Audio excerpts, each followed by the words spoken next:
because sound seems to be my bugbear. Yeah, dude. Let me post the stream around, yeah. Absolutely. We, of course, are joined by Jae Darke. Woohoo! And, okay, I can hear you, and I can hear myself, and that's all that matters. Welcome back, welcome back. We, of course, are playing Fallout 3, but I'm not going to lie, I might just occasionally pause it to talk to my guest. Yeah, dude. I'm gonna distract you from your game, dude. Oh no, you're distracting me from a game I've played for decades now, plural. Yeah, dude. I'm gonna make sure you get rads, yo. You're gonna get like intense rads poisoning and die. Joke's on you, I've already done that quest for Moira. Oh boy, I hope you get radiation! You can do it yourself, you fucking mustache psychopath. Dude, fuck Moira. She's a cunt. She's a cunt. She can do 90% of the things herself, or at least, or how about hire that get that mercenary who never sleeps next to her. Like he's just standing there being broody McBrood. Okay, effects up a little bit. Obviously, keep radio off. Keep the sound down, give or take. Yeah, dude, fuck that radio shit and Fallout. It makes it really fucking annoying to stream. Yeah. Fucking music everywhere. New Vegas has so many great mods made solely for that, where it's all copyright free or even custom shit. Damn. Yeah, one guy even uploaded the entire SCP. You know the SCP one on YouTube. The guy's name is Vortigan or something like that. He gave permission, so the entire library is like a radio station if you want to tune in and listen to every one of the SCPs. Fucking glorious. Yeah. Okay, so. Cut it out. Well, you cut it out. I'm knocking over this chair here. Okay, so first things first, I'm gonna have myself my first drinky of the day. It is almost 7:30. Fuck that shit that I haven't been drinking. Ugh, and I had to start with some shit-ass wine. Blech. You're a bad drunk, yeah. I'm a very bad drunk because I never tend to get the appropriate level of drunk for the situation. I either go all in or I'm left feeling like I need more. Yeah. It's kind of. That's how I feel. That's how I feel about perfectly legal tobacco. Oh yeah. The thing about perfectly legal tobacco though is that if you don't get enough, you don't get like a massive headache afterwards. If I don't like get all in, go balls deep into drink, then I'm gonna get a headache no matter what. So on top of it all, me sobering up, I'll also be like, God, I'm getting throbbing behind my eye, you know. So I'll be just the life of the party. Yeah, dude. Okay, so life of the party, just like Billy the Fridge, yo. Gonna be the life of the party. Every time someone says that phrase, that song pops into my head, and I don't even know why, because I'm not even that huge of a Billy the Fridge fan. Yeah, but that song, that one line stuck in my head, yeah. Party's gonna be the death of me. Yeah, dude. Yo, the other one that stuck in my head is that I'm just a bill. Yes, I'm only a bill, and I'm sitting here on Capitol Hill. I'll be honest. Billy the Fridge has got some catchy shit out there. He really can sit down. But I've played enough of his songs on my slower streams that I can honestly tell you that, like most artists, it is hit or miss. Some shit is just kind of filler. Also, a lot of the songs are just him talking about how he's just fatting around. There's like or he's not getting laid. Yeah. Yo, I'm a fat motherfucker and I ain't getting laid. That's the new rap for forget this mumble rap shit. And I'm getting really paid. Yeah, dude, that's a Billy the Fridge rap. He's getting laid, but he's getting paid. Absolutely. Also, you need to stretch words out. Warlord. We say that, but Billy is a good friend of this channel. But speaking of music, He's not the only one who has music. Why don't you tell the fine people at home the grand total of no one yet who Damn, dude. yeah, I pull people in here. Damn, this channel is doomed, yo. I know. I'm bringing you down with me though. It's kind of like Yeah, it's kind of like um people who what was it a South Park episode where yeah, it was Facebook, wasn't it, where you've got no friends and it's actually like a negative to your friend credit. And yeah, it's anyway, blah blah blah. Let's talk about your music. Go on, chill, sir, yeah, chill. dude. I just released a new track.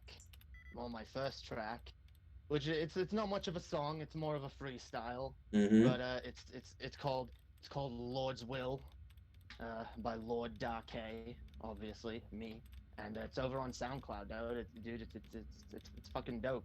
It's dope, and I'm working on some other shit that's gonna be coming out real soon.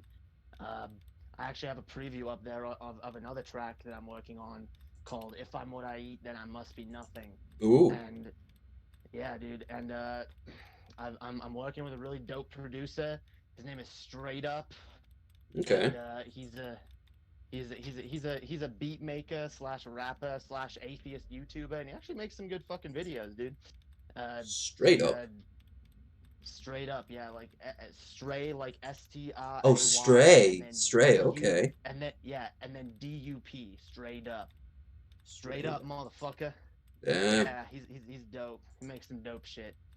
And yeah, so he edited that fucking freestyle for me, and he's gonna be working on uh, uh, a beat for that other song that I'm working. Actually, for a couple other songs that I'm working on. So there's gonna be some dope shit coming out within the next few weeks. Well, I am looking forward to it. What made you do it in the first place, though? What made you think music? Um, well, actually, I've kind of always wanted to. I've always been interested in music, and even when I was a kid, like my parents would tell you, like, oh yeah, when I was a kid, I used to I would like be sitting in the backyard on the swings, just like making up my own songs. And I actually like here's the thing that really annoys me because I actually have like short-term memory loss. So I actually come up with some really good ideas for songs. Even when I was a kid, I came up with like I mean, it was mostly Christian based nonsense garbage, but hey, it was songs that I will say in the Christian community probably would have fucking sold, dude. Probably would have fucking sold. I've come up with so many fucking interesting hooks over the years that I've just completely forgotten. And honestly, the only thing keeping me from making music was because I didn't think that I had the ability to make music. I thought, I have no idea how to play an instrument. I don't know how to make beats. I don't know how to do any of that shit, and that's all way too hard and way too above my pay grade. But then honestly, I just started like, getting involved on YouTube and meeting various people who do that shit themselves, like right from their fucking bedroom. They'll sit there, they'll make a fucking beat, they'll record some fucking raps, they'll put that shit together and release songs. And so it was just about finding the right people to work with that I get along with well and that kind of Welcome have back. a similar sort of vision to what I'm trying to create. And once you find the right people to collaborate with, it becomes a lot easier. Because I Mm. mean, I have a lot of shit written. I have a lot of songs written. That the only reason they're not songs yet is because there's no like instrumentals or anything for them. So yeah, it's kind of just something I've always wanted to do that I thought I would never be able to do, and then I realized, no, that's fucking ridiculous. Not only can I do this, but I can even do a lot of it myself. And I even want, I'm getting, I plan to get to the point where I mean, I'll always work with cool people that and always collaborate with people, but I want to get to the point where I can make beats and shit myself. I want to like get some instruments and learn to play the guitar, learn to play different instruments and create all my own instrumentals one day, you know, because I think that'd be cool. I think that'd be fantastic. And hell, I know a lot of people with the lockdown are using this as a perfect time to get a new skill or um, learn. just something they've been putting off but didn't have the time. So who knows? Maybe what would you like to learn? Like a guitar, drums, what? Well, actually, well, here's the thing, because I've actually always been more of a drummer, and even when I was a kid, I used to, not a lot, but I used to every once in a while fuck around on the drums at church, because we went to like Pentecostal churches growing up, so they had like a full band and everything. So uh, and I got to I got to like sub in on like the kids uh, uh, worship band or whatever a few times.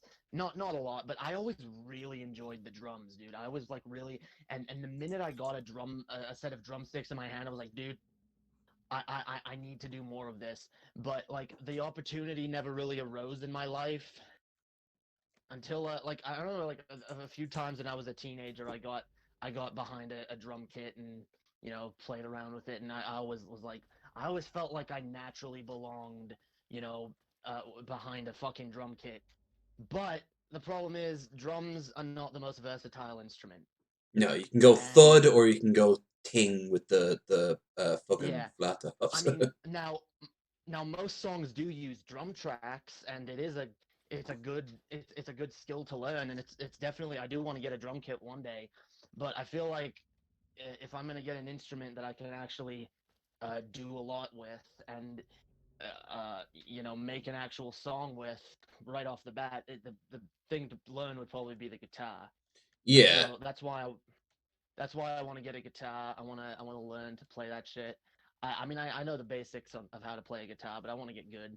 Mm. And eventually, I also want to get a keyboard because always been good at the piano. Well, not I've been okay at the piano, and that's also something I've always wanted to get better at because that's another versatile instrument. If you have a fucking a digital keyboard, Oh you yeah, can you pretty can. much make it sound like any instrument you want.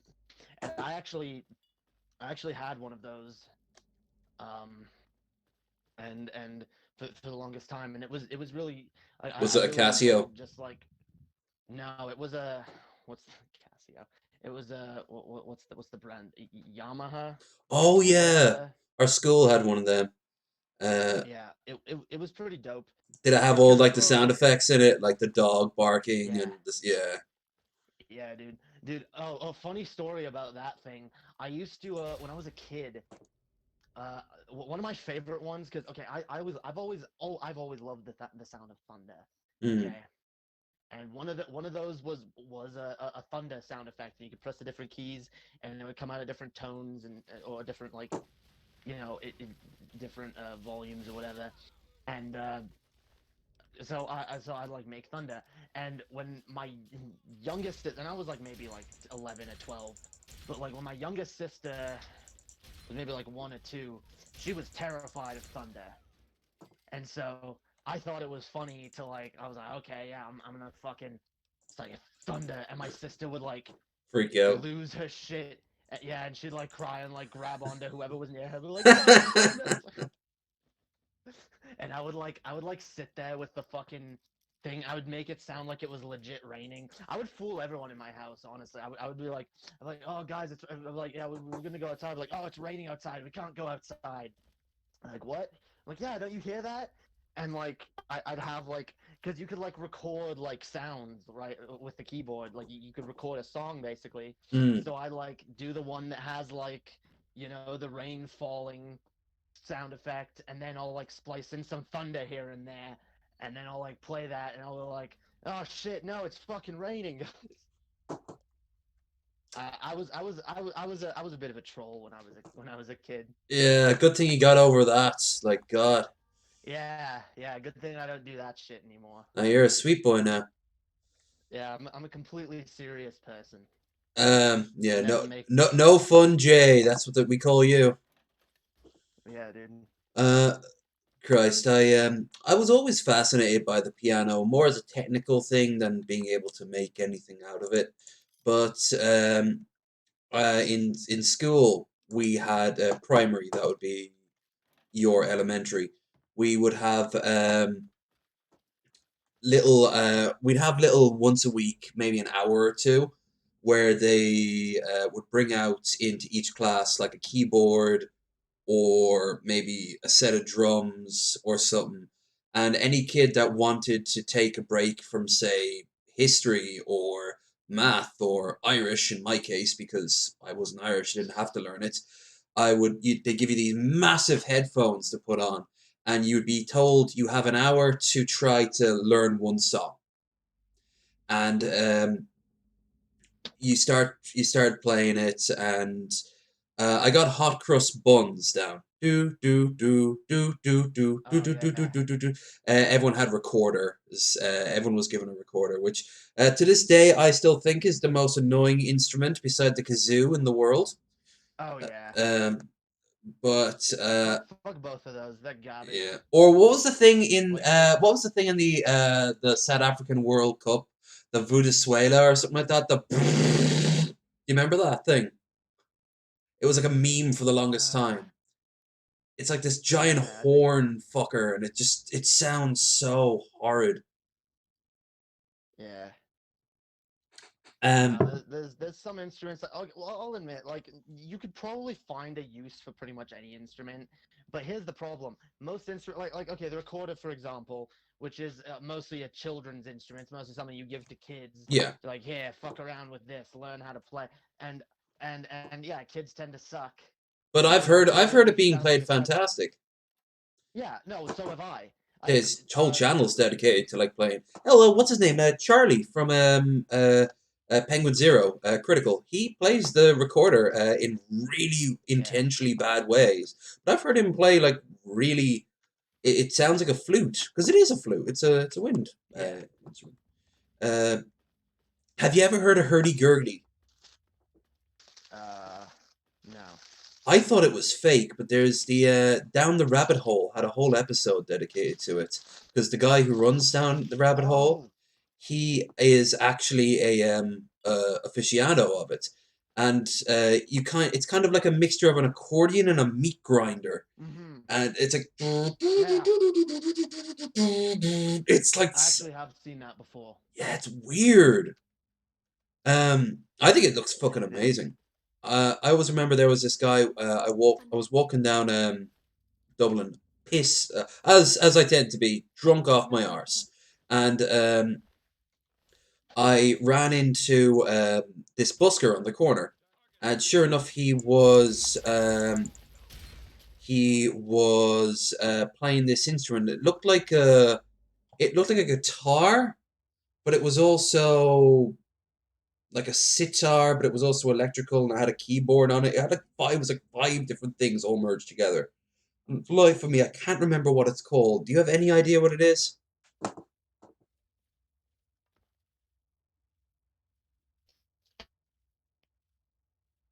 Bloody hell.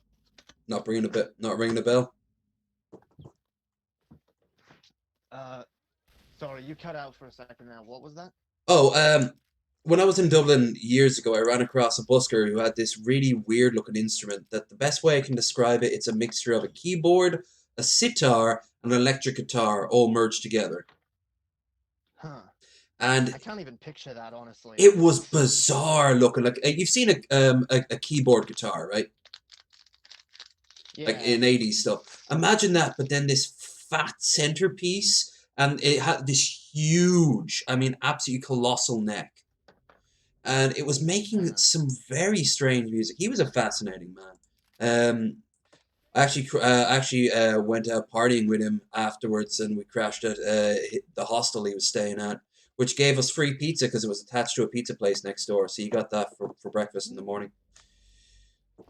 So that was pretty cool. But yeah, Dude, you don't, uh, dude, you don't get anything like that in America, where it's like, oh yeah, you're staying at this place. Here's some free pizza just because there's a fucking pizza place attached. Here you go. dude, you get unlimited free refills of shit. We don't get free drinks. Oh my Well, god. top up your soda as much as you want. Top up your fries as much as you want.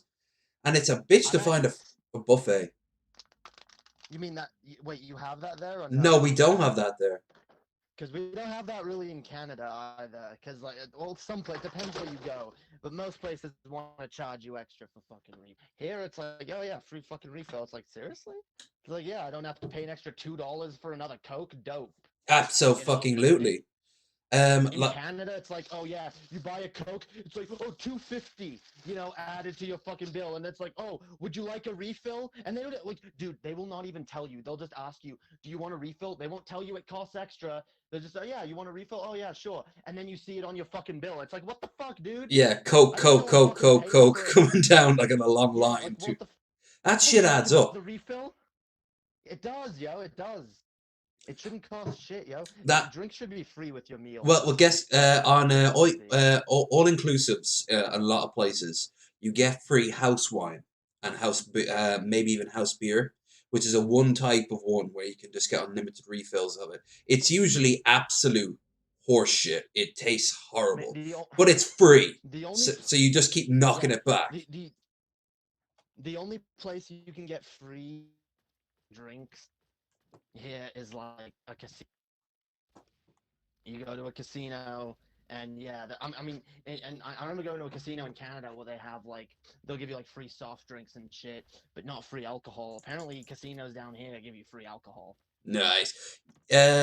Yeah. I remember Places Jim that Sturt. Oh shit! Shit! Shit! Shit! Shit! Boom! I set off a bomb. There goes my arm. um.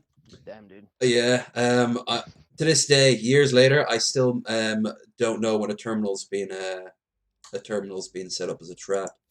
Uh, it has the little whirly thing behind it, but anyway.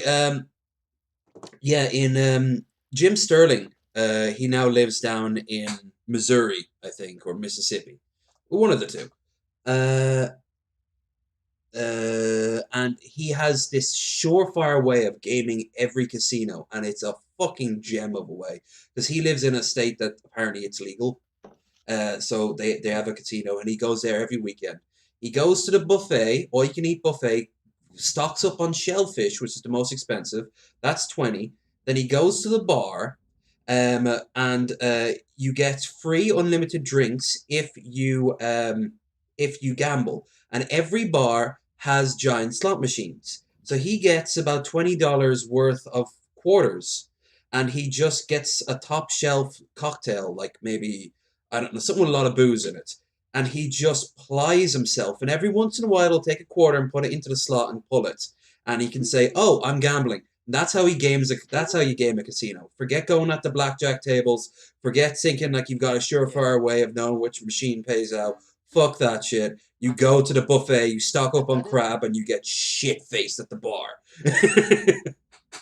I mean that's the smart way to do it. Let's be honest. Oh, hey, Skip. You got to be an absolute alcoholic to get your dollar's worth at an all-inclusive. Oh, it's so true, man. Although in Europe, it can be a bit better. Thank you also for showing up because you showing up also means that my chat is not working as the same thing happened to you, I noticed there, Jay. Streamlabs can be a bit of a cunt when it comes to showing it on screen, huh? Um, Yo, what up, Skep? Yo, Skip. It's weird not Yo, seeing you it's weird not seeing a skeptical wrench next to Skep Jesus. because every time I see Skep, he's always a mod to someone. You missed the bus on that there, Skep, but the second I have an opening, you'll be the first I'll tell. But he's absolutely right. Skep. You have to be a hardcore drunk to get shit faced on all inclusives. I mean, Skep's a mod in my channel. He's uh, a yeah, very reliable fucking individual. he is. Um, he's also someone that wow, there's a lot of these skill books around here. I wish they were in New Vegas more. Um, he's also someone who I'm happy to see shows up in nearly every stream I do. Like I'm surprised I don't see him in fucking the official podcast live streaming. Uh, which I haven't actually not thinking of. I haven't actually watched a show of them in a while. I need to catch up. I also haven't watched anything from Hannah and Jake in a while either. With Hannah and Jake. Jake. It doesn't quite roll off the tongue the same way, does Dude, it? I don't. Dude, if they need an intro, I'll put the fucking lyric.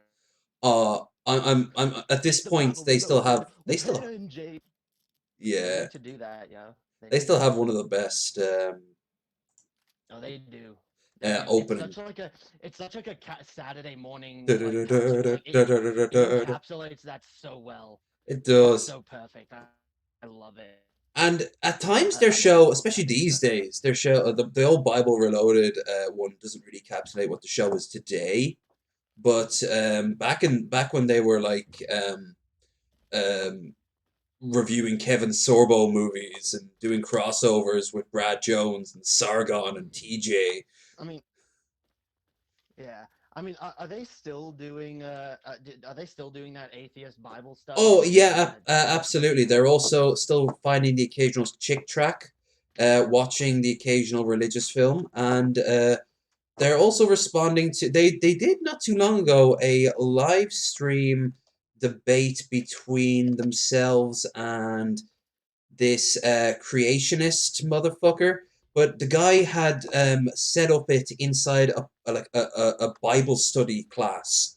So he was live streaming. You could hear a bunch of kids mocking Hannah and Jake, and you could hear their parents behind it giggling at like the stupid atheists.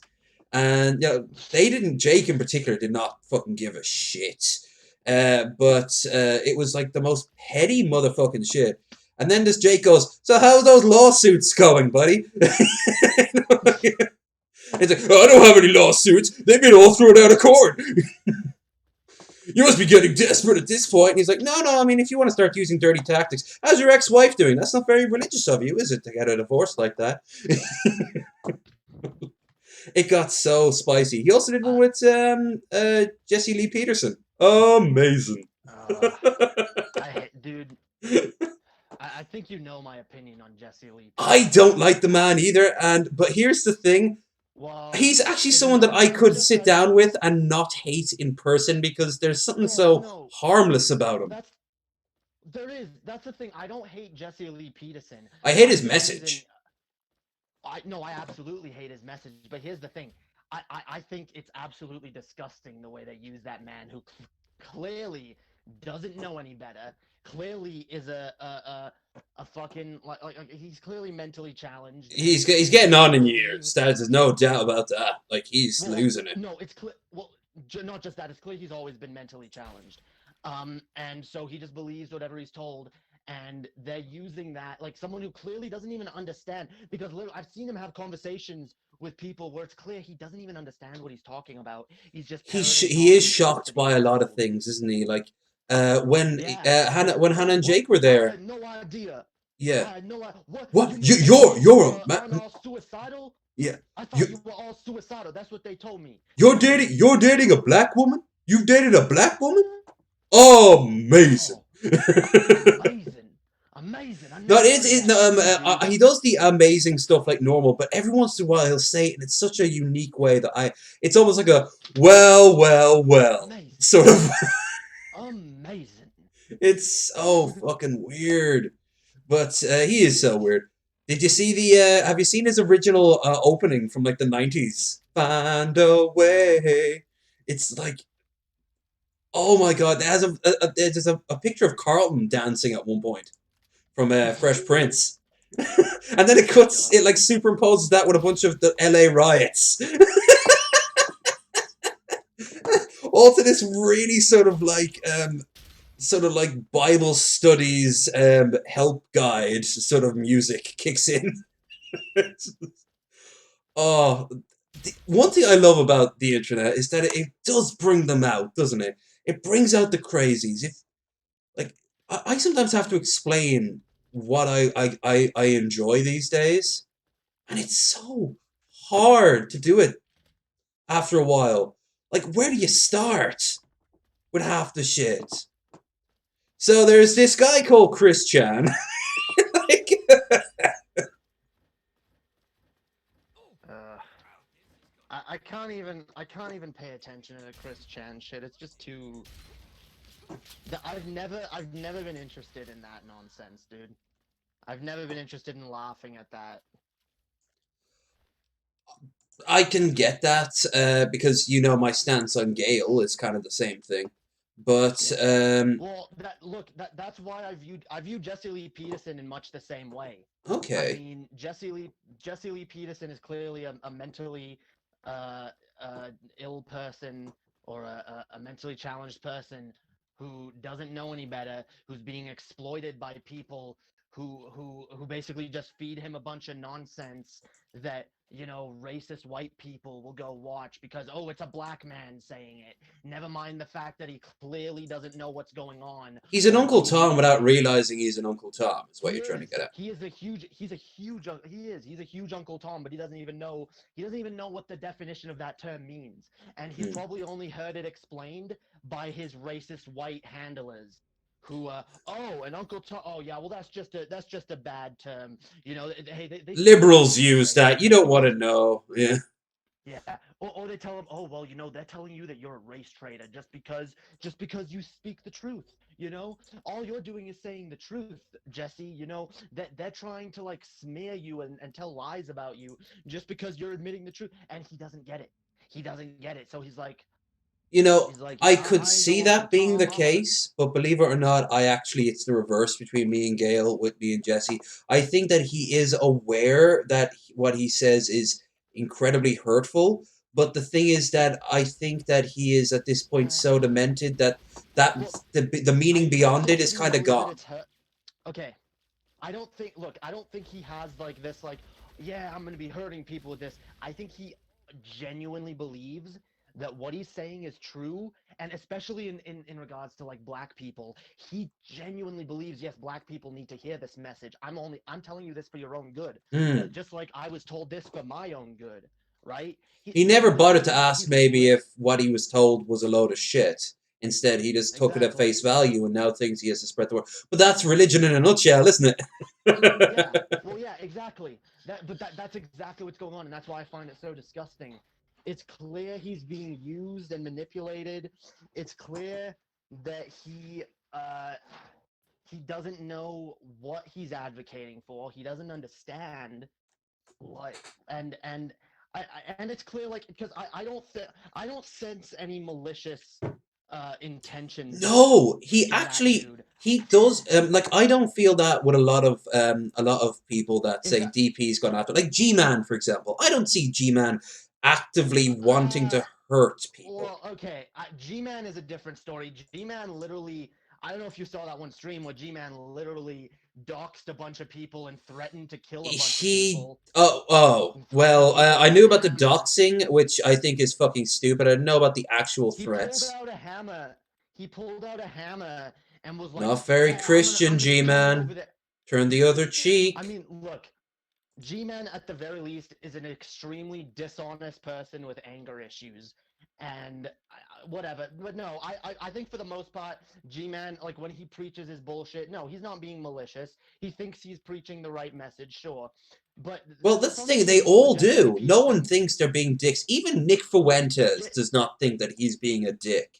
He thinks that he's right. telling a level Well, of truth. But I mean, you well, can do that but without with being Jesse, a cunt. there's a different. It's different because there's a sense of almost innocence in him. Like he really, like he's. I don't know if you picked up on this, but when I listen to him talk, it sounds like a child speaking, It who's like been does. taught. Who it sounds like like a young child who's been taught like their parents' political views, and they're so proud to like parrot that back. And it's Mm. like, yeah, look at me, like I'm so smart, aren't I so smart? Like literally, it reminds me of me when I was a kid, when I would just parrot back my dad's fucking right wing conservative views and be like, yeah, these damn homosexuals, we need to get rid of them. Jesse It's Lee wrong, blah Darke. blah blah. There's a horrible alternate reality. Yo, find a way.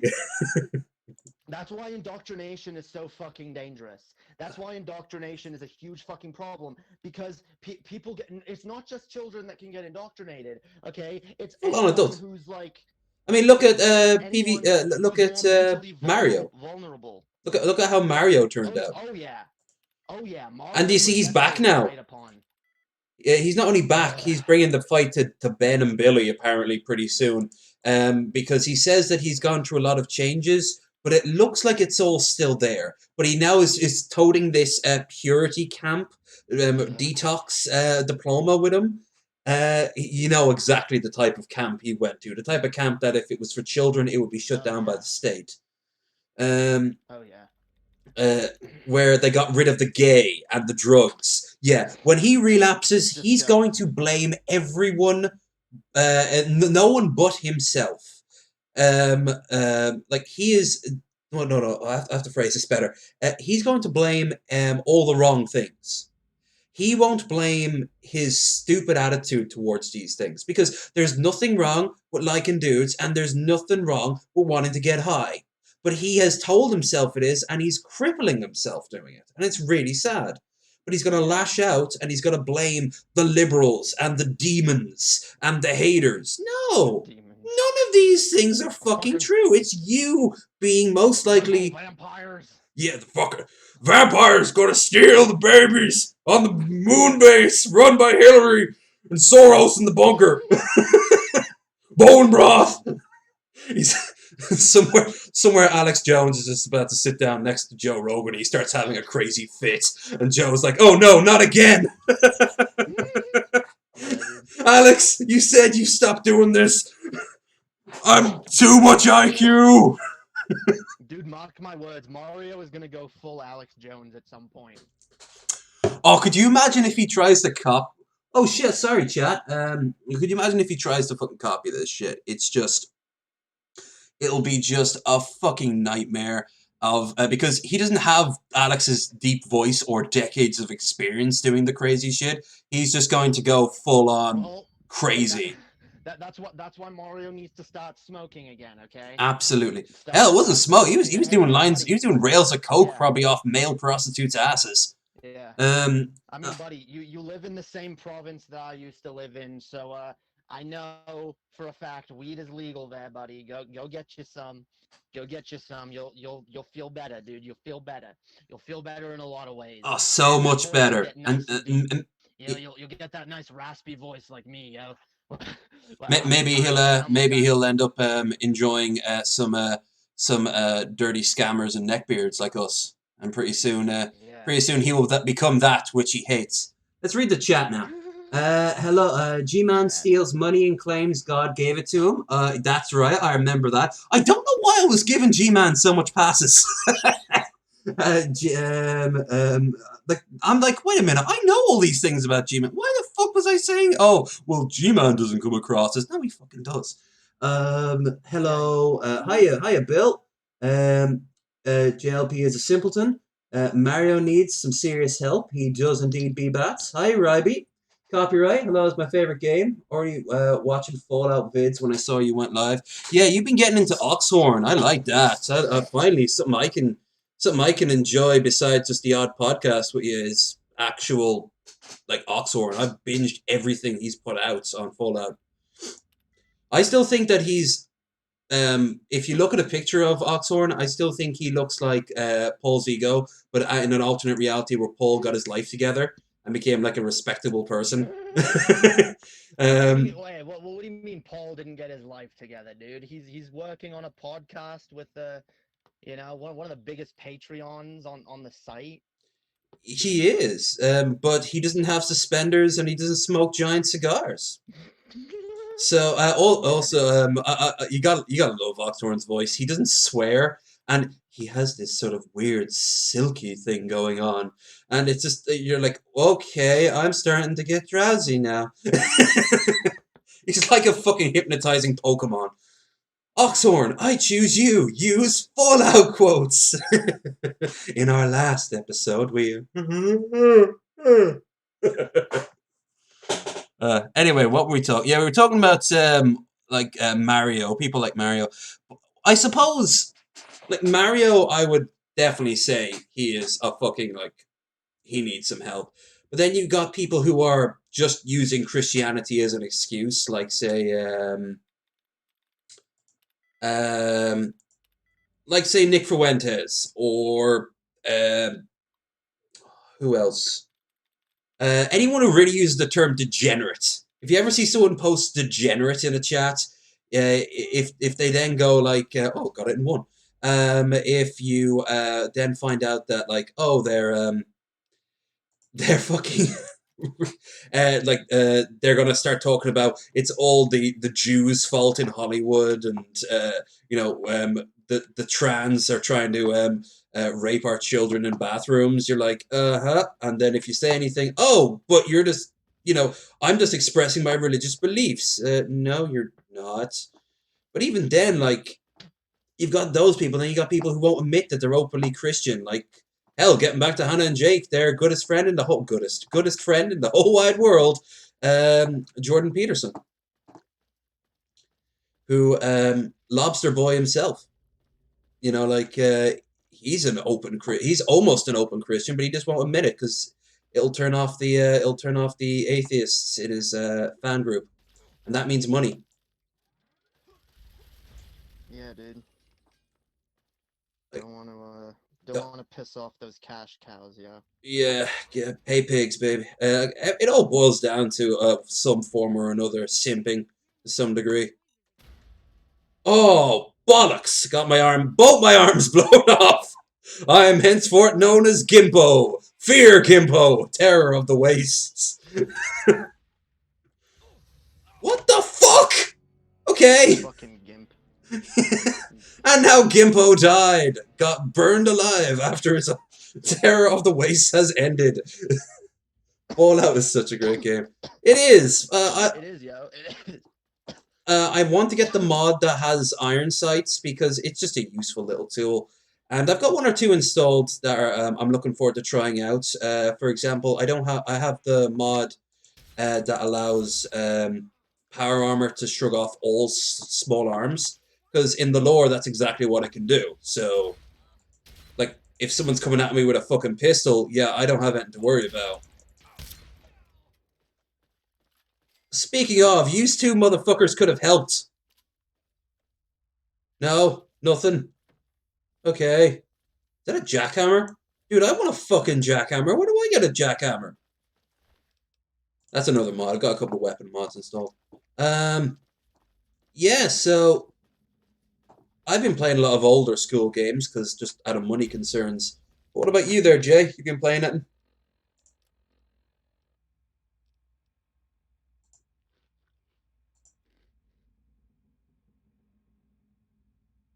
Senor Darke. Oh, sorry, I was muted.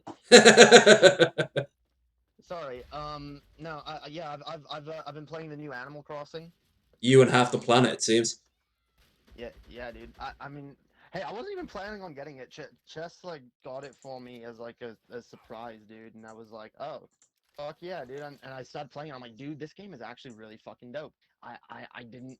It's actually a good fucking improvement from previous games in the series. And yeah, I'm fucking enjoying it, dude. It's not for everyone, you know, and I understand not everyone likes that kind of laid back, chill, sort of relaxed game, but Hmm. you know, I've been enjoying it. I mean, aside from It that, I've been does look like a playing. game I'd be into. Kind of has a Stardew Valley vibe to it. Uh, Yeah, I never got kind of into like any of the it's kind of like previous The ones. Sims, or Yeah. it's kind of like The Sims or Harvest Moon or something like that. Um, it's not bad. And like I said, this game is clearly what I like about this game is, okay, like I was actually kind of disappointed in the last couple Animal Crossing releases, just because like there was a lot of shit that was kind of left out, and a lot of shit from previous games that they were just like, you know, we don't really need this, so like, oh, let's just change this whole thing. And I feel like with this game they kind of brought back at least 90% of the shit that was in the series in some form or another, and they made really good improvements. Like this series never used to have a crafting system. Now it pretty much revolves around a crafting system, and unlike some games where it feels like, oh, they just chucked in a crafting system just for the fuck of it because, hey, Minecraft, you Mm. know, this is a series that actually really benefits from having it. And it's something that's like, whoa, like this, yeah, this makes sense. You know, a crafting system in this game makes sense, and I honestly don't know why they didn't have it sooner. Yeah, you're in charge. Because You got like an island or something, don't you? And you have to like build it up. yeah, yeah, well, like the premise of the Animal Crossing series has always been you make you make a character. You start off by moving into a new town, and you get a little house rented to you that you can pay off pretty much whenever you want. Um, and whenever you pay it off, like it gets bigger and shit. Um, and various things you do will cause things in your town to improve. Like the more you buy from the shop, it'll eventually like have an upgrade, and it'll get bigger and bigger. Like the town, like more people will move in, and it's basically just a game that you go to, you play every day, and you see what's new in the shop. You make some money, you go fishing, catch bugs or whatever, and it's not like oh, time to do these missions today and like go kill a bunch of fucking zombies or whatever. No, No, no, I kind of got the gist of it from others because, like you said, it's been around for a bit. It's been around for quite some time, hasn't it? The yeah, series. So I knew yeah, the gist of it. Hell, they even made an anime, didn't they, of it? A very yeah, cutesy anime. yeah. I saw that. It wasn't great. It wasn't terrible, but it wasn't. It was just kind of like meh. It kind of It looked was it like, was there. hey, do you It remember this existed. character? Here they are. That's kind of what it looked like to me. But Pretty much. Pretty much. um, I could see myself getting into it because I got into Stardew Valley, Subnautica, beyond high levels of The Sims. Like if I will say, but not Minecraft for some reason. I don't know why. I like Minecraft. I've got nothing against Minecraft, but I just can't get into it. It's weird. see, when it comes to Minecraft, I like doing like I don't play Minecraft the way like most other people play it, and I really only care about like creating one thing in Minecraft. Like I have my one world, my one creative world that I started working on years ago, and whenever I play Minecraft, I just go back to that one world and I'm just building shit up. I'm working on like building cities and castles and all kinds of shit, and that's all I really care about is just being creative and creating shit. And most people like it's like, oh yeah, I'll get Minecraft on this system and on this system, and I'll just start new worlds constantly. I hate starting new worlds. I like playing my one fucking world that I've been working on, and every once in a while, yeah, I'm not against playing some survival mode, Mm. but that's not really that's not really the appeal I of think the I'd game enjoy to to play me. survival with somebody. Right? Yeah, no, that's the thing. I enjoy playing survival with other people, but I never really care for it by myself. Mm. It just kind of feels like, like why am I doing this? I've done this a million times. Like maybe playing it the first time is fun because it's like, yeah, you got to build shit up, you got to That fix was stuff how for the that's first how you time. start for the very first time, isn't it? Like if you're not going to go Yeah, into settings, it's just you hop down and then at night you start for the like nothing beats the first time. Like there was nothing like it. The very yeah, first night you start hearing creepers, you have no idea what they are. And you turn yeah, around, and if you don't already know at this point what it was, like if it was like early on, you hadn't spoiled yourself, you would have ended up getting you'd have ended up being like, "What the hell's this? Do I have to fight it?" And then suddenly you go up near it, blows up, yeah. and you're like, "What the hell is this?" You die, you start again, you build a little hole to hide in for the night. Like that's a great way of starting a game. But I think Krendar when he was here last, I think he summed it up best. He said, it's too unstructured.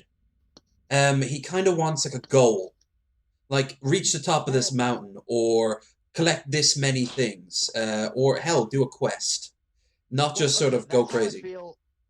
that's how I feel about the game No Man's Sky. Mm, I feel like that game is very like, yeah, it's no structure. There's nothing really to do, not much of a goal except get to the get, center of the and universe, then which talk about a fucking letdown when you do. yeah, well, I haven't even gotten that far. Oh, Because I was kind of just like, okay, I'm gonna have fun just like collecting shit and grinding and upgrading my ship and my equipment and shit. But once I did that and I made my ship and my inventory as big as they could get, then I was like, okay, now what? Do I yep. really want to like go to the center? Like, because I really I wanted know there's that game several to be as planets. amazing as we all thought Oh it would yeah, be. Like because it was such a great little story. This tiny little team doing its best, and like it got flooded at one point. Their studio, and it was just like Well, so much great opportunity. And then when it released, it was just a whole lot of nothing. yeah. Well, unfortunately, they took too many cues from people like Peter Molyneux. Oh, don't Uh, say that. He'll block you on Twitter. uh, dude, wait, does that has he already blocked what is it Guru Larry on Twitter? Oh, if you can think of someone, Does he's, that he's, he's probably blocked even like Guru Larry's parents. Like yeah, because everyone is I just know he knows him for being the fucking um he's not the biggest fucking liar out there, but he's in the top five. no, but He's in the I mean top yeah, five. at least in the gaming industry, yeah, Yeah, and his name is definitely synonymous with liar. absolutely. Like Peter Molyneux, oh liar. Or Who was that other? or David Cage is another one. Oh He yeah, did David Cage. David Cage. Um, David Cage. fucking hell. Of course, then we have Almighty Todd Howard. It just works. Yeah, Todd. Oh, We Todd listened Howard. to that Yeah. long enough now. We gave you too many passes, little man. Oh, let's read the chat again. I, I love the minigun, especially the plasma. Oh, Fallout's such a great game. Yeah, that it is. Love the minigun, especially the plasma minigun. Damn right. I'm sure I can actually get that from the cheap box I have, but I only ever use that to collect ammo. But it's so loud. I just bought No Man's Sky. Yeah, Bill bought No Man's Sky, wait, and he you just but why? Why didn't you listen to fucking other people explaining why it wasn't worth buying? hell, I even gave him a big warning, and he's a I mean, little. dude, I do believe you're a little bit disappointed with it, aren't you? Um, me and a friend of mine decided to go in on No Man's Sky together because we had our PS4 accounts linked at that point. okay. And so my friend, yeah, so my friend was like, you know what? I kind of want No Man's Sky. I know you kind of want it. How about we both like, I'll give you like half, however much half of it costs, and we'll pay, and you get it on your account, and we can both play it that way. And I was like, yeah, okay, sure, fair enough. That seems And like a then good like idea. within a few months, he was ready to just completely unlink our fucking PlayStation account. He was just like, I don't care anymore. And No, I wasn't really playing any of his games anymore. So and he it was clear like that was the only game that he was using on my account. And so mm, he was just like, yeah, no, I'm done. I I'm done. You wouldn't can blame keep him. it. He's like, you don't even have to pay me back the other half. I don't care. It's just, I'm done. And did you notice how quickly the price dropped on that game? But then it jumped up Oh again yeah, because they gave a bunch of new stuff. And according to Bill, that pissed they me just off. added mech The suits to price, No Man's Sky. Yeah, that's dude. it. Okay. Them charging extra for DLC or for a new version of the game or anything like that is utterly disgusting. It is. They Their released an excuse is that they're unfinished a product. tiny company that suffered a loss, but Oh, boo hoo. yeah. You suffered a loss? What about all the people that bought the fucking game, yo? And What we about were all the people so that bought the game? fucking. It became a byword for ambitious but rubbish. I think it became like this sort of like, oh yeah, yeah. So this tiny company thinks it can do all this, probably because you know what I think was the real cause of it. Notch. He made Minecraft, and he was a nobody, and now he's a billionaire who lives Yeah. in Money Mountain. And he like everyone was like, I can do that too.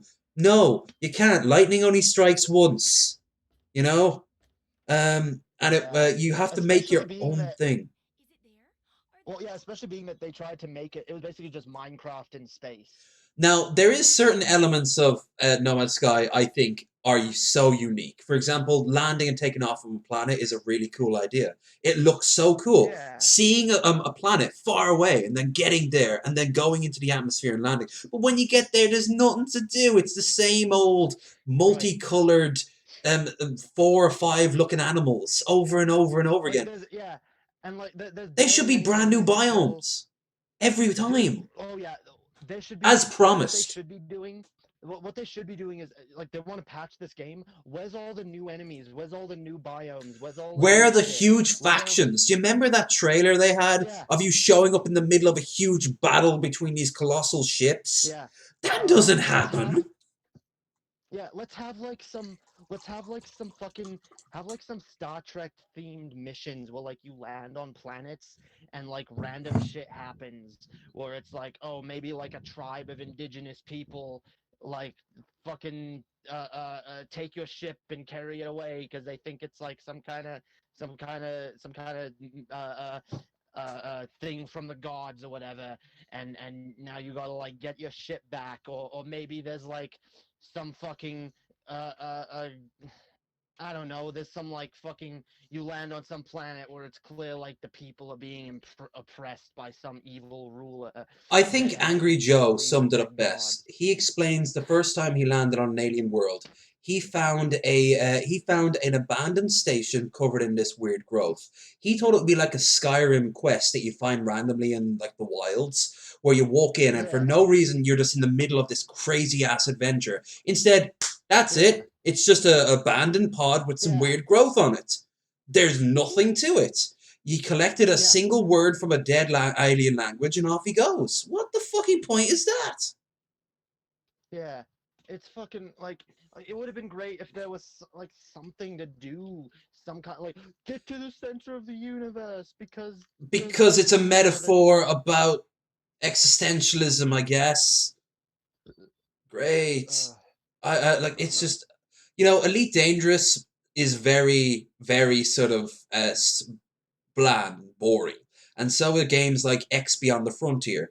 But at least they build up a universe. There is something Yeah, to it. There is something substantial. You know why you're a bull caller. Hell, what's that game that everyone goes on about? They're just Eve Online. Games like Eve Online have this colossal backstory and fan base and depth to the world. The downside of that then is that it's all in text. But at least you can find a nice balance of the two. Give me a Mass Effect story set in it where you're not playing as Commander Shepard. yeah, Give me more Mandalorian, more sort of the Mandalorian sort of way of doing stories where you've already established a universe. Now show us the day-to-day life of a random dude in it. That's cool. yeah. Well, okay. Like I understand all of that. I don't know. In order to fix No Man's Sky, though, I don't know. See, I don't mind the universe that it tries to build, and if they went in deeper on that, and yeah, I agree. Like if they had more like world building and made it more interesting, rather than just like yeah, like some dead alien language. You learn a word and yep, move on to the next. And by like it doesn't make much sense. And here's the thing about no like it doesn't make much sense why there's like all these like literally because okay the universe in the game is supposed to be really huge and you can land on planets that are like that are like infinite fucking light years away from planets that another character landed on, but there's alien tech there that's the same on pretty much all the planets, right? Like nothing is different. That's another thing. Nothing is really that different. But I'm so okay. You want to? It already doesn't make sense, right? The game already doesn't make sense. So let's just embrace that. Mm. Let's just embrace that. Hell, Let's go make it Hitchhiker's where Guide to the Galaxy levels of crazy. That would be amazing. yeah, Like, have like let's very make tongue it in cheek sort of humor everywhere, and it just well, I think what they could do with it, honestly, is have some kind of story or have some kind of set of random missions that only you will encounter.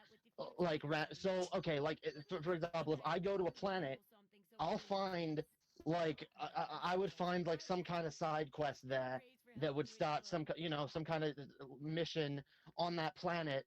But if someone else lands on that same planet, they might not find that there because they're at a different point in the game, right? They've already done that mission on another planet. They could do shit like that where it's like, okay, yeah, I'm on this planet now and I found this mission. I'm going to do this now. It doesn't have to be so it doesn't have to be set like oh like because I understand the maybe not wanting to do that because okay well you can't have like a planet that you have to go to because that would be impossible for everyone to get to the same planets. So instead, make it random, make it procedurally generated, make the story aspect of the game procedurally generated. So wherever you go, you'll just come across the next random part of the story. You know, You know what? You and know even what? though you're exploring different locations than your opponent, than your friends, you're still having a similar story. It's not the Yeah, same. you different, but you can follow the trends. Like, You know what? you know what? But I was actually thinking when you said randomly procedural and the sheer scope of it, the size of the universe. 'Cause let's be honest here. One of the pluses and one of the major negatives of the game is just that there's a lot of it. It's a huge game. Yeah, But here's the thing. You remind me. It reminds me a lot of Daggerfall. yeah, Daggerfall is a colossal game with a lot in it, but it's all the same coloration of the same brown shit. It is just yeah, the go here, do that, go here. And that was the limitations at the time. This game doesn't have any of that. Instead, I think that when they made the game, they should have scaled back the promises. They shouldn't have right. promised so much, got people so hyped, and then delivered with such a bullshit game. Like I did Yeah, not feel that disappointed in Spore, and it was right. and afterwards then I got disappointed with Mass Effect Andromeda, Well, which look, was an entirely different reason I hate Mass Effect Andromeda. That was a glitchy piece of arse. I'll be honest, mate. I've kind of learned a lot about overhype and disappointment Oh over yeah, this game, and I I'll be don't get honest. hyped for any games. I get mildly interested in games, Well, and that's about it. it's not just about getting hyped. It's about like as a creator, for example, I no longer go out of my way to overhype my audience for anything because I know either if I might not be able to deliver exactly the way people think, Almost or like the way if I did with the American trip. well, I'm gonna almost go no, here and almost like there. yeah. Well, but you do the opposite with your channel where you call it low energy videos because it's just like, yeah, I I know don't who need I that am. much. I knew who I was Yeah, before going in. You could actually thank Jake for that name, by the way. He mentioned some offhand once, and it always just stuck in my head. Where he was like, "God, that video was so low energy," and he just said it so off, and I just thought like, "Huh, yeah." And then I saw it here and there, and eventually it just kind of it did like Focus, the movie Focus with Will Smith, where something gets stuck in your head the more you hear it, and yeah, eventually I came up with a name. And if she's still here, of course it was Le Jenkins who got me into YouTube in the first place. So I've always got her to thanks for that. But doing Darlene YouTube, Jenkins, the Le Jenkins, the Tism Le Queen. Ribeye, The don't go out to old Ribeye's house now. You don't like no tax, man. oh Ribeye. She's just sitting there on her porch in a rocking chair with a shotgun, laughing maniacally. Yeah, You government man! Tell of old ribeye. But no, yeah, I know I don't. I've had to learn to scale myself back. You're right there. I've had to learn to scale myself back because I let it's not myself down it's on not top of learning about everything else, and then you. I feel disappointed. I feel disappointed that I let Well, people yeah, down, which doesn't tend to be the case. People just go, "Ah, you're all right." Like we don't mind. But then you've also well, got what you might think about it, and you're like, "Oh fuck, I don't want to actively like say something and then can't deliver. I look like a fucking jackass." So right. That's why you gotta have like moderation. I'm not saying don't like okay. oh no, you make That's something plans, but that you make these companies reasonable plans. right. Stuff you can That's what deliver these on. companies need to learn. Yeah, make promises you can actually deliver on. And you know what? That's the thing that these companies forget is okay, you promise what you know you can deliver and then you try to do better. Because then when it's better, then people Mm. are like, "Whoa, this is better than I was expecting." When the reviews come out, people will be like, "Whoa, like, this we weren't expecting much from this game, but we played it and holy shit." Like Instead, I what know is the that gaming industry these days? It is a sea of clones. Who said that earlier? hype, hype, hype, hype, hype. Skep said it best. Every game is trying to be survival Minecraft now, in the same way every game tried to be GTA in 2000s. And before GTA, every game wanted to be Call of Duty. And before Yeah. Call of Duty, Well, every game wanted to be like a fucking every game's platformer. Every game tries to jump off in the every hype. other game still does want to be Call of Duty. Let's be honest. Like Yes. most games that are released now are just another Call of Duty clone. That's Eventually, all like shooters they are pretty dying much. off, but they're not dying off fast enough. You see, this is usually what happens near the end of a gaming console's life. You get ideas that were pushed back for a year or two that are only coming through now, and once they come out, they've missed the bus, and they're going to be a bit of a disappointment. Yep. And people will be like, "Well, that would have been fun maybe 2 or 3 years ago, but I'm a little bit sick of this shit." Well, I mean that's pretty much going to be the entire legacy of the Nintendo Switch. I always thought Nintendo Switch was a great way to play games you've played 5 times already. Yeah, yeah, exactly. Like, I get to play Skyrim on the Switch now.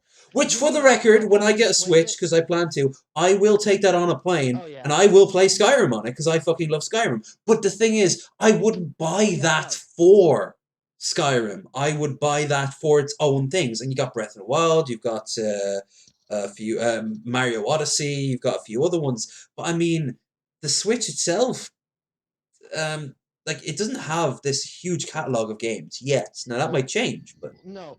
Well, here's the thing. Well, there are more and more games being released on it, but here's the problem. There's so many games released on it. There's like literally, I just bought this game a few months ago, a year ago, a few years ago. Literally, dude. Okay, I remember the game A Hat in Time. mm, Okay, I remember hearing JonTron's about in that that. game and yeah, Sorry. I remember hearing about that game and really wanting it and thinking, damn, dude, that game looks really fun.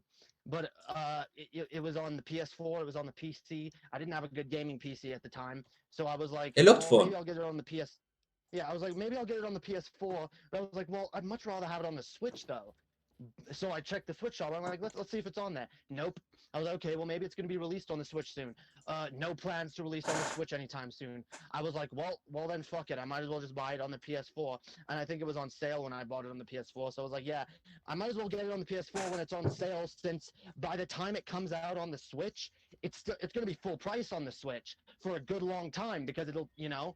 So when am I gonna be able to get this game for this cheap Mm.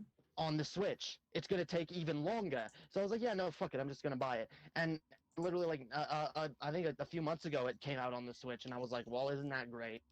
Still full price though, so Yeah. to fucking pay like $40 for a game that I paid like 20 for. While we're on the topic of price, is it not just disgusting how the not only is it the base price, but then all the little add-ons are getting thrown on? You Oh know, yeah. the way they're edging so closer to 100 as the base price. Oh As yeah. the Yeah, base they price. really Just are. the most bare They really are. bones, half the game They ripped want it out. to be. Well, dude, in Canada, $100 is close to the base price for a game. How Um, much? How many Canadian dollars for say a AAA game coming out on a console? not $80 plus tax, Damn. which And comes close to 90. that's like the bare bone game. That's not the deluxe Yeah, edition or yeah. the If you want the Jesus. deluxe edition, you are paying over $100. Like I Fucking paid like hell. 120 like Canadian before for like deluxe edition games. Now, before we continue, someone might bring this up, and let's just stop it here. We understand what inflation is, right? We understand that obviously things will raise up in price. Sure, But but that doesn't no, explain this level of shit. And then it's things it's like day one inexcusable. DLC. Do you remember that shit EA used to Yeah. pull with like Mass Effect?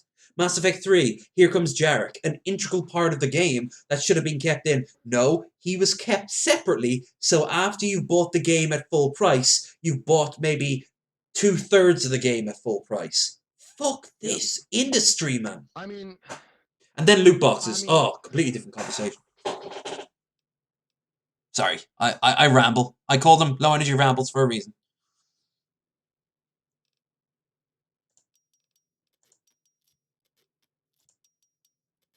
Yeah, I think I either pissed you off or I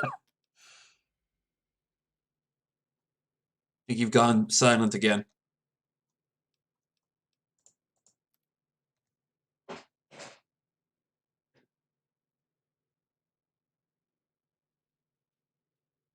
All right, while we wait for Jay to come back, let's use this boring version of Minecraft in space.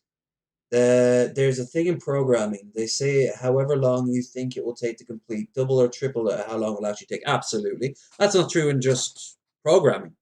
Give yourself plenty of grace period in general. It's easy to fall into the trap biting off more than you can chew of game devs. Yeah, because you have to hype it up, especially in this saturated market. Well, No Man's Sky, all these outlandish promises.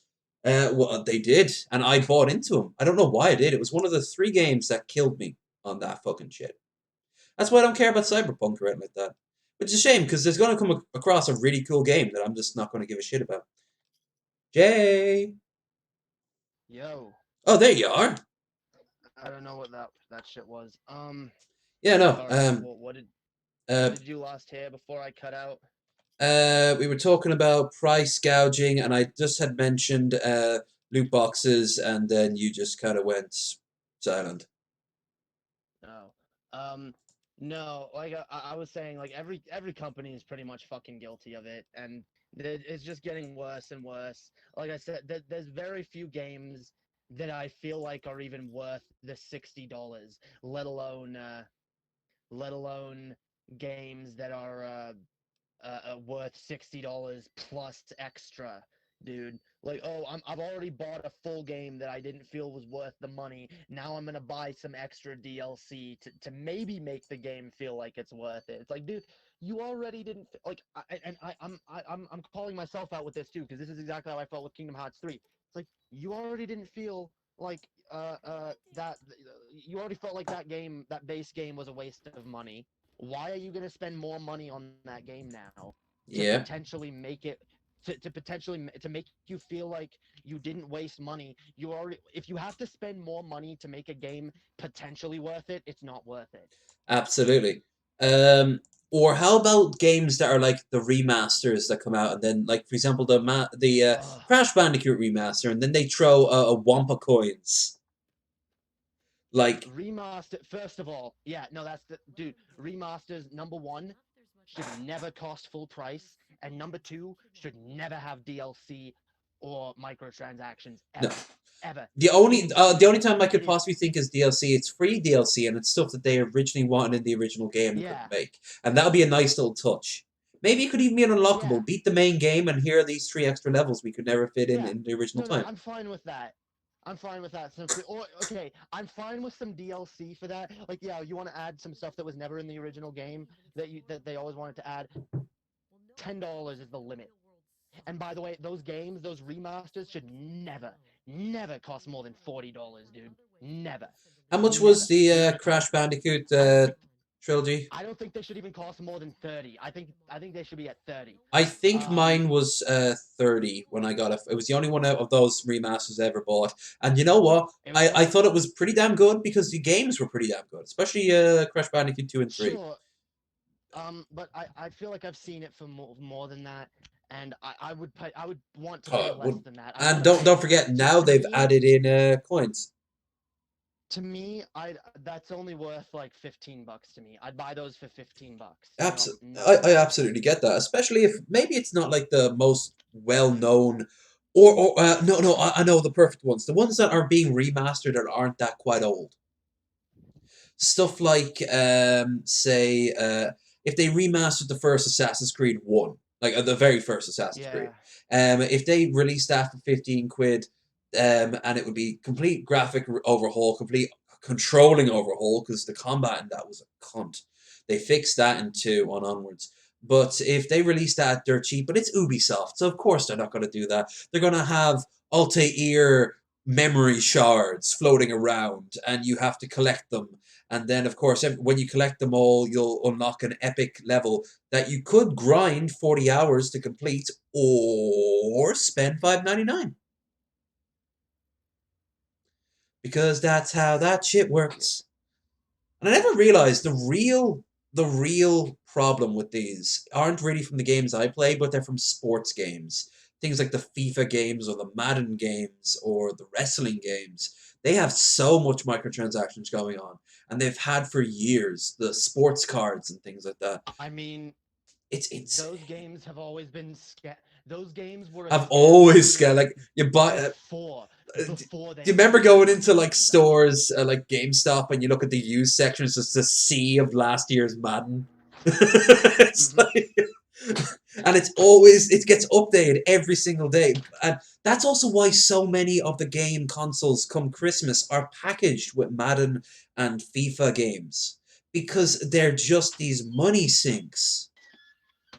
They're just these. Well, also, they don't have much value. No one really wants them that much, No, I mean, especially what like especially there's some used. there's right there's some niche fans of these that are like, oh yeah, the new Madden, the new FIFA, and The they'll buy new. every single one because they're like hardcore sports fans. Okay, they're hardcore FIFA, Madden, NHL, fucking whatever fans. They're hardcore fans of these things, and they will buy every single one because they actually care about the players and the teams and oh yeah, I gotta play as the newest. You know, those people exist. I'm not saying they don't exist, and I'm not saying there's not even people that exist that like, oh, what a player was traded to this team. Oh well, they better have that in the DLC like right now Hmm. because I want to play that now. You know, and everything needs to be accurate.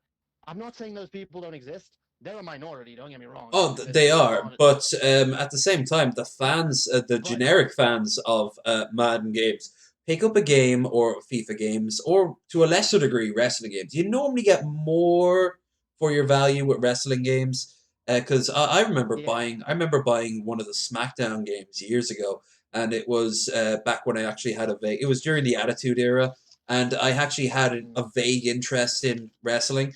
And I swear to fucking Christ that like I got enjoyment out of it. But a new game came out the next year, and I didn't care because I was enjoying that one game I had, especially with the character creation.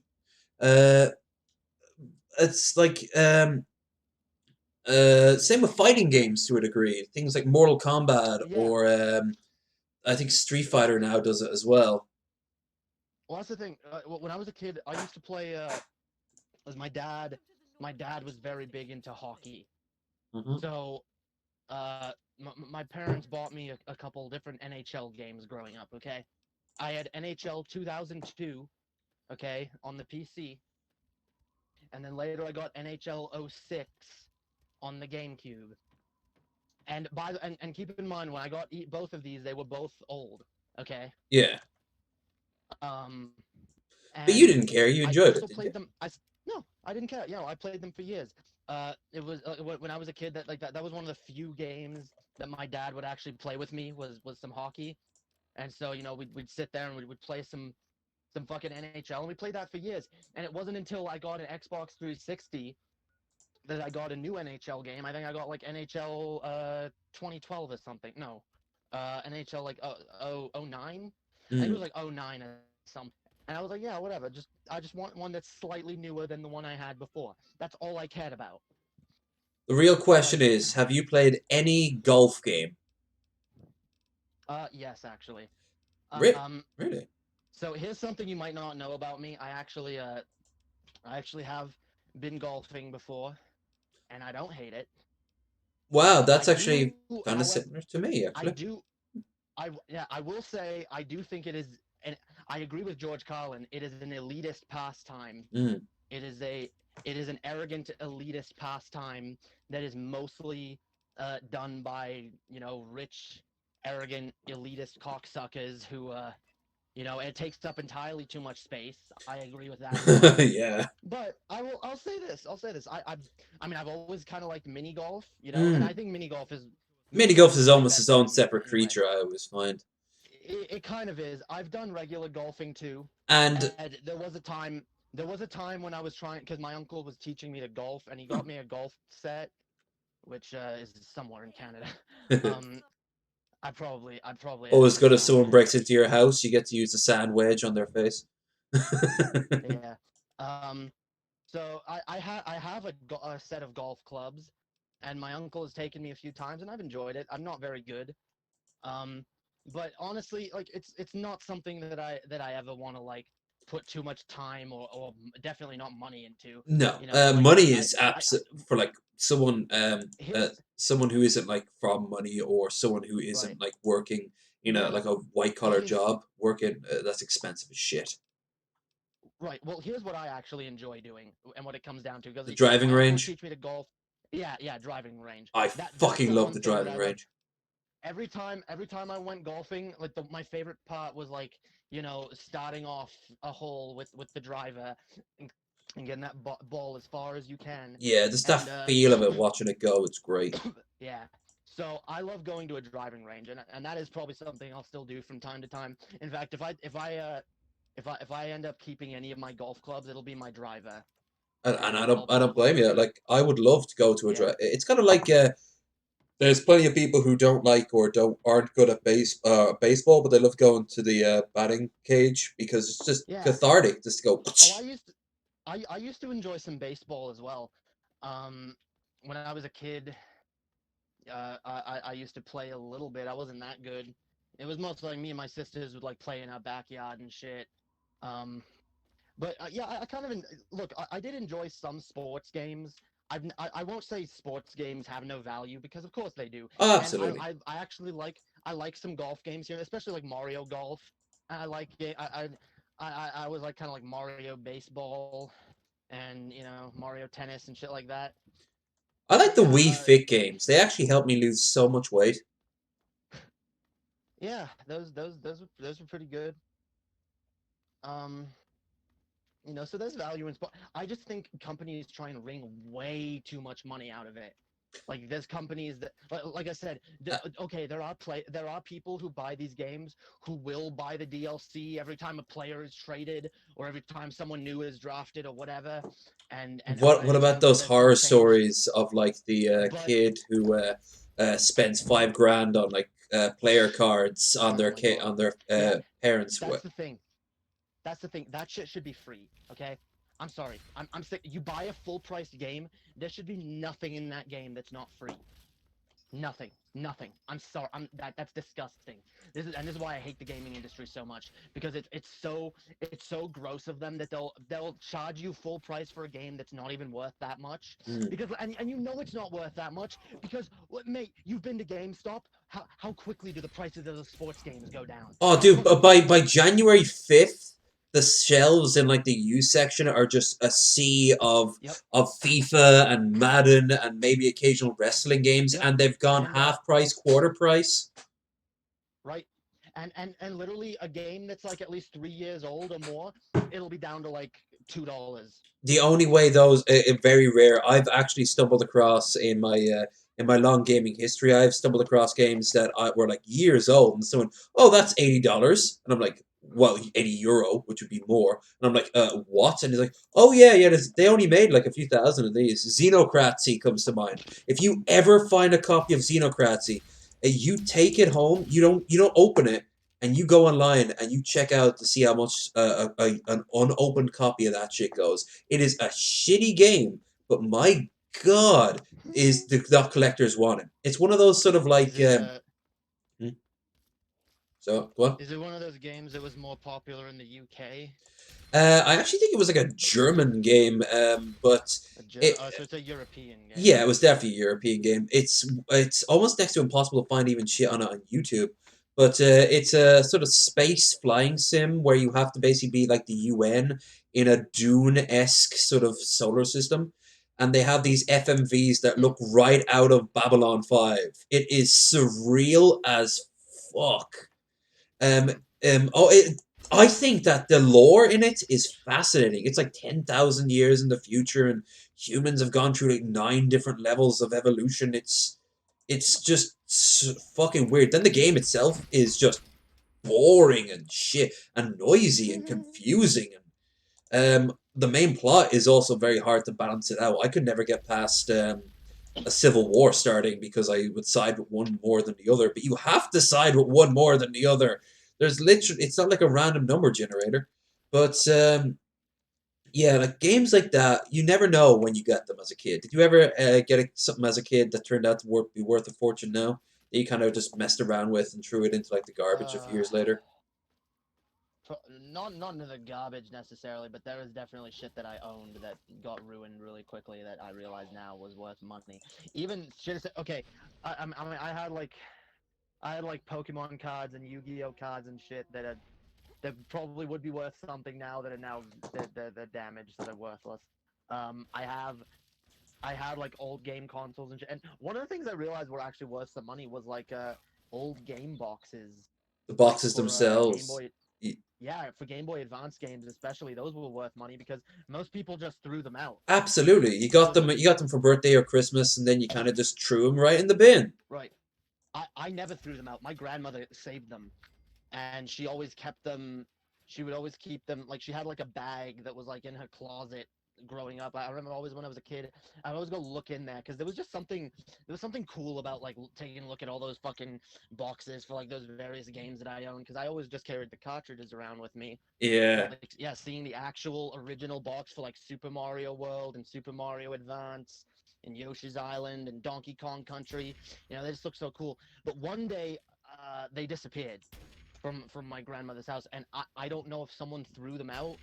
I don't know if they were like somewhere else, but like I legit like looked up some of them, and there was like, oh, like yeah, you can get $20 for this box, you can get like $30 for this one. You I'm know like, what I used to no do? shit, dude. I used to collect the manuals But from games. Like that's a dying art these all that shit days. was in there too. All that Oh shit was man, in there too. I had the manuals and everything. I even manuals can sold it. I go even for had a. some of the original games. Have you ever heard of lazy game reviewers? Lazy game Uh, reviews, or LGR for short. Maybe. He does a lot of like retro games and machines and such. He's got like Oxor, and he's got a very sort of ASMR voice. So sometimes when he talks, it's just cool to zone out to and do your own shit. But he is like he's got one of the largest collections of like game manuals in the world, and he says like he actually can get $500 for some of his manuals. Like, whenever he's low on cash, he can just sell some shit. Like he's got like 30 See, grand hard drives that like from like the early 90s and 80s that like someone he found in a dumpster. Someone found it in the attic and it was like holding up like a piece of wood. Like, that's the sort of shit like I mean, you hear about in stories and you can't think are real. Then you meet someone who actually does hmm that shit. I knew someone who he got a vinyl for Sergeant Pepper, like an original vinyl of it, and they were using it as insulation in their house. If you can believe that, the guy just was slid it to fix a hole that the rats had chewed out in the insulation of his home, and he had helped to fix the house up. And he's like, "Oh, can I take this back?" And he's like, "Yeah, it might even still play." Not only did it play, like that thing is worth a fucking fortune. damn. Yeah. What the? Oh my god. What? I'll save that for later. Okay. Um, no, it's just some random Yu-Gi-Oh news that popped up. Oh well, you can save that for your Yu-Gi-Oh Cabal. I uh Yeah, I watched the show for a while, not for very long. I think maybe the first season. Enough to get the Team 4 Star references. Got that motherfucker. But then afterwards, it was just one of those shows that like I was getting too old. If I was gonna watch anime, it would be far more serious anime. You know, like I mean, that's just that's why when it comes to the Yu-Gi-Oh anime, I much prefer Yu-Gi-Oh abridged by a little Karibo. yeah, that's the Team 4 Star shit. No, no, Team Four Star did well, I mean, Little he was Kiribo, associated with Team. yeah, yeah. That's I always call it He was that. associated with them, but Anything related to them, I just kind of group yeah, together. Little Karibo wasn't Team Four Star. Little No, Karibo was better in my opinion. you know what the strangest thing was when I was in college. I was in a restaurant with a bunch of my stoner friends, and we were all just getting drunk and having something to eat. And they started to quote that, and I had no idea what it was. And then years later, I'm like, oh my god! I was watching like Goku and Kakarot on Team 4 Star, and like I'm like, wait a minute, this is ringing a bell. And Damn they it, checked Nappa. it. Yeah, damn it, Nappa! Hey Vegeta, hey Vegeta. But what do you think of them saying that they're done? I think actually, like it's their choice to do so, and they're right. It had to end sometime, but I think they could have stretched it out for a little bit longer. Well, Yeah, I mean, well, I guess Dragon Ball is a pretty long show, and I don't think they'd ever like get through the entire Oh no, they series. were finished with the original. All they had was left was Boo, and then afterwards they had a choice: go to GT or go to Super, or just end it. So they would have had to end it after Well, yeah, Boo anyway. hmm. Well, that's the thing. Like, we're all still waiting. Like, the little Karibo fans out there are all still waiting for season 5 of Yu-Gi-Oh! Abridged, which, Hell, which I'm you know, still waiting for episode 3 of Attack on Titan. yeah. Fucking copyright. Um, some shit takes forever. Well, I mean, a little. Oh, to be fair to little Karibo, he has been having health issues, and Mm. I mean, but this is it's clear this is something that's taken him a long time, and I don't know if it was because like he I don't know. He doesn't really talk too much about what holds him up in this. Just that it's real life gets in the way, and I understand that real life does get in the way. Of course. And Um, sometimes you have to make even the decision to shut stuff down. Or go in very yeah, different directions. Like, for example, take Spoonie. Spoonie doesn't do skits anymore. He just does live streams because that's where the money is. He's making far more money doing skits than he ever is doing live streams than he ever did doing skits. The problem is, I watch him for the skits. I don't need another live streamer in my life. So, and on top of that, he's also he's very, very thin-skinned on a lot of topics. Um, so he just banhammers everything that walks. Sometimes it's fair enough, they're throwing shade at his girlfriend. But all right, fair enough. Other times he's being said, "Hi, so how about the time you threatened to rape a woman on Twitter?" Fuck you, bitch. No, Spoonie, you could admit Noah, you could just admit that you were having some mental problems and you needed some time to yeah. fix yourself out. Instead, he's like, I didn't do anything wrong. He's Well, he's okay. just he's just not the same guy I was watching years ago. Yeah, no, I agree, and because look, my stance with trolls is this, okay? If someone comes into the chat and it's clear that they're not interested in having a dialogue, they're not interested in having a conversation, they're just there to start drama, or they're just there to They're there to provoke you. insult people. Yeah, like for example, like no, I don't blame him if they're fucking saying shit about his girlfriend. Like it's something that is it's really immature. It's a really immature thing that people do, Hmm. where it's like, ooh, I'm gonna go into your chat and ooh, what's the one way I can piss you off right now? Ooh, I know, I'm gonna make fun of your significant other. I'm gonna hit you right where I know it'll hurt, Or or your where I dead hope dad. it'll hurt. Oh, yeah, or your dead dad. Is your dad dead? Yeah, yeah, well, fuck you, dude. Yeah. Fuck your dead dad. I bet he's getting raped by But Satan in hell right now, you know dude. what they say in response to anyone who like does what you do, which is I think the mentally healthy thing to do, which is just to ban them. They'll say that A, you're affecting their free speech, and B, you want an echo chamber. The okay. Well, to both of those things, I say, okay, first of all, to the free speech thing, no, you have free speech, and you have a right if you want to go make a YouTube channel that To says say "fuck your Jae piece. Darke." Yeah. Yeah, you can go make a video. You can go make My a channel soapbox is not your dedicated. soapbox. Yeah, Like, exactly. yeah. You can go make literally go make a channel dedicated to how much I suck and how I'm wrong about everything. I can't stop you from doing that. But you know what? If you're in my space, yeah, I get to decide what's up. Like, just like if you're in my house and you're doing some shit that I don't like, I can tell you get the fuck out. Yep. I Okay? always liked what Paul did, where he doesn't even hide it, and people are like, "Oh, you just don't like Yep. discussion." And Paul's like, "Dude, I'm old and I'm tired, and I don't have time for you." Like, Yeah. Well, that's I can empathize with that because I'm like, dude, I'm too tired for this shit. yeah, Especially when people come in trying to be like, ooh, hey Jay, your political opinions are dumb. yeah. Hey, I've Samuel, seen it, man, and this I've thing's seen you do a dumb. long sigh, and then they probably think that they've won. Like, Yeah. a long sigh does not mean you've won. It means that you probably aren't old No. enough or have gone through enough shit to understand Well, why you are well, draining hey, someone right now. you know who else does the long sigh is Matt Dillahunty. I watch a lot of the Atheist Experience, and I love it when like a certain caller comes on. Like for example, anytime someone comes on trying to defend slavery, you'll get this guy. Oh my god. Okay, we have to do this again. We have to have the retarded fucking slavery argument again. Oh, biblical slavery is different. Yeah, I understand why that's a fucking annoying argument to have. I've had many similar. It's the same thing. Like I've had many annoying arguments with people over and over and over. It's like, dude, You I've know what they explained want? to you this before.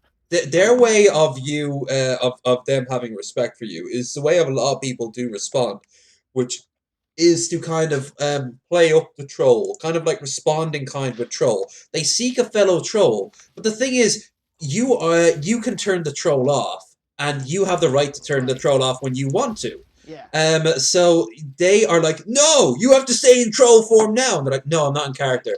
It's kind of like Well, get the, it's I don't it's almost this is gonna sound like a weird like a weird comparison, but it's kind of like the way a prostitute has to act. Like when she's with you, like when she's paid for it, like she has yeah. to put it on and all that shit. It's But when she's not, she's like, exclusivity. dude, fuck off. You know, like fuck Yeah. off. I'm getting lunch. But no, you said yeah, you paid me to say that. Yeah. like Yeah, pretty much. Well, it's it's more than just that. Cause look, I don't even do that as like that's not everything I do on my channel. It's not just like 24/7 trolling, and it's not even. no. Look, I will admit I kind of fucked myself over at the start. Okay, I don't, if you guys were around lately, you'll have seen there was a kawaii cost popped into my stream the other day, and I kind of went off on him, and I was like, I dude, did not see you were that. the biggest. I was like, dude, you were the biggest mistake that I ever made on this platform. Starting this whole because it led to all the other bad decisions I made. I Mm. threw my lot in with trolls. I thought, okay, because in case I don't know if you know this, but Kawaii Cost was the first person I ever streamed with on this site. And the reason was he was a fucking annoying little fucking troll in the chats that everyone was annoyed by. And I thought, okay, I'll bring him on and like interview him, and maybe I can actually like get beneath the fucking troll. I wanted to see who's the man behind the troll mask. I wanted to get behind and see who this person was. Because I thought, you know what? Because especially at the time, I kind of empathized with trolls because I was kind of going through a rough time, and I was like, I liked trolling people and fucking with people, and I thought, yeah, dude, pissing people off is fun. But at the same time, I was like, I knew how to turn it off, and I've always known how to turn it off. I've always been able to go back to like, okay, well, no, I'm still an empathetic person, Could but you imagine I like to if make jokes. yeah, I like to make jokes, and I like to take the piss. It's fun. I just realized earlier when you were saying like why don't you create your own channel? If everyone did that, could you imagine the level of spurgery? It would be worse than when YouTube first started, because Well, like but just the that's the sheer amount of that is out these not necessarily. days. Well, here's the thing, mate. Here's the thing, though, mate. They can make their channels. There's no guarantee someone will watch it. I mean, mate, there's literally, you know this, there's literally channels out there that are dedicated to fuck Jae Darke, and how many people watch those channels? No one. Hell, No one. even but the thing is that like drama channels always, and I mean this, I really do mean this, always succeed when they get a hint of something. For example, I do not like a certain person who has been currently under a lot of fire, and I could easily just take out my cock and start going, fucking told you so, and I would get views in thumbnails. Things like, Yeah. fucking told you so, or hashtag Joe is cancer. Oh, did I say that? But here's the thing. I don't do that because I like to see myself as neutral. That doesn't mean I don't have my own preferences, but when the camera turns off, I get on with my day. Like I can literally detach myself. Now, if one of the people who are like, "Why don't you fucking debate?" blah blah blah, was to go and start up, let's just generic. Let's just say someone Vosh would be getting trolled by all the time, or somebody that someone that TJ has blocked on numerous accounts, so they set up 10,000 more sock accounts to constantly go at him. Let's say they start up a channel slowly dedicated to that, there would be no argument. It would just be a. But mate, can I just say that those channels exist? I know they do. That's Hell, this whole they've Onision and thing brought the anti-O group out, and I don't like Onision, well, but I learned not to like they're the not. anti-O people just as much. They are cunts. Well, it depends. It depends on the anti-O people. Okay, some of them are annoying. Some of them have What some about good points. Wolf? Like What's your stance on Wolf? I like it. I like him. I like him. I don't agree with him 100% politically, Mm. but on the Onision thing, I pretty much will agree with Oh, him. I can't stand Including, by the Onision. way, But the thing is that including by the way, he hasn't really done I agree anything with. with his with the time they've spent going at him. They don't really contribute anything. They just sit around and jack each other off, saying how much they hate Onision. And Well, no, they're trying to expose him. They're trying to expose the shit that but he's they've done tried to and expose talk him for about it. years, and it didn't work. Someone else Yeah, did and it. now people are at. Well, but now actually people are listening, and that's what. That's why And now I you actually also, have listened to a lot and of. that also I've is why a listened lot to a of lot of the people. interviews. Mm.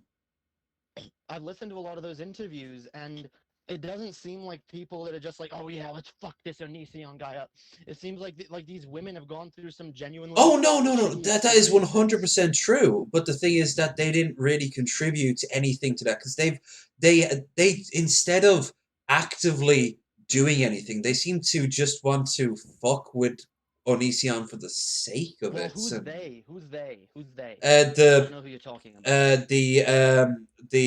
anti-O groups basically, particularly Wolf, Which anti?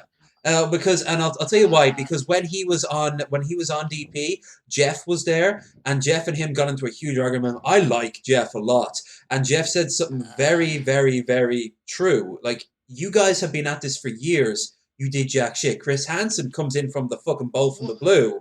hang on. No, no, that's not fair because they have been at this. What do you mean they did jack shit? They've been trying. They've been Stevie Wolf has trying, been but nothing fucking. came out of it. Like, He's been the loudest. Well, that's the thing. He's been the loudest motherfucker on this, and no one's been listening. No one's been listening. No one cared. It's been an open secret on YouTube. Everyone just kind of knew it that wasn't a Onision was like secret. this. I mean, hell, Well, DP yeah, did their first pay for view you know what thing, I and it mean. was You on know them. what? Well, you know what I mean by I open know. secret. Yeah, It's like it was a thing it's no something one that everybody really picked up on. everybody kind of know everyone kind of knows, but no one really knows the full extent of it, and everyone's just kind of like, yeah, well, yeah, obviously he's a piece of shit, but no one's really going to do anything about it. Yeah, it did take someone like Chris Hansen paying attention to it for it to finally go somewhere. But like, how is that a negative on Stevie Wolf or any of the people who have been desperately trying to call this out for years, and only now people are listening? Because I Like, suppose my it's main not his argument is fault. that he was It's not his. ineffective. He was ineffective at it. Yeah, he was ineffective. Me, I've been fucking out here screaming a number of shit and being number of things and being ineffective. Does that mean I'm wrong?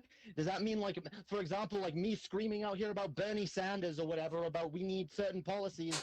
They don't get that. It might be ineffective, Uh, but that doesn't mean it's. By the way, I don't think it is ineffective because if it wasn't for people like Stevie Wolf who were like pointing this shit out for so long, like this wouldn't be such common knowledge that I don't think it ever would have come okay. across Oh, Chris Hansen's attention if it okay, wasn't for the okay. Onision. That's fair enough. Because actually, I've got a question on that. Uh, a wider question about the whole Onision thing. Do you know how Chris Hansen heard about Onision in the first place? Because I don't, and I'm genuinely curious. Like, who told him? Who was the I'm not. whistleblower? I'm not sure. I think I, I'm. I don't know how he got his first. I do know, however, that a number of people. Like, here's the thing. Like whoever you want to like give credit to at the end of the day and say, oh, this person brought it to No, light, no, like I'm Chris not. I'm not Hansen. planning to put someone up on a plinth. Whoever. I am just literally curious. Well, no, no, but I'm saying whoever people want to say that is, it doesn't like the fact is, I'm and I don't have proof who where it came from or what, Mm. but I do know that Stevie Wolf was extremely vocal about this, and I know like if it Well, I don't wasn't doubt maybe that. not him specifically, but people like him, then it probably wouldn't have made its way to Chris Hansen. People had to be talking about this and saying what's going on, like, and it did take a while before people finally listened. Actually, I think it was Blair White. I think it was actually no, not Blair. Fuck, who was the first person they interviewed? Because he started talking with people like Was it Blair late? White. Was it Lacey Green by any chance? Was it? I don't know. I don't know. I know it was people in that camp, people in the like anti-Onision, fuck him, dude. Like, it Which was is a big YouTubers. camp. That's So yeah, yeah, it was it was almost well, certainly a that's the thing. YouTuber. But I'm very It was curious even regular then how that. YouTubers, Yeah. and well, it does seem like those YouTubers wouldn't have been talking about this if it wasn't for like there were a lot of YouTubers talking about it for a long time, No, I and didn't then really just think of it like caught that. on. I'm not gonna lie. I didn't really think of it from that angle. I just saw them. I saw that Wolf dude. By the way, I'm gonna tell right now. Well, I've not seen any of his stuff. So I've only ever seen him I on have, and DP, where he I literally was just in this sort of anti Jeff thing. I actually thought he did. Yeah, I thought he did actually a pretty good job. And I look, I don't dislike Jeff, but I'm not a huge Jeff Holiday fan, and I do have Huge issues with Jeff disclosure. I Holiday. really like Jeff, and I've had good conversations with I the man. I need to start watching more I of his had good. shit just to No, keep in I've touch. had good conversations with him too. I had him on my old show, Nice. and I thought he was perfectly pleasant. I don't agree with some of the shit that he's done and whatever. Like I have some disagreements with him, but at the end of the day, there's no real beef. But No. I will say I didn't really I wasn't really with him on in that Well, he was exchange really because kind of honestly, defending himself, wasn't he? He was kind of like because Wolf went right at Jeff because Jeff was kind of like in Wolf's eyes, Jeff was, if I remember right, kind of dismissing the worst elements of Onision, right. and Jeff counter argument was like, "Do you honestly think I don't know how much of a piece of shit he is? Because I know how much of a piece of shit he is." And I agree Well, then with both of them. That's the why was honest he truth of it. downplaying it then? Well, why was he downplaying it He's then? Why was he downplaying just it like, oh, because you guys need to stop? Um. Oh Jesus! What was? Um. Oh my God! I've This. heard Jeff say several times like, you guys are just like you guys need to let up on this. This is ridiculous. Nobody cares. Blah blah blah. And it's like, I, dude, if you don't care, you don't have to pay attention to it. But don't sit there and Well, he say that kind the of does. anti-Onision It's people. literally involving like half his friend base. At this point, he Well, can't escape it. I mean, you are what you eat. I don't know, dude. Hey, But no, that includes the people who are accusing Onision as well. Like sure, he is a wide fan base and a friend base to boot. Um. sure, I can understand that. But look, here's the thing: Onision has been pretty clearly like of the evidence that I've seen and of the shit that I've heard. I pretty much I'm pretty much I pretty much believe most of what the anti-Onision people are Oh, saying. so do I. I want to Uh, make that abundantly I clear. bel I do too. I'm I don't agree with all of Chris Hansen's decisions, but No. I What a pretty way to much yeah, fuck up the what a way to I piss on the pie, yeah? right, but I agree with the general idea of what he's trying to do, and even when it came to like his The being interview. like, Did you see the interview that he backed out on? And that guy from well, Newsweek okay, had to take over. here's the thing. Here's the thing, mate. I'll remind you this. Remember, there were interviews like that. For example, DP set up with Brett Keane, where Brett Keane started acting like a fucking asshole, and be like, oh yeah, dude, like fucking presumptuous douchebag, just thinks he's gonna get whatever he can. Oh well, you have to do this stipulation and that Yeah, but stipulation, and then if Onision had done that with Chris, then it would have made him look even worse. Onision did do that with Chris, But and he Chris didn't was get a like, nah, fuck chance. that, dude. No, he would have gone. All he asked was that it would have been live, and he couldn't monetize it. That was the two things Yeah, Onision asked okay, for. mate, I can understand why Chris Hansen didn't want to make that interview live. Think about it. Every time Chris Hansen is like, I can tell he's literally like he's a dad, okay, Hmm. and I can tell he's kind of got this like he's kind of Terrifyingly sickened so by is Onision. Onision. Yeah, well, yeah, he's kind of sickened by. Well, Chris Hansen strikes me as an actual dad figure. Hmm. Okay, he strikes me as someone who actually, knows what it means to be a father and actually gives a shit, which is why he does what he does. Whereas Onision is not, not even close, and it terrifies me that he has offspring. But my point is that Chris Hansen clearly. Like he doesn't. He said a number of times whenever he's playing Onision, is like, I'm sorry, I have to show you guys this, and he's been like, there is a lot of horrible, disgusting shit he said. Oh, There was one that he absolutely. refused to play. There was one that he refused to play where Onision was basically revealing, I think Sarah or whoever that had gotten raped, He Yeah. was revealing something like extremely private. So think about it from Chris Hansen's point of view. This fucking loose cannon who's whipped his dick out on fucking videos before, you're gonna let him go on live and say whatever he wants? No, no. I Let's be actually, honest. I would do that because I all can kind of all Greg could have done, could have ruined himself. That's all he could have done if that was the case. But the thing is, what I not see with just ruined Chris, himself, but the victims. He could. I think Chris Hansen was most that's worried about the victims and what he would have said and done to try to hurt them in those moments. Because imagine like, I don't. Who knows who like Greg's gonna try and throw under the bus. I mean, I saw his interview, his very disgusting interview with Keemstar, who is a disgusting person who I have zero respect I for. have lost a little bit of Zero respect for respect. Keemstar over the years. He does come I've across like a never bit of a I've bottom never had any feeder, doesn't he? respect. He does come across a little He bit. is a bottom. Yeah, No, he is a bottom feeder. Absolutely. And I've never had respect for him, but I lose more and more respect for him. And anyone who throws their lot in with him, or anyone who fucking puts Now, trust in now, him, now, I won't get as past that. always, I I will won't get try to past be as that. neutral as possible. He Yeah, did go call ahead. Greg out for that sort of like anytime you use anything Dude, of him, hits you with a copyright strike, and he's like, who dude, what the hasn't called fuck? Greg out? Who hasn't called Greg But that out was for in the same something? interview. It That's the doesn't make thing. you a Like hero. he's trying to be detached, but I did not like the way both him and was it Dick? It was Dick Masterson. They all three of them were kind of going like chumming it up with fucking Greg, Yeah. and I was just They there definitely like, did. And oh. it's yeah. It's gross, dude. It's gross watching that shit. And like I'm I don't know, dude. Like Especially Dick. Like Dick's I put up get with enough shit from Maddox. You think he'd see all the signs with yeah. Greg?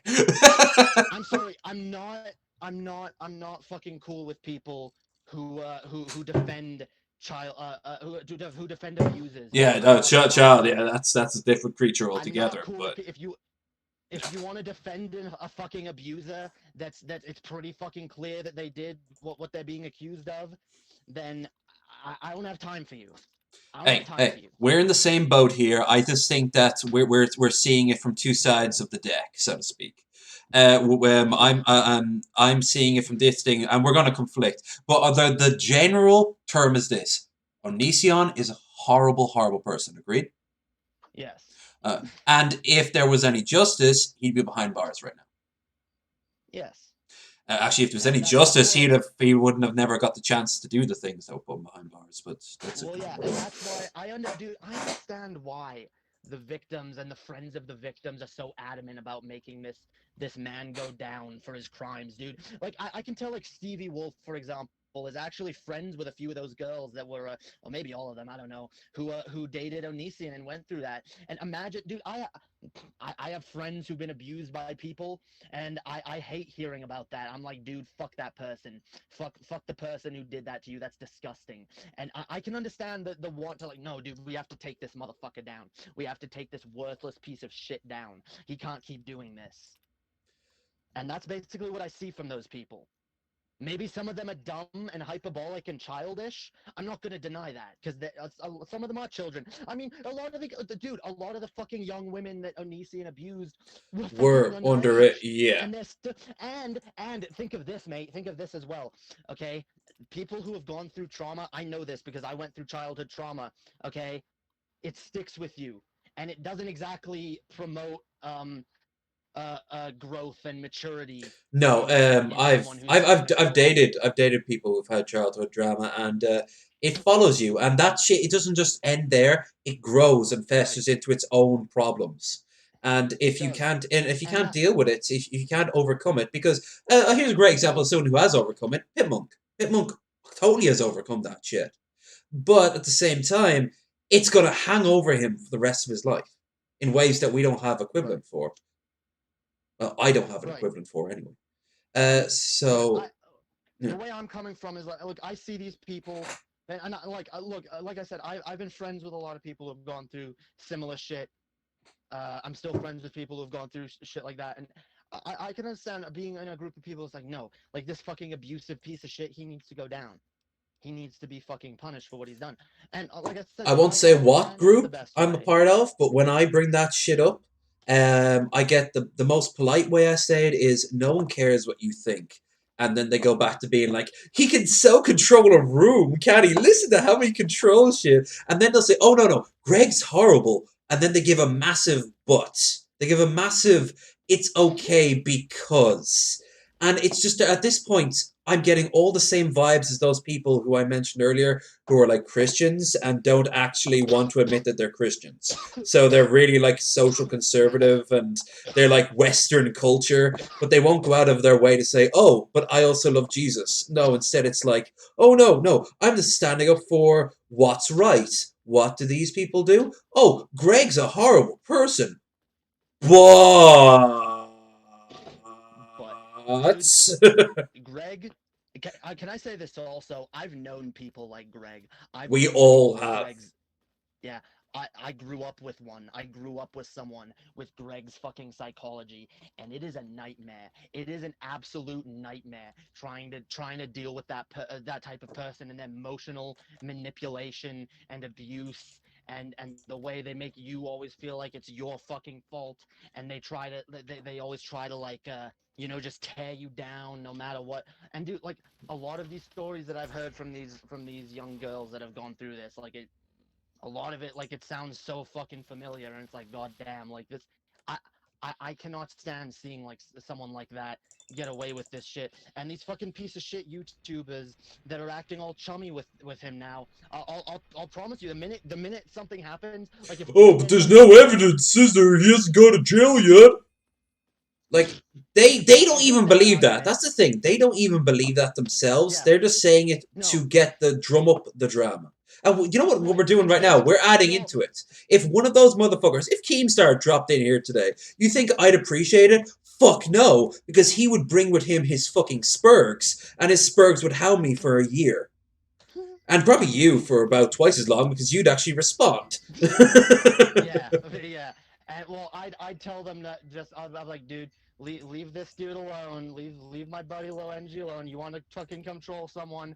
Control me, because I'm the one who said that Keemstar is an irredeemable piece of shit, Well, no, I and said it I have too because zero that's the respect for him. moral thing to do. Like that is the self-evident moral thing to do. It's Yeah. like there are so many horrible people out there, but at least some of them are absolute like fucking terrible. Like I noticed there's like for example Shani, for example. Shani's not a nice person. Let's put it bluntly. No, She's she's not a not. very. That's why it's in many ways totally okay to rip her apart for the way she looks, the way she acts, probably the way she smells. Well, But see, like at the same time, well, that's it like comes down to this, dude. I believe in treating people with respect, uh, proportional to the type of people they are, yeah, and proportional to the type of respect they give others. So if someone is not a decent person, yeah, I'm not gonna show them as much respect.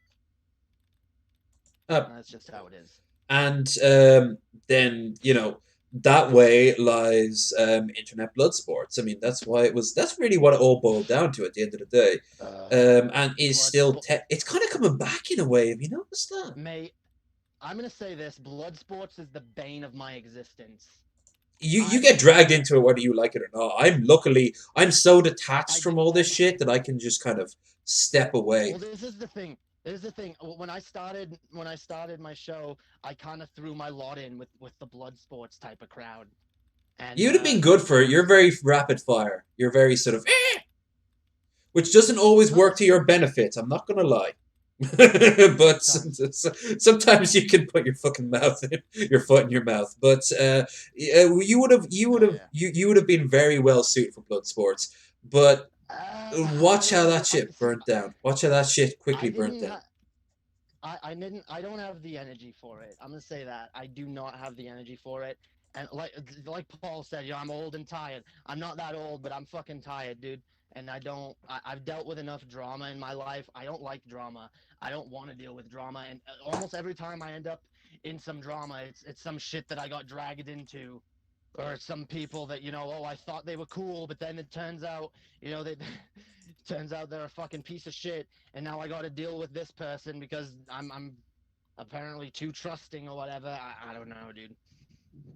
And I'm going to quickly I don't know. segue for two things. Number one, if you are Yeah, enjoying this go ahead. stream, don't forget to like, share, and subscribe. I haven't chilled once on this channel since starting it up. Just to show how good of a conversation we're having, or rather just a ramble of two flapping mouths going back and forth. Yeah, dude. um, Share this yeah, shit. yeah, it's so cathartic to do it, isn't it? It's just to go like. Yeah. But first of all, I'm not going anywhere. I'm just taking a quick breather. Just to say, if you're liking the stream, don't forget to like, share, and subscribe. Uh, Also, check the link down in the description. I put Jay's channel down there, where you'll find all his other goodies. I'm going to read this now because this is actually I remember this is actually kind of a funny thing because I'm still playing the game from time to time in the background while we're talking about this shit. Uh, okay, so case 43027.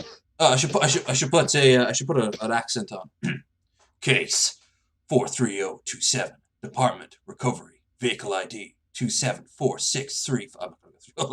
Owner Faye Danielle. Offense abandoned car. Others not yet determined. Notes. Car found along the highway with burnt out engine. It appears to have been stolen and taken on a joyride. It matches description of cars in variety of recent out-of-state traffic offenses. When recovered, car's content includes 2 pairs of pliers, 1 Canadian flag, assorted theatrical costumes, 4 bottles of tequila, empty, 1 pool cue, broken, and 4 garden gnomes strapped to the front bumper. Owner reported car stolen 4 days prior, but her story has many inconsistencies. Bring Miss Faye in for further questioning. Boom! The case of the Canadian gnome stealer. The drunk Canadian gnome Damn, stealer. dude. Yeah. Why are you stealing all of America's gnomes, Jay? Um, I don't know, dude. I just got a thing for gnomes. You like their pointed hats? You like their smiling Yeah, dude. faces? Yeah, they're really pointy. They are, aren't they? They stare at They you ma when they you makes sleep me have yeah. and They when make me you're have awake. cravings. Unchristian cravings? Oh yeah. I mean, those are the best cravings. Aren't they just? The kind that would make an old bishop blush, dude. Oh no, no, not in this country. Oh boy. He'll either be like, "Oh, pfft, you fucking amateur! Here, call up Cynthia. She'll set you right." Or, yes, with adult women, of course. Yeah. Oh, Catholic Church. Speaking of, there was a bit of non-corona news in the mail. Did they did let out a bishop in Australia for child uh, sexy sex. They let him out because he asked them to. As far as I can tell, I looked it up. I couldn't see any sort of reasoning, but he was in jail for years, and he had been a part of a child sex ring, and they let him out. Why? Because he was a bishop, I guess, and he had money and connections and power, and fuck this world. Uh, I don't even know how long he spent in jail. Something tells me he didn't spend all that long. yeah, probably not, dude. Oh, by the way, sorry there, Fuck Bill, religion right up for my uh, ass. for not responding to you. I doubt I will believe CD Projekt Red knows what they are doing. Um, I'd love to be proven wrong, but I am ready to be vindicated. I'm ready to agree with you on that. But then again, Witcher 3 was pretty fucking solid. Although I used to think CD Projekt I Red was the only company that was good to its people, but then I found out just before The Witcher was released, they let off 70% of their staff so they wouldn't have to pay them the end of game bonus. oh Cunts.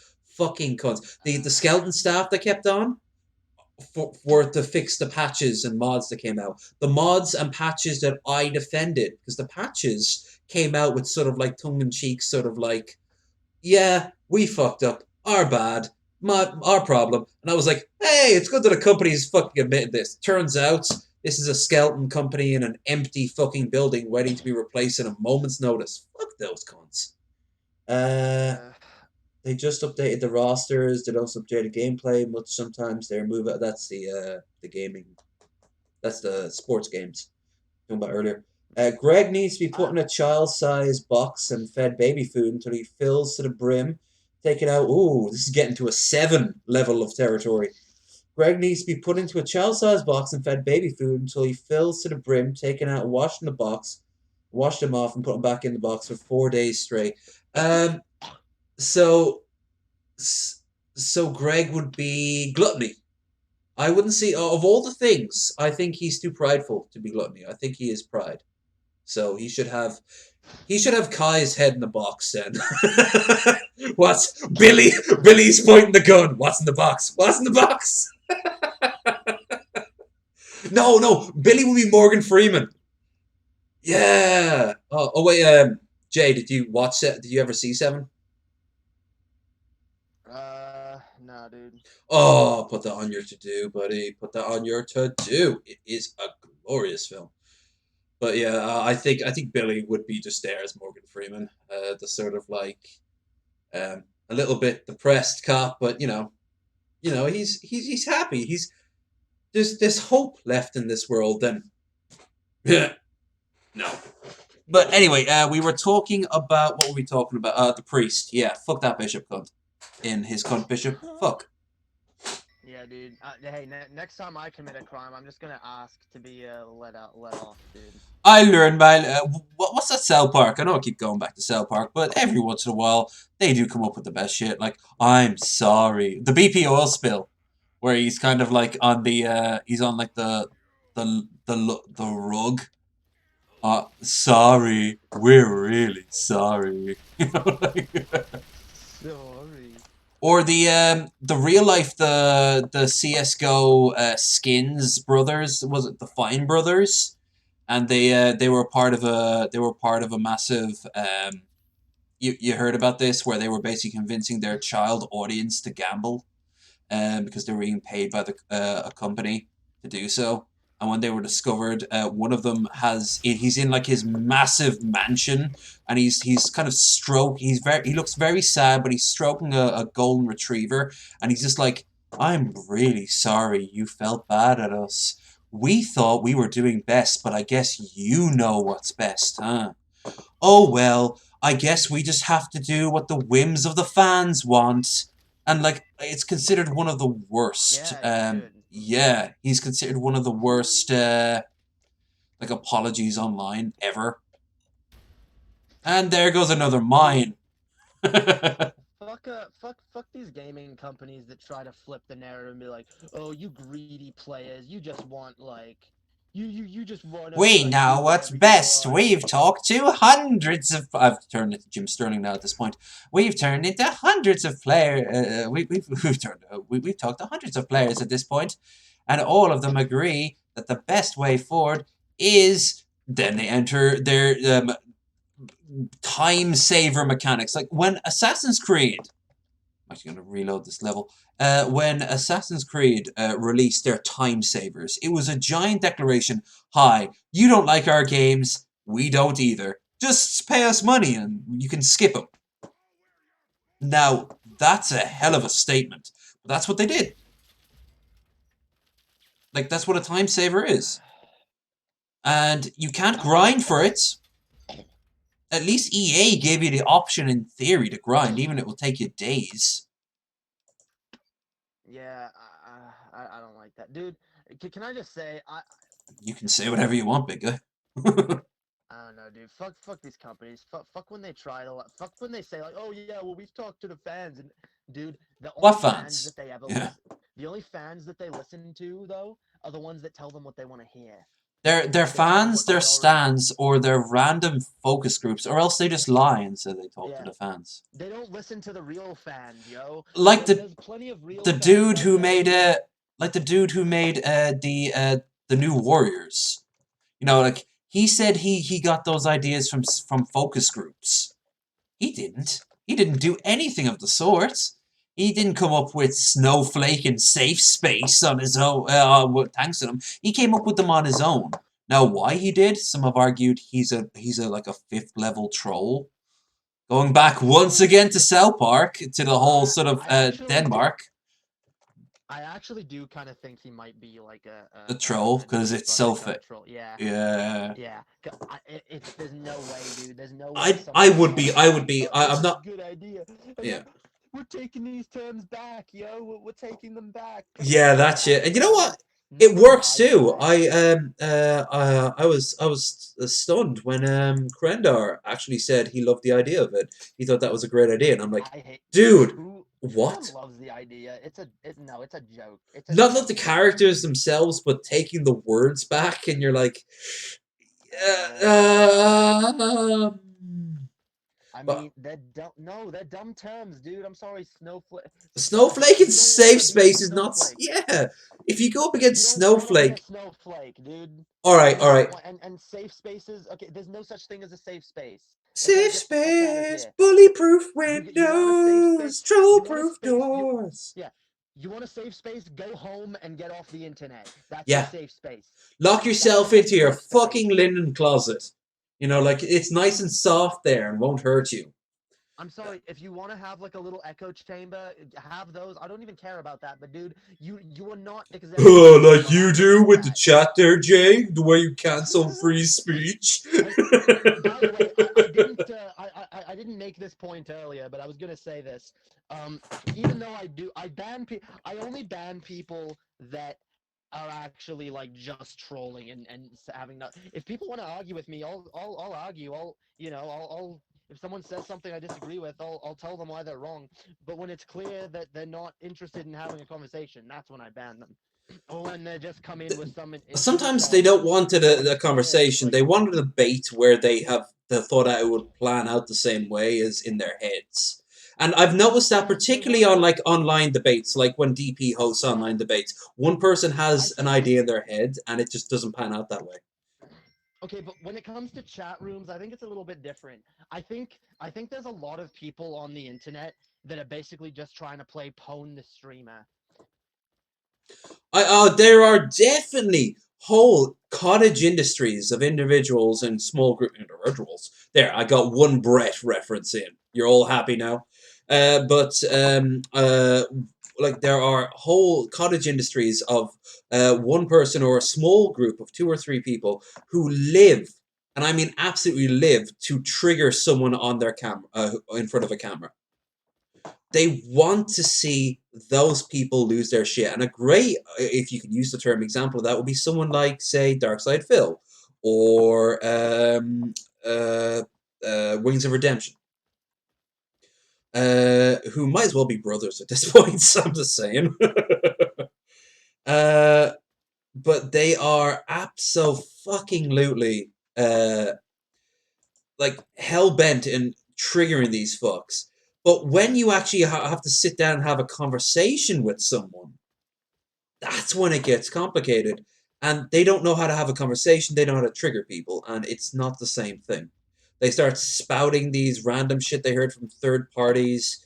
They never have any sort of input themselves, and when they're called out on one thing, they just go, yeah, but no, but you just don't like free speech. And at that point, the conversation's over because you've entered the realm of Poe's law. Alcohol makes me sneeze. I got that from my mother. Uh, so, Jay, what do you think about all that? You muted yourself again, buddy. Either you're muting yourself or there's some sort of lag going on. I'll have to figure this out for next one. That's actually real quick. No, no, Yep. yo, Yep. oh, there you are, there you are. Okay, that's good. Fuck Discord, yo. Fuck. Yeah, I know, right? I'm If we do this again, maybe we should try. I was gonna say, fucking. Oh shit! I know what it is there. I've actually got to. I've just got to sit. I've just got to sit in one spot. I get too restless and I get up and start walking around and shit, and it gets disconnected. My bad. I actually also, while minimizing it, I kind of shut down Fallout 3, so I just have to start up again. While we're here, we'll read the chat. CD just updated. Roster is Greg. Uh, ca- uh, can we do the same to the priest? Yeah, pretty much.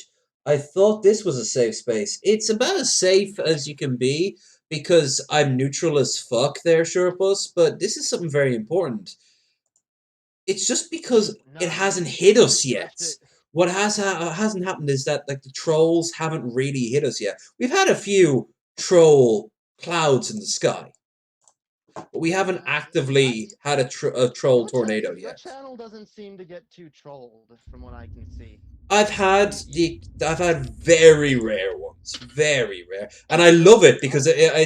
such a strange experience for me. I'm like, a troll, yay! Well, to be fair, well, see, that's exactly why they don't come around, mate. Because they can tell you like it, they can tell you're not triggered by it, and they can tell that like you get like giddy when there's a troll, and it's like, oh yeah, it's a troll. I want to fuck Yeah, with this person. yeah, that's the thing, like, Oh, this is because I know I'm actually doing yeah. something.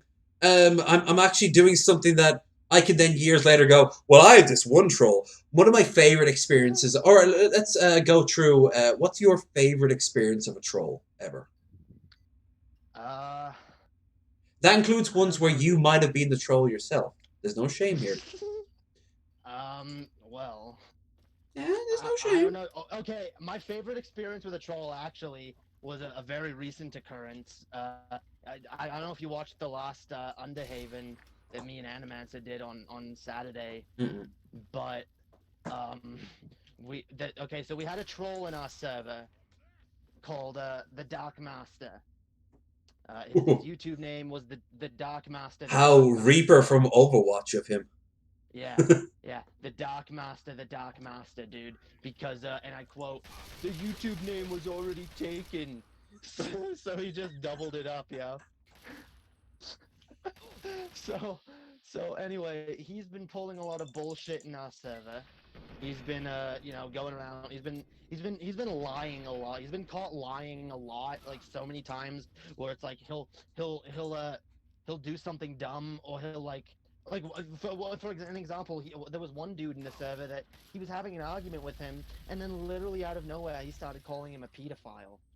What? And yeah, and when I heard of this, I was like, hang on, What was and I went, the argument about?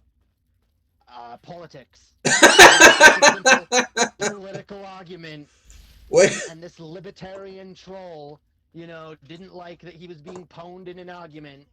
So he goes with, "Oh, well, you must be a pedo then."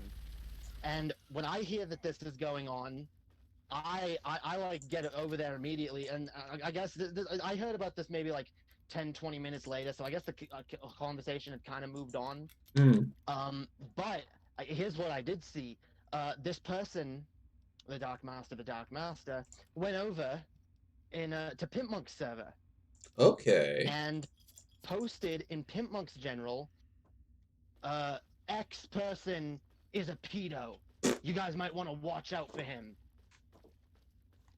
And when I saw that, I screenshotted that in Pimp Monk's server, and I went over and I said, "All right, I hear you've been going around calling this person a pedo. I saw that you went and in Pimp Monk's server and accused this person. I want to see your evidence.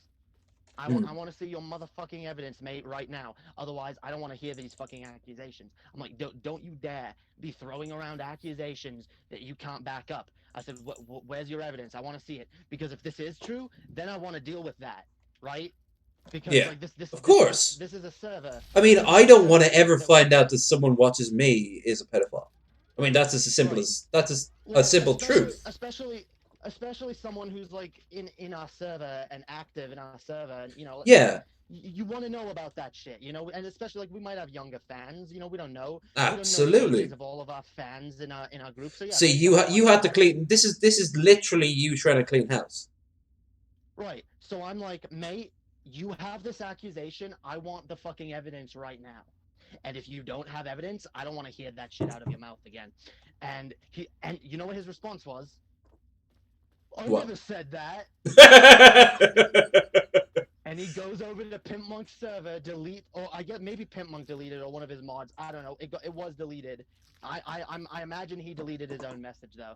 In fact, someone who in fact, I could actually probably find that out because I think Animancer still owns that server and could check the logs Fuck yeah. and see that he probably did. He probably did fucking Hey, delete buddy, that. you got Yeah. short-term memory loss or what? You probably wouldn't remember anyway. Yeah. So when I posted the screenshot, he goes, "Oh well, how do I know you didn't Photoshop that?" I'm like, "Are you fucking kidding me? Are you fucking kidding me right now?" And that shit blew up at that point, and I'm surprised he didn't get banned then and there. Animancer was basically like, "Nah, dude, whatever." He talked to him and whatever. We were like, "Okay, like don't do that shit again." And he was basically like, "You know what? This dude's basically the court jester here. You know, we'll leave him around. He makes people laugh." But So he's one eventually of we the just stopped. harmless trolls who talks like. Well, he wasn't though, because we thought, okay, just don't do this shit again. If All you right, I do, suppose if you then are let me throwing know. an accusation like pedophilia around, that's not really all that harmless. Yeah, yeah, no, it's not, and that's why it was basically like, don't ever do that again. And he was basically, he kind of was, okay, I'm sorry, I shouldn't have done that. Like, because Oh, anyway, so we he called him admitted that out. what he did was that's unusual. Yeah. Normally, you never get resolution. Well, because everyone was kind of just like, dude, no, this isn't cool. He's like, okay, whatever, fine, I'm sorry. He didn't seem too sincere, but whatever. Anyway, more recently, this was a few weeks ago. More recently, we did an episode on Underhaven where I don't know if you know the YouTuber Mr. Dapperton. The name Um, does sound. I probably saw him in chat or stuff like he's that. a he's a libertarian Hmm. bloke. We basically we riffed on his intro, and we riffed on a couple of his videos, you know, and it wasn't too like, there wasn't too much vitriol or anything. It was just kind of, I mean, Swagta did get a little mean, I'll be honest, but I mean, and I maybe I was a little mean too. I'll be honest, but whatever. We meant no ill will to this guy. We were just kind of fucking on him. Uh, I guess the Dark Master was a fan of Mr. Dapperton, being a libertarian himself, I guess. And yeah, so decided to go over there. And so he posted a comment in our stream, which no one really got too mad about. He was just like, "Triggered much?" And people were like, "Dude, that triggered thing is kind of dumb, dude. No, we're not Yeah. triggered. We were just making fun of him." And my response to him was just like, "Lol, troll much?" Because yeah, lol, triggered much. I'm like, "Lol, troll much?" Because I've been saying this to him like in the server when he does stupid bullshit. I'm like, "Dude, you know, you're just acting like a troll. Like you don't seem to be willing to have an honest conversation. You're just acting like a fucking troll." I knew you'd have a better story than mine because you obviously spotted that my chat is familiar faces and Yeah, people who clearly aren't trolls. That's not to say that I haven't had it, but I mean, one of the yeah, weirdest experiences of my life was this Dutch dude when I was playing Euro Truck. Euro Truck and American Truck, as you know, and that's how you started yeah. watching me. I play a lot of those games, and um,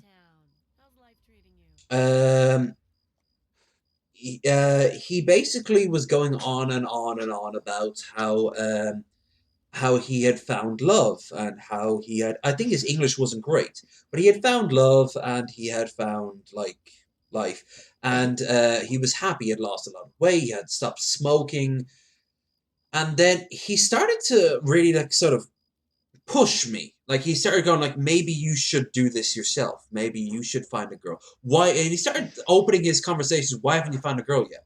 It's almost like your mother, you know, like, you married yet? Yeah, You met a girl? But the thing yeah. is, when I ignored him, I apparently pissed off another person who started to hound me around really like randomly at times. And it turned out it was his younger brother. And the best thing Huh. he ever said to me was, "You should ended it yourself." You should end And it. you should ended it yourself. And I'm like, you know what? I should ended it myself. And every time, I think I was playing like Stronghold at the time, and every time someone died, oh, he ended it. He's ended it right there. And the guy went away because, you said it yourself. If you can just, like, go, yeah, okay, child, out of the way. Like, like I'm Yeah. not interested in Well, talking to well, you. that's basically it's either that or you gotta spank them. You gotta give the trolls a spanking every once in a while. You gotta and I'll get through my story here quick because I I think could go on, but Ideology Paul is the best spanker of yeah all yeah because he's just like, yeah no, nope, it's true. bink, and he just It's true. and you never know what he said, what that person said, just to Yeah. vanish off the face of the earth. But then they come back and go, well, I guess, but I've seen this in other chats. I've seen this on the Yeah. DP Discord server where they've Yeah. gone there desolate, going like, I guess Paul Ziegler doesn't like free speech, and no one buys it there either. He can't even get help from there. Like he's No. just kicked out to the fucking curb. Um. This fucking loser. I always remember this one particular dude who's just there like, Paul, why the hell don't you like governments? Do you love communism or what? And Paul's just there like, I've had a long fucking day, so if you keep this shit up, oh, I guess you don't want a real debate. And he's like, no, I don't. And he blocks him. And then Well. a little while later, Okay. he's on fucking like apparently he went to 3 different discords being like, Bolzigo blocked me. Bolzigo doesn't like Oh, freedom of dude, speech, and no one bought it in any of I those had servers. people, dude, I had people coming into my chats being like, Paul ban me, Paul ban me, guys. Could someone get Paul to unban If me? Paul bans you, you've done something wrong. There's that simple. He's Yeah. a good judge of character. If you've done something wrong, then you've deserved Yeah. it. Like you know what But so dude, I'll here let me finish my story real quick I because mean. I, I did give this troll an epic spanking. I am So sorry. I what actually thought happened? the story was finished. No, dude. That was the build up to it. Fair So enough. My so this bad. last so this last week we did that Mr. Dapperton thing, and he goes over to him and starts like, oh, okay, no, right. So yeah, that comment. So I was like, oh yeah, he was like, oh, you triggered. I'm like, you trolling, And then he posted some comment where he's like, I'm not a troll. And then his next line was, by the way, where's your more talented musician relative Manson at, dude? How's he doing? Your more talented musician, like clearly trying to just piss me off. Yeah. It's like and it's like, dude, how the fuck are you not trolling? And all I did was I called him out in the Discord server afterwards. I was like, dude, you're gonna tell me you're not trolling and you're fucking going around like you're literally posting a comment and it's pretty weak sauce too. Like I'm supposed to be offended by that. They don't Huh, think Marshall Marshall Manson is Manson's very, very good at singing. Guess I've showed you, huh? yeah. Like, where's the fucking I've logic I've in that? literally only yeah, I've literally only put out one song and I don't have much of a music career yet. And yeah, clearly he does have more shit out than me. Oh, that's supposed to trigger me? I don't really care, dude. I'm only just getting started, yo. Like I love all the trolls came out of the woodwork, by the way, the minute I started releasing music. And Oh, I well, that love was this bound to because happen it's anyway. right, it's all generic shit like, oh, this sucks, dude, you're terrible. Like no substantive criticism, of course. Yeah, like, But have you received any real criticism that you're like, that's fair enough, uh thank you for the input? well, actually the most critical, and I actually really appreciated it because it was also a very complimentary comment, but it was complimentary and critical, and it was from TJ. Mm-hmm. And TJ seemed to like really like bits of it, and he's like, he had some like minor criticisms, like, yeah, I kind of wish it was it sounded more of a song, Yeah, and it I was. kind of wish, That's why I yeah, said, I and you mean, were right to point out my problem there. I said it was spoken word, and you're like, no, it's freestyle. I'm like, yeah, that's fair enough. Yeah. yeah, well, Yeah. it is kind of spoken word style. I'll admit, like that was kind of the style I was going for.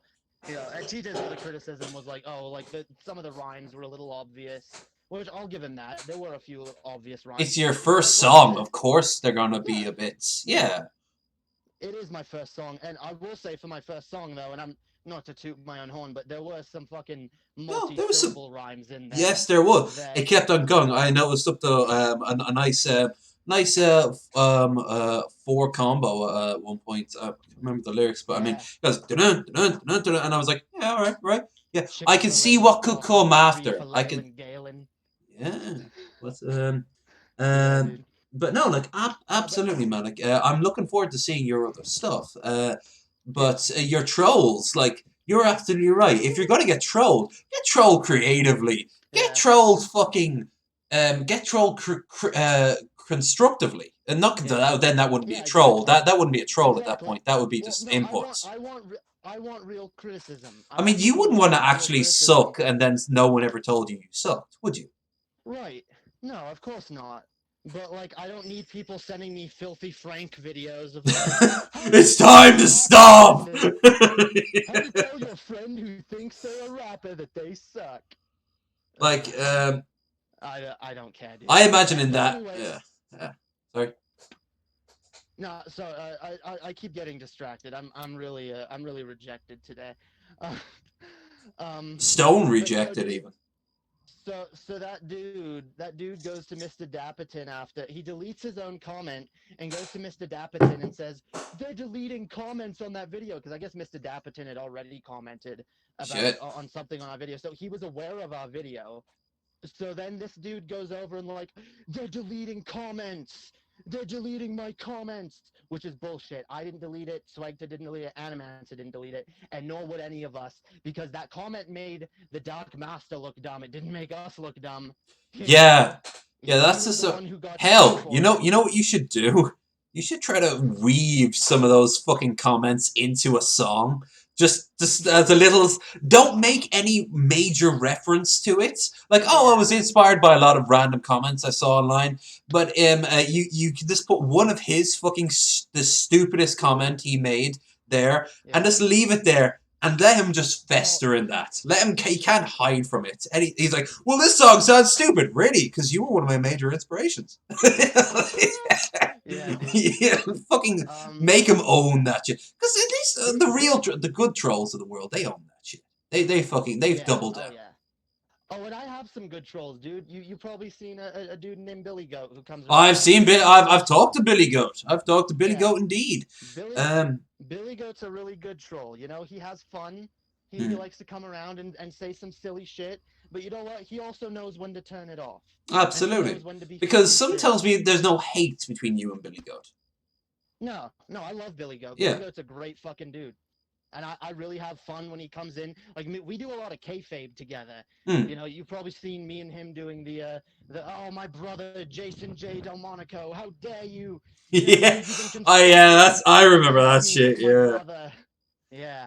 So you know, we Let's have a lot of. shit. Once again, I am. This is the downside of having a guest. I have to remember to equal my time between you and the chat, and because I've got a guest, I've got more I people on understand. than normal. So I've got to They're know just here to listen to. They're here to listen to us talk. Yeah. us. Right. Sure. I'm gonna say us and, Yeah. and not you at all.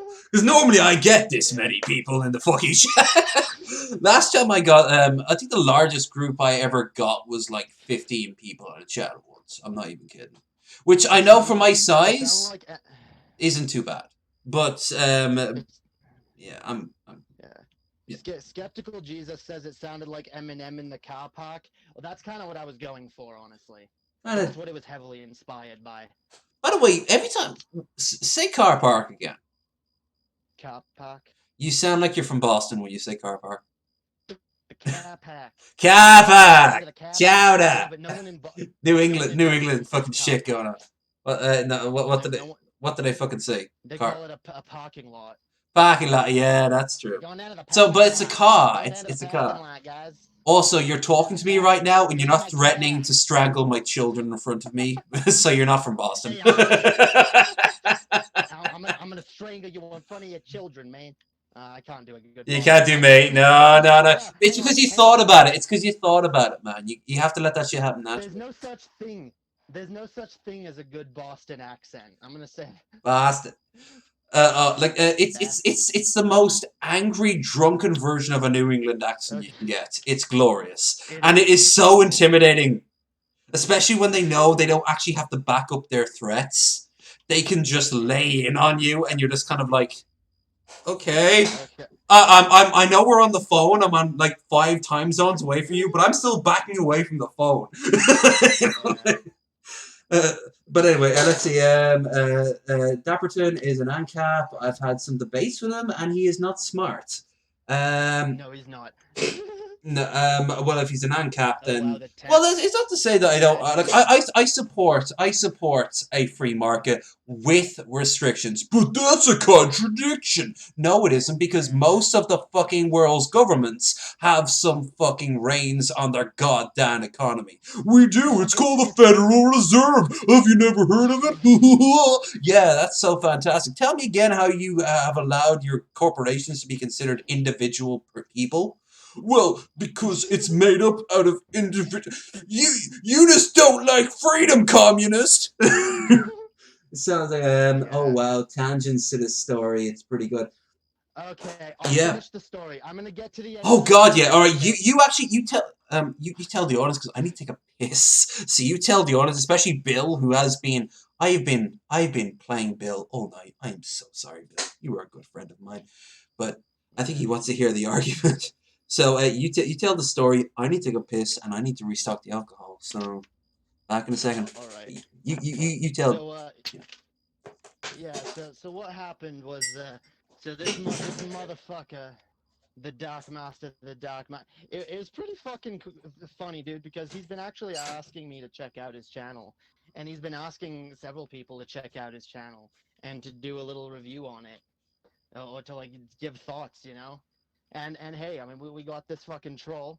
We got this troll who's taking the piss, going around trying to start drama between us and other YouTubers, trying to fucking start drama between himself and other people in his channel, and yeah. So I honestly, for the longest time, I was like, you know what? I don't want to reward this motherfucker by checking out his channel. He doesn't deserve it. He doesn't deserve it. But then I mean, there's other people in the server that I'm friends with who he was also asking to check out the channel, and they were all saying how bad it was.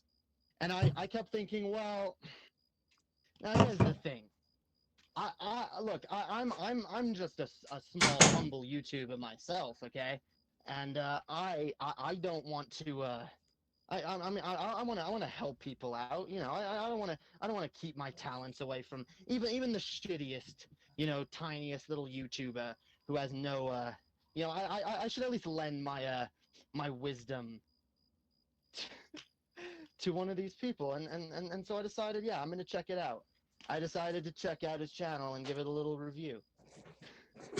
And I did. I read out a fucking my little fucking statement. If you want, I'll read it out now. Okay, yeah. I'll tell you just so you can get the Cliff's notes uh, of what I think of his channel. That's a good time to come back. Yeah, all right, Yeah. fine. You Yeah, want me to? Okay. TDLR, if you will.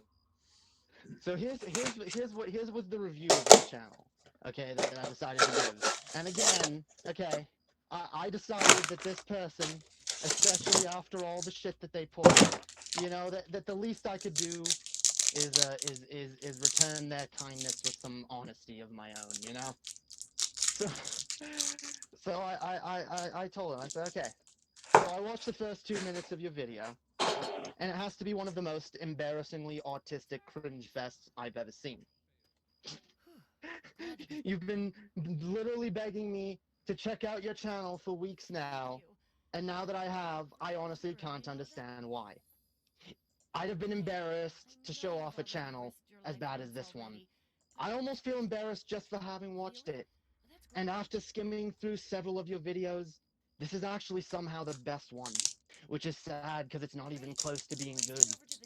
Your arguments are weak, and your delivery is tolerable at best, but neither outshine your general incompetence and lack of coherency. I'd quite honestly rather watch Brett Keane make the same video, because at least he's dumb enough to laugh at. And I mean, I use you as a lol cow on my channel, but I wouldn't even know what to work with. This channel isn't so bad it's good, it's just bad. I'd tell you to go back to the drawing board, but I feel that'd be setting you up for such monumental failure would just be too mean. So here's the nicest piece of advice I can give you, and since you got a bunch of Lego Ninja reviews and whatever on your fucking channel. And I know you clearly are passionate about that. So here's what you should do: delete your channel, delete it, delete every fucking trace of the Dark Master online, and start fresh. And go start a blog about Legos, about your little Ninjago sets that you like to review. Go start a blog, and then when no one reads that fucking blog, you can just tell yourself it's because no one reads blogs anymore, and not because I suck. And that was pretty much That was that pretty much the sums it that up. was the Cliff Notes, was it? Well, that was my review. That was my review of his channel. That was my review of his channel. You know, the day something like that happens to me is the day I hope, for love of God, that it's someone who I can actually turn around to, go to, and find that they have like 5 videos on Lego Ninjas. Yeah, I mean, yeah, like, dude. Because wow, glass houses, huh? yeah, dude. Okay, and here's the reason why I did that review. And by the way, I was gonna write that review under his video, but I decided, nah, dude, I'm gonna save this and I'm gonna read it out loud on Underhaven, which is what I did. Um, so and hey, he actually blocked me since then. Oh, and according to the internet, that is how you win arguments. Yeah. So I guess I won I because guess I you got did. blocked. Because that's how the fucking world works, because children. Even at the age of 35. Oh yeah, dude. um, So that's pretty much that's pretty is much that it. And finally the all these Dapperton story? yeah. Your troll story? Yeah, that's how I spanked this troll who clearly fucking deserved it after all that bullshit, dude. Because look, I normally wouldn't go and tell someone, oh, your channel is that bad, but let's be honest, dude. Yeah, it was. After the shit that he pulled, I was done, dude. I was like, you know what? You're gonna sit there and be, oh, guys, come critique my channel, critique my channel. Okay, I'll critique your fucking channel. Okay. And by the way, the thing that triggered me to do that, not triggered. I better not use that word. The thing that prompted me to do that was just because he actually he mentioned us in his video, which was Oh. it was something I actually didn't care a thing about. It was about the Steve McRae drama, him defending Steve McRae. I don't know shit about Steve McRae. I don't know shit about that drama, and I don't care. I'm on. Um, For the record, I'm on Steve's camp, but only because okay, I don't know anyone who's on. I don't even know his name. All I know him as the other guy from the non sequitur who fucked over yeah. Steve. Well, here's the thing, because the video that he was responding to, someone put up a screenshot of something and was like, you know, Mr. No, Steve McRae fucked over this guy, and that was pretty much all he said. And the Dark Master's response was like, "Oh, you're not even gonna give evidence? You're just gonna put up a screenshot?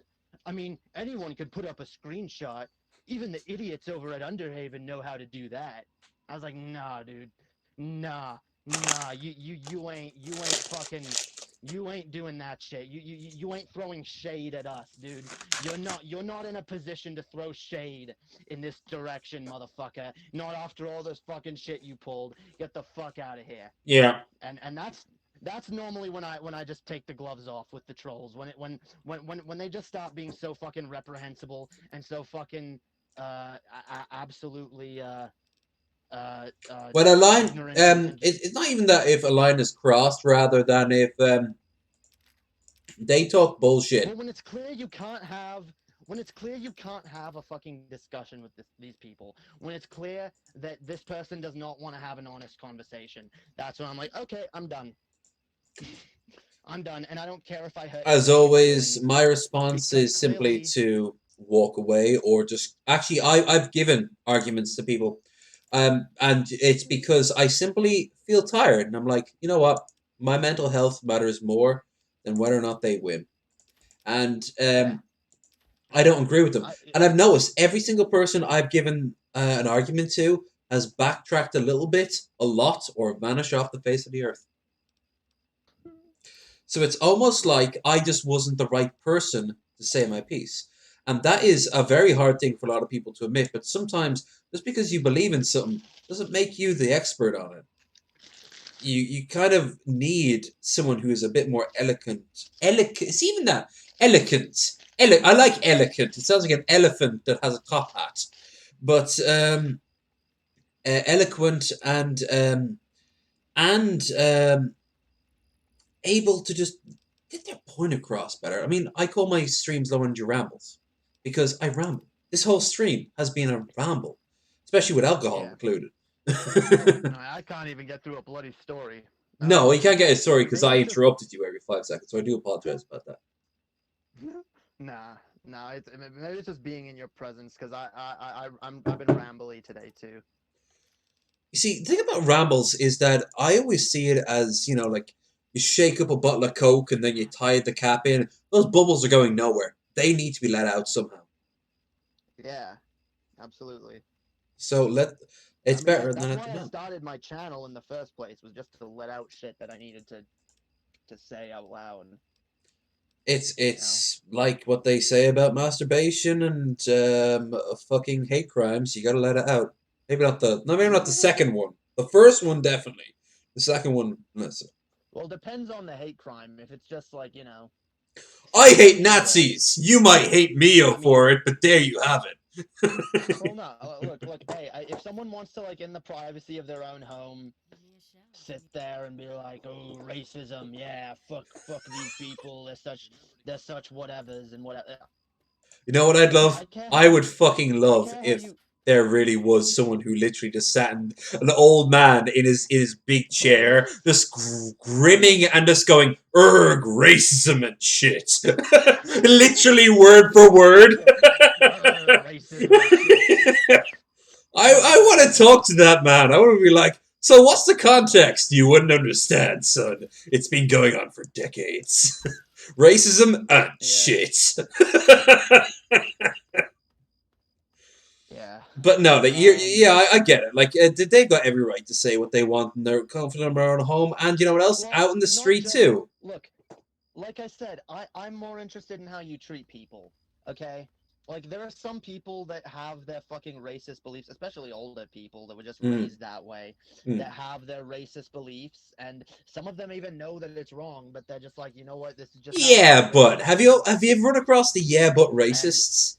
They're like yeah, no, they just they know yeah, but they know it's wrong, but like they're like, yeah, yeah, but I I know, but mean, let's be you know, real. I mean, Let's be I honest here. mean, Would you? I mean, come on, they do commit more crimes, you I know. mean, I was in the store last week when they always have an argument right then and there, don't they? Yeah. Yeah. Oh my It's god, it's magically usually appears out of amicable too. yeah, it was just out of the fucking blue. They have an argument right there talking about how the black guy talked about race before what? What did he do? Oh, he cut in line. Oh, so he was a cunt. That human being right there in front of you Yeah. was a piece of shit. Okay, cool. I'm glad that we established that the race has nothing to do with people being pieces of shit. Yeah. like, but then again, like, my trip across America, oh my god, I got to see racism from the black side.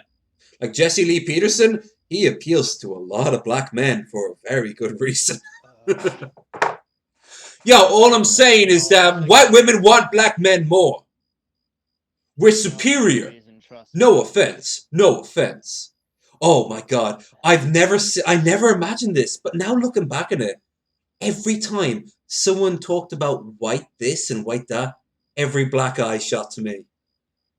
It was it is like shoe on the other master's foot, you know? They were stepping on so many eggshells in their mind. And you know what I Yo, did? when you see a I white laughed. motherfucker, You know. when you see No. a white motherfucker driving around, All right. them motherfuckers are whack. I've got the story for him. It was the last few days before my flight home. I was in the homeless shelter. The guy across from me, fantastic human being. I hope wherever he is right now, he is doing really well.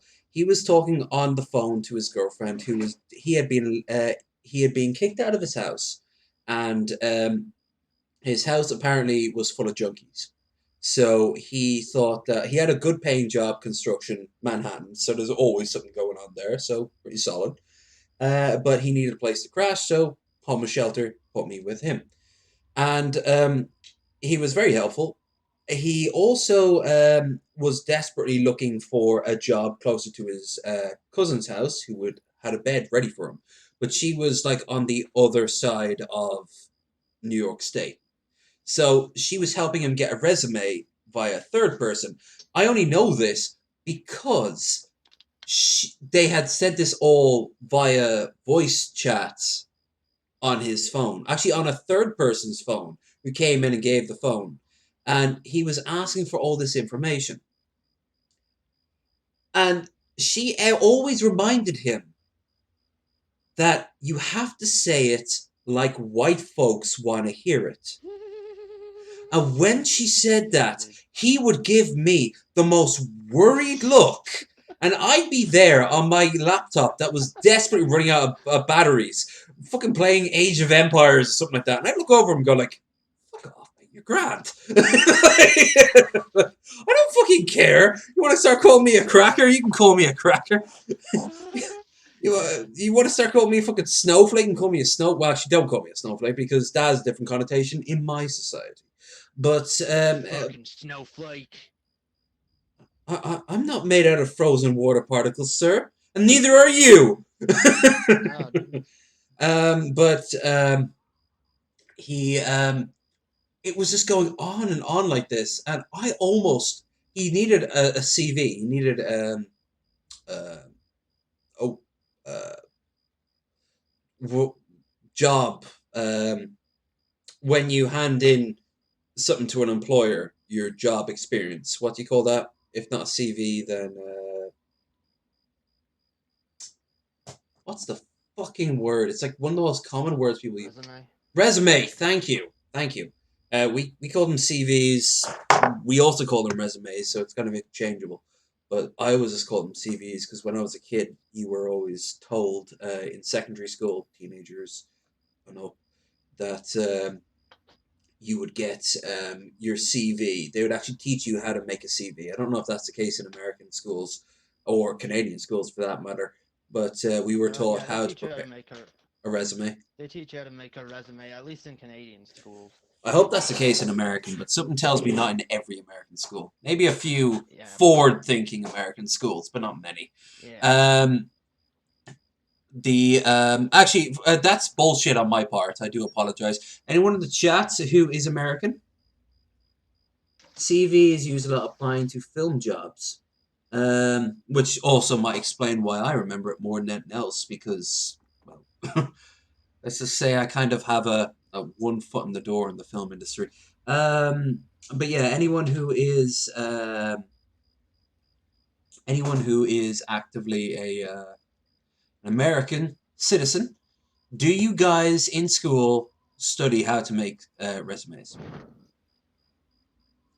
While I'm looking also here. Hi, crazy boy. I'm German. Guten Tag, mein Herr. I do not speak good I German. think I it's used to. I used to actually speak a little bit. I used to actually be able to say in German, "I'm not very good at speaking German," and I learned that myself. I was very proud of that moment. Yeah, I've never been to Germany either. Always on my to-do list. CVs and applying film jobs in the USA don't teach you adulting stuff. Dude. Which is sad came in before the other thing you yeah, said there, B-Bats. That sucks.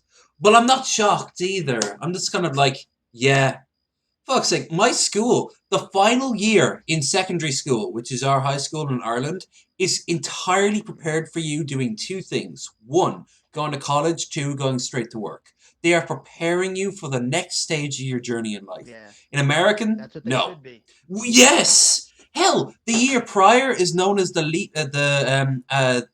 gap year, where people who want to study a trade normally take a year off to become Yep. carpenters and metal workers. See, Um, over here, if you want to go to a school, like you have to go to a specific school like that. In Canada, they call them trade schools. Here, they call them charter school. we, Charter we, we schools, have we have and they're uh, not bad. we have trade schools, but those are literally you go from secondary or college to a trade school and then straight to employment. In America For or me, wherever. it was the equivalent of high school. Oh, okay. Okay, no, we never differentiate from that. There are religious schools and there's non-religious schools, and the only religious school, the only difference is that it's run by priests who have their own agendas, but at the exact same, it's lords. Yeah, it's lords for the girls and the brothers or the bros, infamous. That's where all the pedophile shit came from in Ireland, the bros, and I imagine lords too. I imagine plenty of Allegedly, shit. allegedly. No, allegedly here. Alleged. No, no, you can't prove it. Hey, maybe they weren't You really can't bros. you can't prove that every no, and nor did They every. weren't real Catholics. I've talked to hundreds of people who've survived the Bros because up to the 70s it was just the Holy Brothers. You went to school. Like if you've ever seen Angela's Ashes where they're being taught by the priests, yeah, after the English left, the priest took over.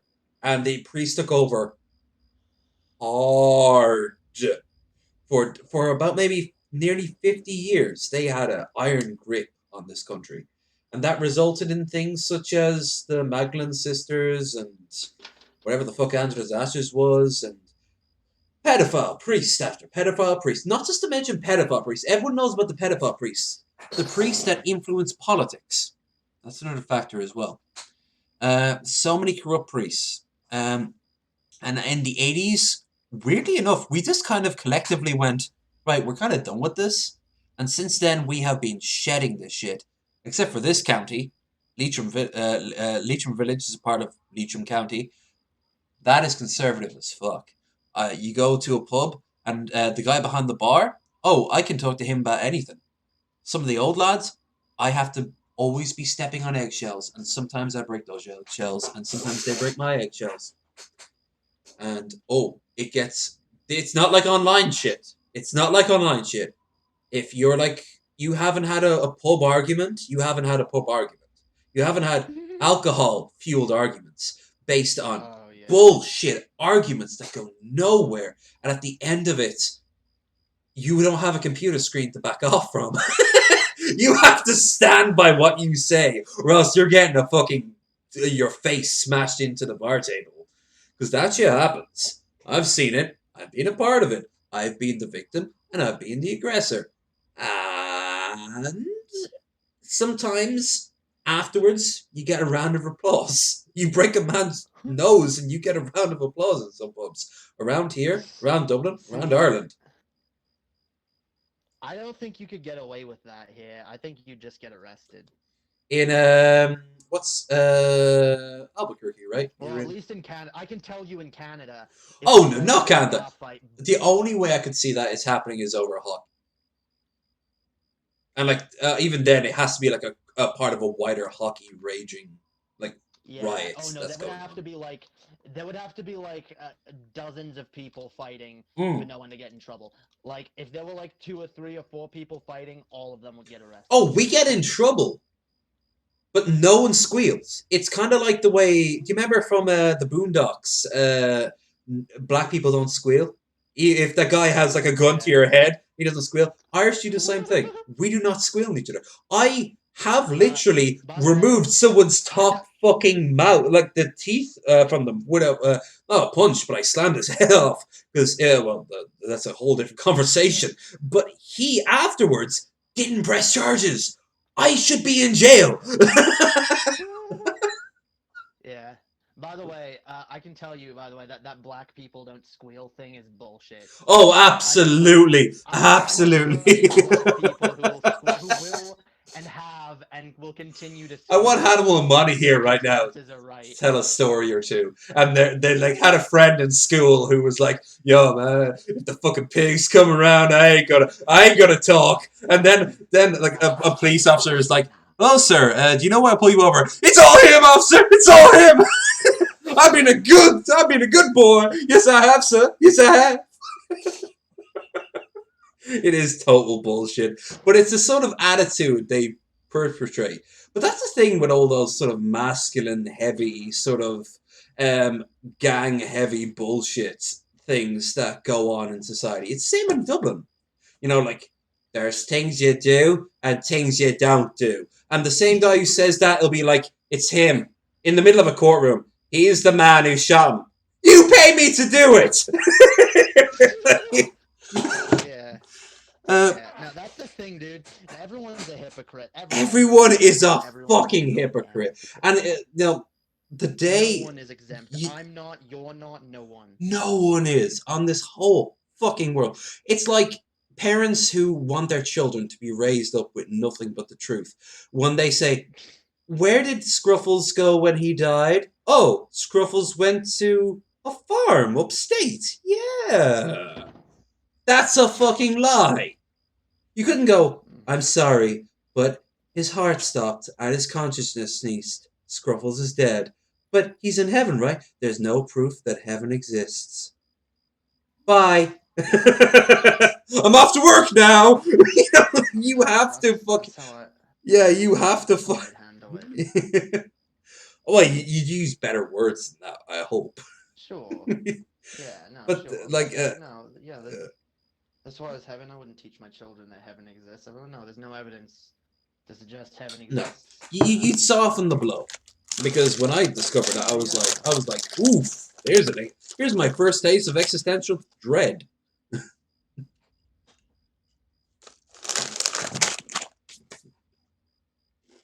Right, All gonna back die. back to game, and also quickly check the chat. I'm German Kyle, resume, CV. Don't teach you that. What's the chat? In USA, to teach you home ec, but resumes are only certain circumstances. Certain circumstances. Well, that's an improvement, but not by much. Everyone needs a resume. Would you believe I never finished secondary school. I never finished high school. Hmm. I finished college. I was pumped right up there, but I actually didn't learn a lot of the I didn't learn a lot of the useful things that you learn in high school. One of which was to make a resume. And apparently they spent up to a month teaching you this shit. They explained what every single thing in a standard A4 piece of paper could contain. And what you do, what you don't do. Apparently, the very first thing they tell you to do is just write whatever you think is a good resume in like the boxes. And then they'll go Right. through Well, they each and want you to. every one of you and be like, this is why they wouldn't hire you. This is what you didn't need to do. Right. This is a good idea. Keep this for the future. They actually encourage creativity. Right. It's No, I've done that. it's fantastic. They. So Canada, I would say Canada then is way better than the States. I don't think Canada's school system is good. I think it's But it's bad. well, we can all agree it's much better than the United States. Right. Um, but no, they have a careers class that takes. It's basic. Okay, so uh, from what I understand, um, in what is it? In grade 10. Yeah, in grade 10, which was my first year in school.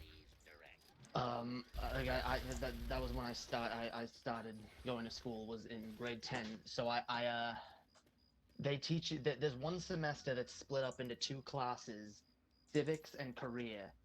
And so for the first half of the semester, they'll teach you either one or the other. And so one is a civics class, which they teach you about, uh, the political process and, just the government and shit like that and whatever. Then they teach you careers, which is they teach you how to get a job, they teach you how to do a resume, and yeah, they do all that shit where they get you to make a resume. They give you like a standard. This is what you fill out, and they get you to fill it out, and then they tell you they just keep correcting you and like, okay, this is what you actually need to do. And there's a lot of places in Canada where not just in high school, but like there were other places where I learned how to make a resume, and it seems like they really do realize over there that it's important to teach kids how to make a resume. But not much other shit though, I will say. Like they don't teach you how to like pay your taxes or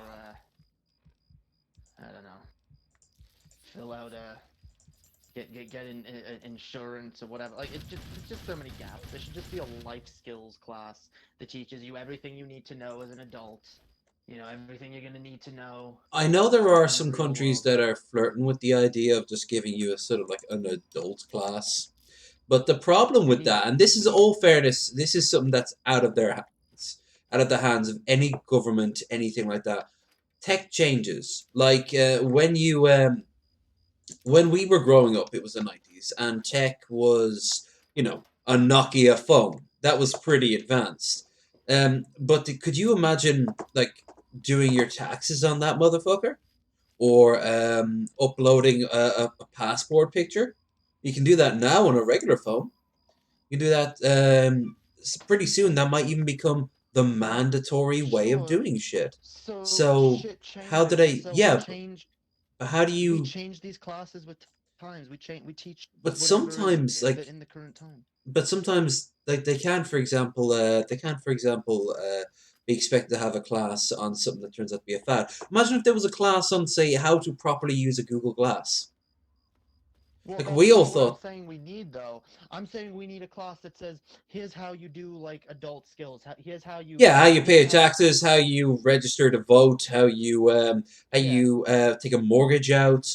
Like, yeah, although even everything you that would be need to do in confusing life. because a lot of banks will do that in very different ways.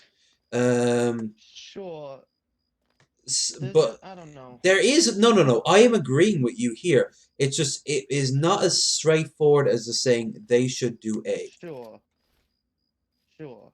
But we are both in agreement they should do A. But how do we get to A? A is kind of the rough element here in the room because um, it constantly shifts and changes. For example, a government might declare one year that this thing that you might need for the past 5 or 10 or 15 or 20 years is no longer useful. So now a whole generation has gone to school learning Well, how to use a mate, thing not. that's no longer useful. I think you're forgetting. Okay, here's the thing. Yeah, you might learn stuff that was like, okay, that was in the past and it's changed now. But I mean, it's not like they can't change the curriculum for what is They can new, change it and per just for year, absolutely. Although that will cost a fortune every single year. Like that would cost absolute. not if you're just updating shit like minor little tweaks. Well, I don't see how. now this goes into a wider thing, I think, of social like help, but it would definitely affect the parents who have to buy the books. I mean, you remember your parents Parents shouldn't taking you have to to buy books. exactly. That's the long and short of Actually, it. I didn't. I You don't think there didn't. was any of that in my schools. No, in Fair Canada. fucking play. Well, at least in high school, no, I didn't have to buy any books. I don't know about college. Yeah, It college it you did have to was buy the books. end of summertime for us in Ireland. Our parents would go. Now there are programs for parents who weren't able to like make ends meet enough, but uh, at the end of it, what you do is you have a buyback scheme from a lot of bookstores that would basically give you the books back. If you give the Dude, books back, you get half off on your next year's thing. But look, that's a scheme that let's can't work that for let's long be term. honest. These books are a fucking scam. College, I think, is the best example of that. Yeah, they are a huge scam. Yeah. Now, especially in today's day and age when everyone has a smartphone, explain to me why all textbooks can't be digital. None whatsoever, except for the fact that the printing companies have deals with the individual major colleges, not the community college like I went to, but the major like colleges do require these books at these particular time. Their excuse, oh, not everyone has a smartphone. Bull fucking shit. About 90% of human population has a Okay, hang on. smartphone. Hang on. I have a solution then. If not everyone has a smartphone, how Buy about them a provide smartphone. yeah, provide Get a like a smartphone for those default, no people who can't afford nonsense. one. What does Billy call them? Obama phones. Call them. Get a bunch of Obama phones, and just give them Yeah. to him. 2 or 3 years out of date, and Yeah. just have them like, yeah, Give exactly. everyone a fucking Galaxy S7 or something, dude. Yeah, a reliable a phone that won't cost you much. Will most Or even importantly have cheaper. lots of memory on it. for all the Yeah. texts. And what's more, because it's digital, you can actually check to see if they are or are not fucking reading those things. Yeah. Like you can literally go through it and go like, yeah, how come then it says you Well, haven't you could been have looking at it? yeah, you can have a textbook app that has all the textbooks, and you can even like assign your students, okay, All major here's the US chapter you need to colleges read. and universities have apps, have numerous apps. Yeah. Why don't they just make one more app? And then that will Yeah. save students who don't have jobs. And The then most job they might have had is working also, at a gas station, have I saved them mean, thousands. well, think of this. It'll also make shit a lot simpler for people who, it's like, okay, here's the chapter you have to read. Oh, what was I supposed to read again? Oh, well, just look in the app that my teacher assigned me. Okay, yeah, make sure Absolutely. you read that. And then it Absolutely. only gives you what you read. And then your teacher can even see if you read it or not. And Mm. be like, okay, good job, you read this. Or they can, okay, well, it says you read this, but you clearly don't understand the fucking material, so you need to go read it again, because clearly all you did was skim it. You know, like, it would make shit so much fucking simpler. Have you ever done an online course before? No, no, I haven't. My sister did one. And I remember helping her out with an English course she was taking, because I've always been good at English, even though I've never been to Faith. college or anything. What? No, What? no. Oh, okay, sorry. But she sorry, so she I did one for the Napoleonic the French Revolution from the French Revolution to Napoleon, and it was from the University of Melbourne, and it had a almost a PragerU level of quality to it. But yeah, that was my. I was kind of. I already was already part of this sort of organization at this point. But you paid like $50. That's all. So it was like 40 something euro. It wasn't terrible, and it gave me a year's worth of courses. And at the end of it, they said you could actually have the equivalent of it. Like you would actually have something you could show to a CV officer. And I asked, and not only did they actively say yes, they actually introduced me to another Irish person who was working, and I actually met him firsthand, and he was working the very same job he said he was, and he said, "Oh, that helped me get the foot in the door." Like, Huh. so I was very intrigued by this. I was very curious about this, so I checked it out, and it was, for starters, it's hard to tell yourself to sit down and pay attention when there's no outside force slapping you over the back of the head and say, "Shut up and study." You know, like you have to do it yourself. You have to be a big boy. You have to pull up your big boy pants, sit down, and actually do this yourself. But once, if it's on a topic you give a shit about, and in my case, that I knew so much about, that I was ecstatic. They gave me so much reading material that I enjoyed so much of that reading material. And I did that for about half a course. And then I got distracted with a relationship with a girl. And I just kind of stopped caring. And eventually I got an email saying that you have been disbarred from finishing the rest of the course because you have not been putting in any like papers or anything like that. And I'm like, that's fair. I made that conscious decision a while ago. Had I sat down and actually studied, I would have been like being able to say that, oh, well, this is a good alternative to going into a college itself. And now with this coronavirus, I'm hearing this same argument again. Why the fuck did I need to go to work in the first place? I'm hearing that from a lot of people. Yeah. Why do I need to go to college? Why the fuck do I need to go to work? I can do all this shit from home. You give me usually for free the apps. Why the fuck do I need to deal with this shit? Um, and those are the right questions. The questions that hopefully this coronavirus will reveal. But as Paul said in his last the last time they did a banter so like 9/11 made us ask those exact same questions. I don't remember. I don't know Yeah. what our age differences are, Well, but I remember those questions were asked, and people were I nicer feel to like each nine other. eleven.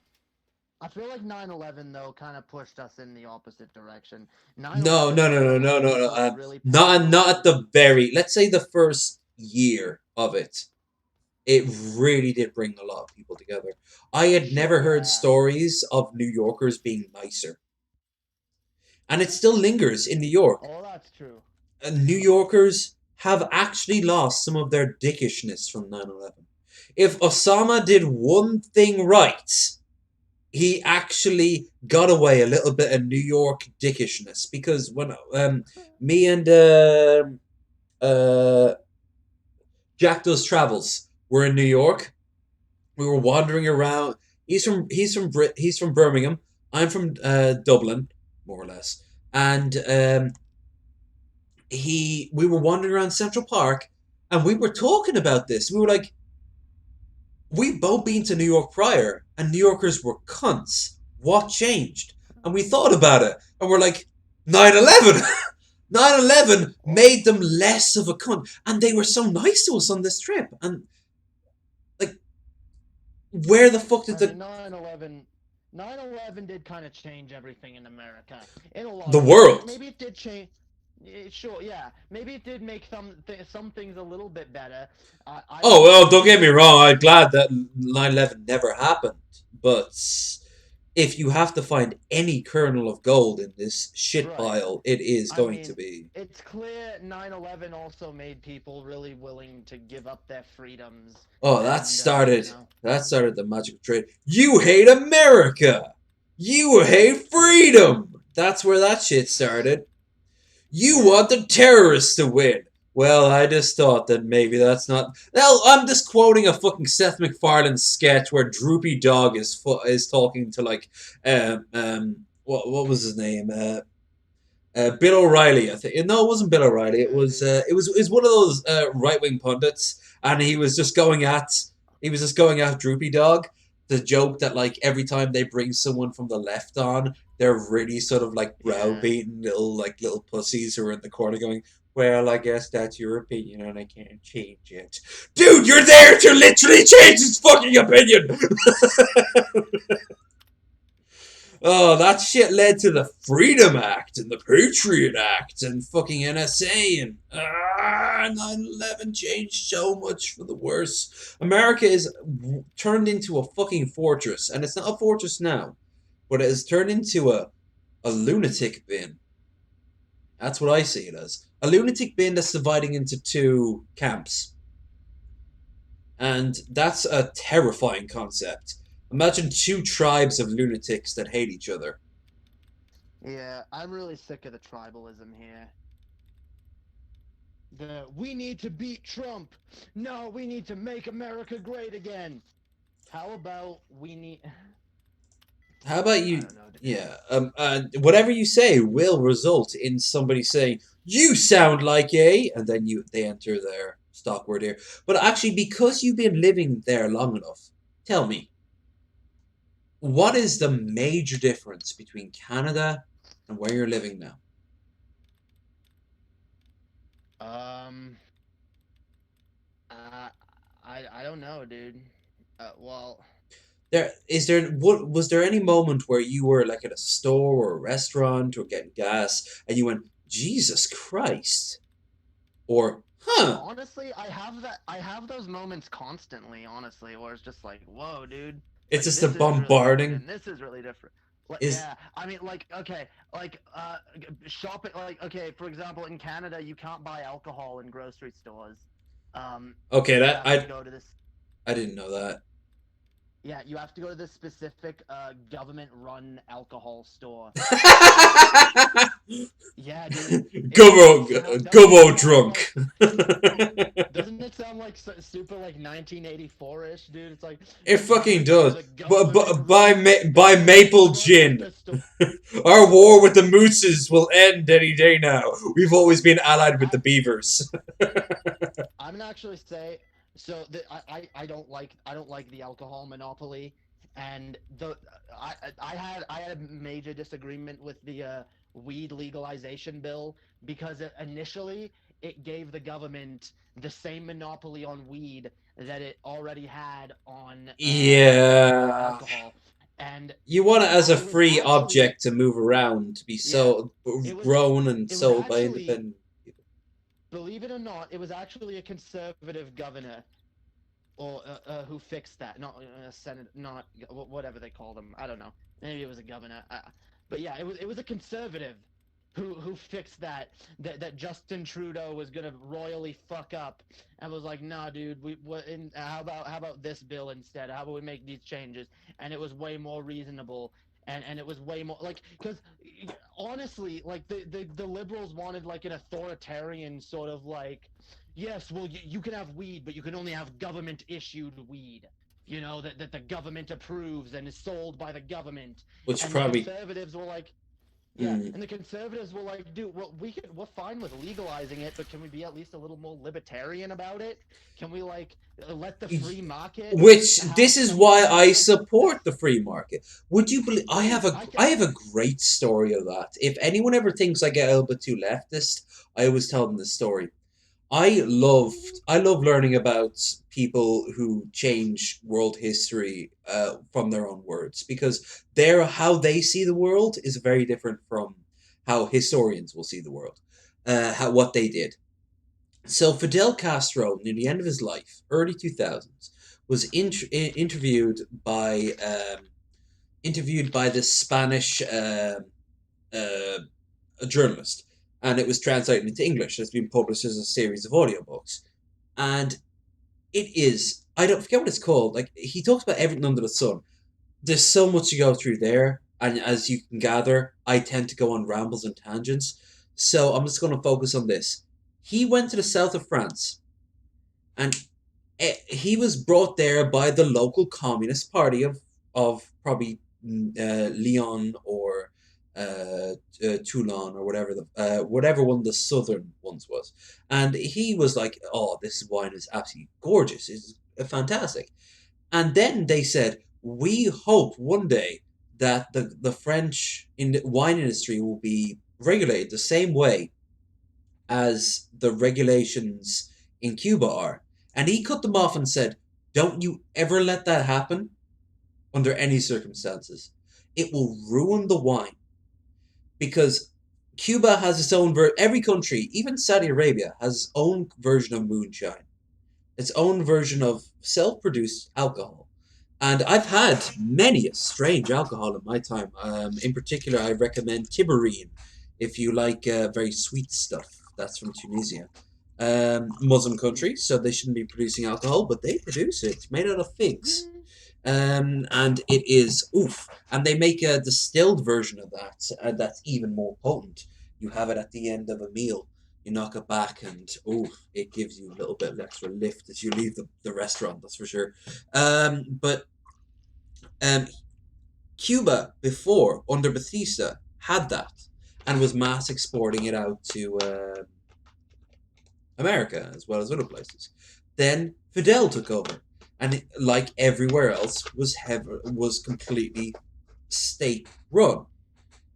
And he said he hoards the last few Batista bottles in his drinks cabinet because they are of superior quality. And he laughs every time because it has a picture of Batista on the front of it. The man he kicked out of Cuba and started almost World War III over.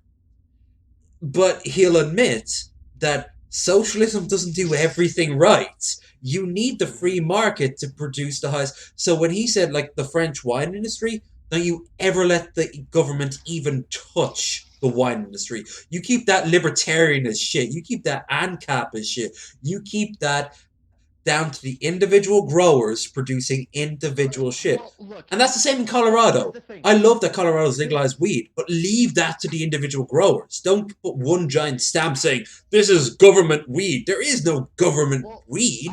I don't even view that as ANCAP or libertarian. I think it's just honestly look, it's called a mixed market system. Like we don't need to have like like we Yes, don't you need to can be pick. I call it pick and mix. It's the best of both worlds. yeah. You can have open markets because I always remember I was in a cab coming home from Dublin one time back to my little town outside of Dublin called Swords. talked about it a few times. But I was there and I was in a cab, and the guy driving it was from Angola, and I asked him about what it's like. Oh, because I love to talk to the cab drivers. I love to talk to my Uber drivers. I love to talk to hell. If I could, I'd be in a pilot, the co-pilot seat on any flight. I just love talking to them, and he told me that Angola became very socialist and he left it because he wanted to open up a corner store in one of the major cities there. Just a regular corner store, bread, milk, all the random stuff. He couldn't get through the sheer level of paperwork, and at the end of it, they decided, no, you don't deserve to open a corner store. And he's like, but why don't I deserve it? And he said it like this: you would bring everyone's opinion of corner stores down because you're not good at it. You need people who are born to run corner stores. That was their logic behind Yeah, it. dude. And that was their way And of I saying think honestly, I Greece. agree with that. And What? honestly, a lot more people where I grew up should have taken that They, that stance. Yeah. what, like a caste system? Like, sort of like, I was born to be a painter, so instead of following Oh my no. dreams, I'm going to stick with being a painter. Because that's what they were No, implying. I mean the point of like, oh well, you don't get to run a corner store because you're gonna bring down the general opinion of them. Because dude, I've seen some shittily run corner I have, stores but they're that shut within a that are like, week. oh my god. Yeah, not where I'm from, dude. They end up lasting a long time because Really? usually it's the only one. But Yeah, but it's who? usually Hold the on, hold only on. one. Does the word of mouth tell everyone not to go there? Okay, but it's usually the only one around. Like especially like where I'm from. Then all you have to do is There's like open a literally. second one, and then boom, the other one closes within a week. I mean, literally, people are lazy enough that like, okay, there's one on this side of the street, and there's one on the other side of the street. Well, I'm closer to this one, so I'm gonna go to this one. And they stay in business. Literally, like there's a corner store very close That's to where I that used is to that must live. be in a very They I'm not going to even say American, but North American thing because not here in Ireland. Here in Ireland, if you don't stand up to scrutiny, especially with pubs, the amount of pubs, like my village has less than 1,000 people. We have 8 pubs. None of them are shutting down. Carrick, which has less than 3,000 people, has 14 plus 3 nightclubs. Not to mention the uh, yeah, but the thing is that you can see the derelict ones, the ones that were abandoned. They're bought off, they're resalvaged, they're reopened under a different name. If you, it's like what's that saying? If you build it, they will come. Absolutely. Here in Ireland, if you build it, people will come. They'll come out of curiosity, and then after a while, the word of mouth gets out, and best of see, all, online reviews, and then here's boom. here's the problem though. Like you have like a way smaller population. I grew up in Toronto, one of the biggest city in Canada, most populated city in It's Canada. true, So, and I haven't even addressed my opinion of Toronto yet. So let's finish this thing first. Go on. um, but no, just the thing, like the people. Here's the thing, because like people will go to any business, even if it's shitty, and if someone like, there's just so many people that you'll get business owners that if they get into a fucking argument with a customer, they'll just be like, "Oh, okay, get the fuck out, never come back to my store," you know. And even like I know a store. There's a store very close to where I used to live that like I used to go there and I hated it. Everyone I knew that went there hated it, hated the owners. The owners were assholes. Um, but it was, hey, it's the closest place to get smokes. It's the closest place to get a lottery ticket or whatever you might need. You know, Yeah, it's the closest place to run in real quick. it is And so literally a people just, convenience store. yeah, it's a convenience. It's convenient. It's there. It's like, hey, you know what?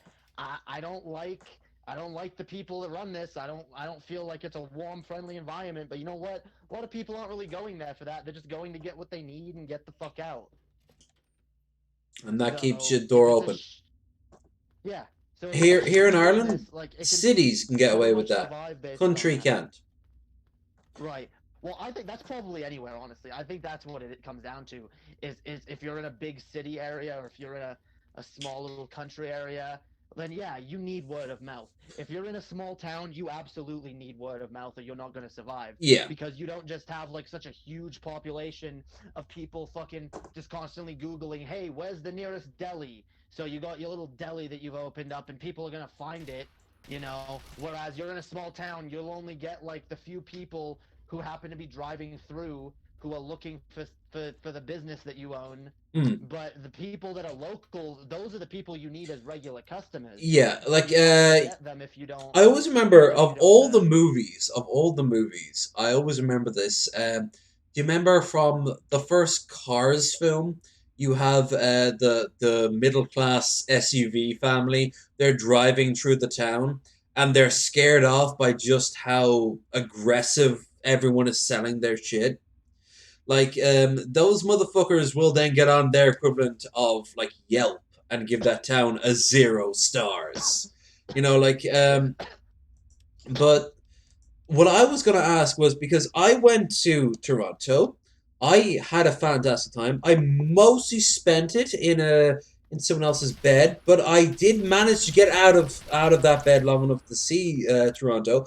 And what my major problem with Toronto is that it is a cunt to navigate.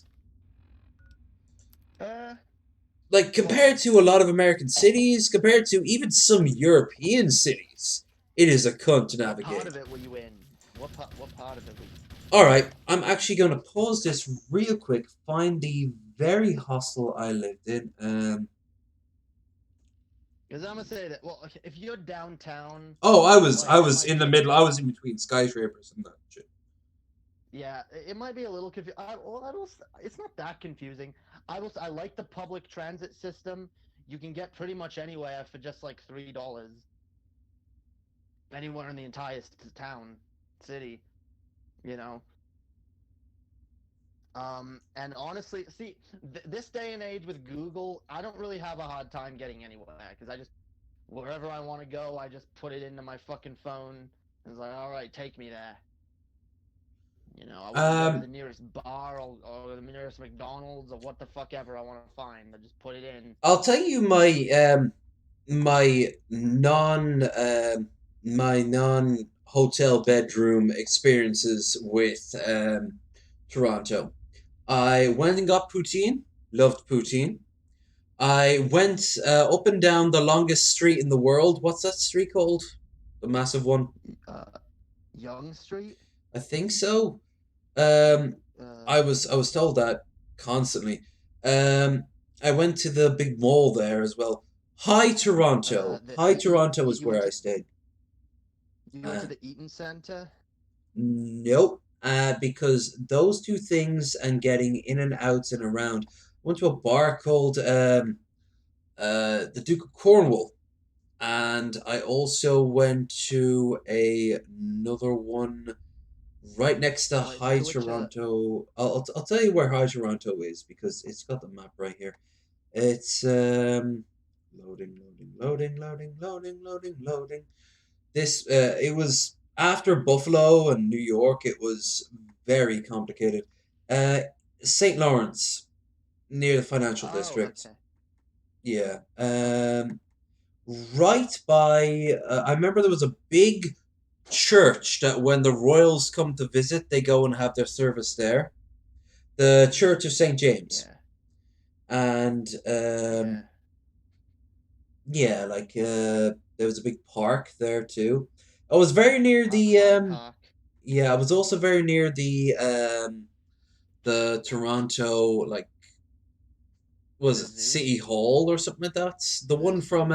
The one from Resident Evil 2, I remember. The Oh, movie. The one that gets nuked at the end of it. yeah. Mila Um, Jovovich is running down the side of the building. yeah. Uh, like No, that.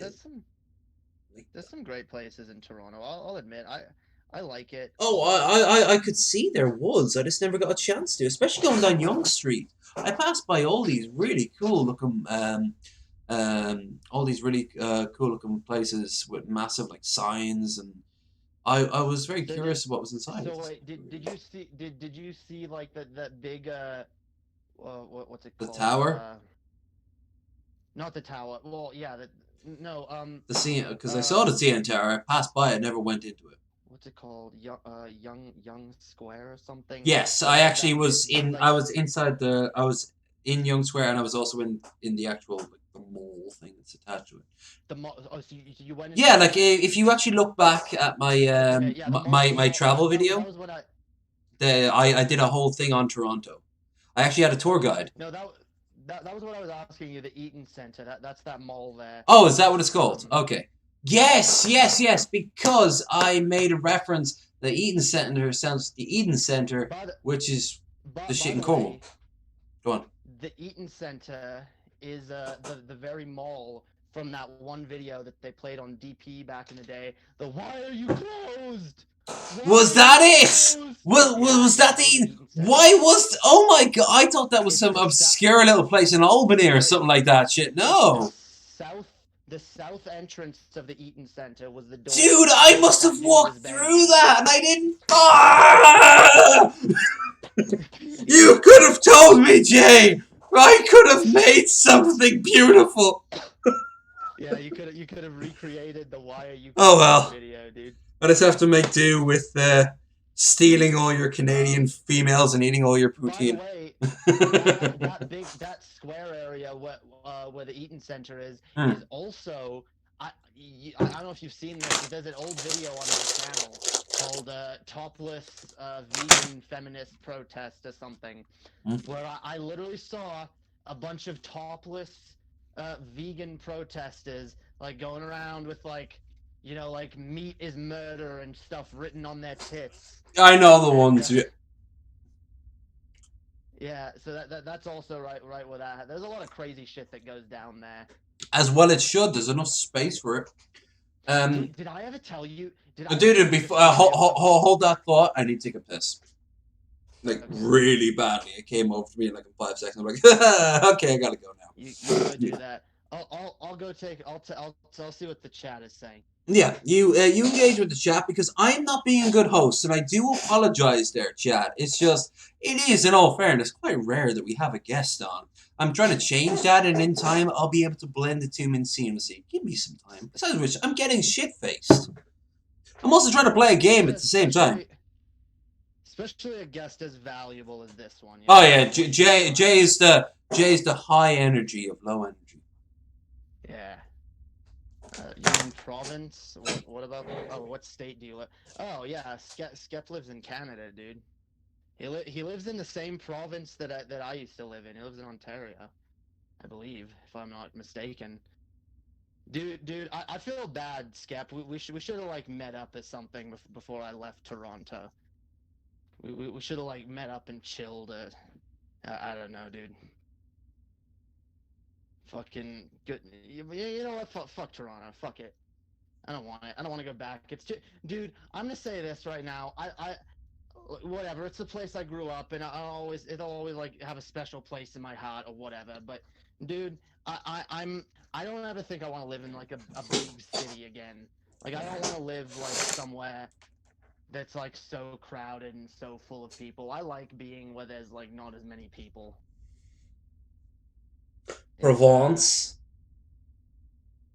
yeah, Wait, dude. it's skeptical. Yeah, Provence. Yeah, I do mean Provence there, Skep. I've actually No, been it's to because Provence. Sorry, go on. yeah, Canadian meetup, lol, it's all good. There's bound to be, yeah, dude. There's bound to be a DFF meetup in Toronto one day, or Dude, maybe we'll do an Underhaven meetup in Toronto, because absolutely. hey, that's where I'm Yeah. from. I That's mean, where I'm from. there I must was be a born back in the day. large community. I mean, everyone always laughs, but I guarantee you there is a DP fan in fucking Tajikistan. I guarantee you there is a DFF fan in fucking Nigeria. And I Well, you know, guarantee you there is a low energy videos fan in fucking Uruguay. You know, well, you know what's funny? I mean, it's the internet, I man. found out, about several DP fans in and around Toronto after I after I kind of like left and stopped being there as much, and I'm They like, were oh, there. there's all these people that Oh, who've I'm been still who discovering DP fans and DFF fans on the servers. Like, dude, mate, you're from well, of course we say mate, but like, are you're from Ireland? Where are you at? And I'm like, oh, well, great. Like, it's I never know much more about them other than where am I at. Like, we pinpoint each other down on the map, and unless we're like 5 inches away from each other, we don't fucking do jack shit. yeah. I No, mean, hey, if I met if there were people like that, I mean, I bet there's people in Albuquerque and oh, shit. There's absolutely, man. I was about to DP say, fans here. have you like met anyone from Albuquerque? No, I haven't. I mean, I know I know Ben himself used to live here. He Um, did. That's where he learned that guacamole can look a particular way. And I think yeah. that is the best role. I was looking forward to trying the guac, but like I say, 2022 is happening. So, Yeah, dude, you'll come down here, dude. Because I'm glad you'll be able to at least come down once me and Chess are a little more settled, and we'll have a place for you to stay then, hey, hopefully. it isn't even just that. Like, the first thing I ever got out of couch surfers was from Albuquerque, but at that point, the by the time she got back to me, it was already all done and dusted. Like I couldn't go. Just like I couldn't go to the West Coast, just like I couldn't go Yeah, to the Southwest, where you and Ryby are, yeah, or hell, my friend Christian, who not many people know. She's appeared very rarely on this channel, but her and I, to say go way back is a fucking understatement. I have so many friends outside of like the DPDFF fan group that exist across America, and they all have genuine like interest in meeting me to some level of degree, but I'm not going to rely on them. That's one thing I learned from the trip. right, It's not that I think that they're gonna like let me down. It's that they've got their own lives, and at any moment, right. a cousin could be ill, or they got laid off work, or the coronavirus hits. You know, Right. like. But speaking of, I what's it like there in Albuquerque? It's not too bad. Honestly, there's still people going out, and there's not a lot of people congregating in huge groups or anything. Most people are smart enough to not do that. I will say, like, I've seen like some people like out jogging and shit, but keeping their distance. People in stores seem to be keeping their distance and whatnot. Most stores are closed. Most non-essential stores are closed, but like the grocery stores open. Most like fast food places are open, but drive-through only. Um, but there's actually the virus isn't that bad here. We don't have as many cases as other places in the states. So I honestly I'm kind of glad, and I feel like we're in a relatively decent spot for this.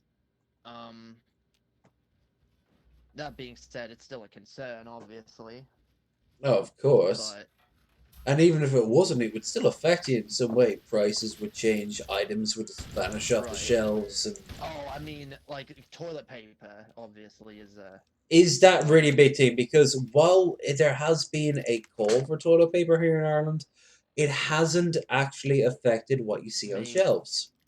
You go to if you go to if I and see New Mexico isn't even one of the states where it's the worst, but you can still go. Me and Chess went to the grocery store the other day, and the shelves, the toilet paper shelves, yeah, the okay, the toilet paper shelves were empty, yo. They were empty. There's like nothing there, and there's like signs saying like we're sorry, but we're out of bathroom tissue or whatever. Like there's just nothing there, dude. You gotta wait for it to come in or whatever. Like, I don't know. It comes and now they even have rules about you're only allowed one per person. Even though it's one per person, it's still empty. The fucking aisles are still empty. You don't belong here. The super mutants have overrun our brothers at the Sorry. galaxy It's and we're headed there to back them up. it's fucking You insane, can yo. tag along if you want, but keep your head down and try not to do anything stupid. Didn't expect the voices to be so loud, but at the exact same time, yeah, absolutely, that is insane. I'll give you an example. Like in my tiny village, there is one place open, just one, not counting the post office. Which, for the record, I'm old enough to remember when post offices used to be the shops.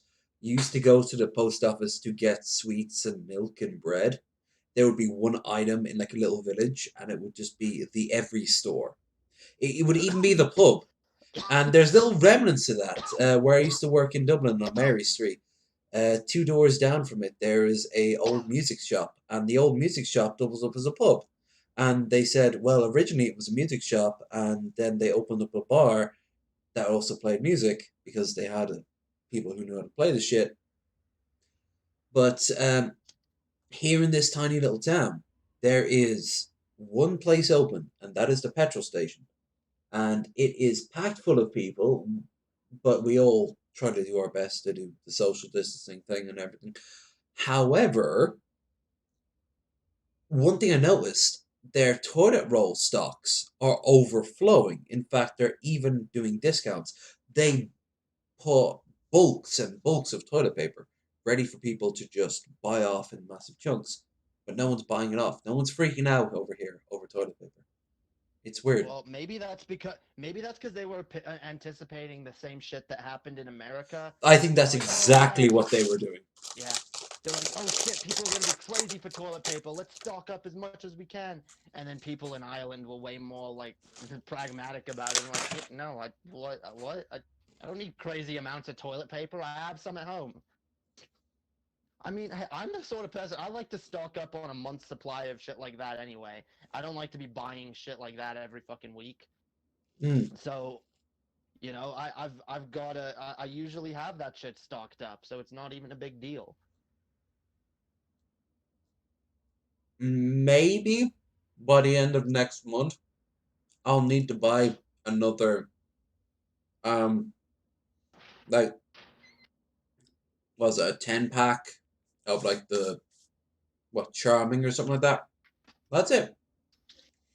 The same as always. What has been vanishing off the shelves, here and up in the Walmart equivalent, Tesco's, is um,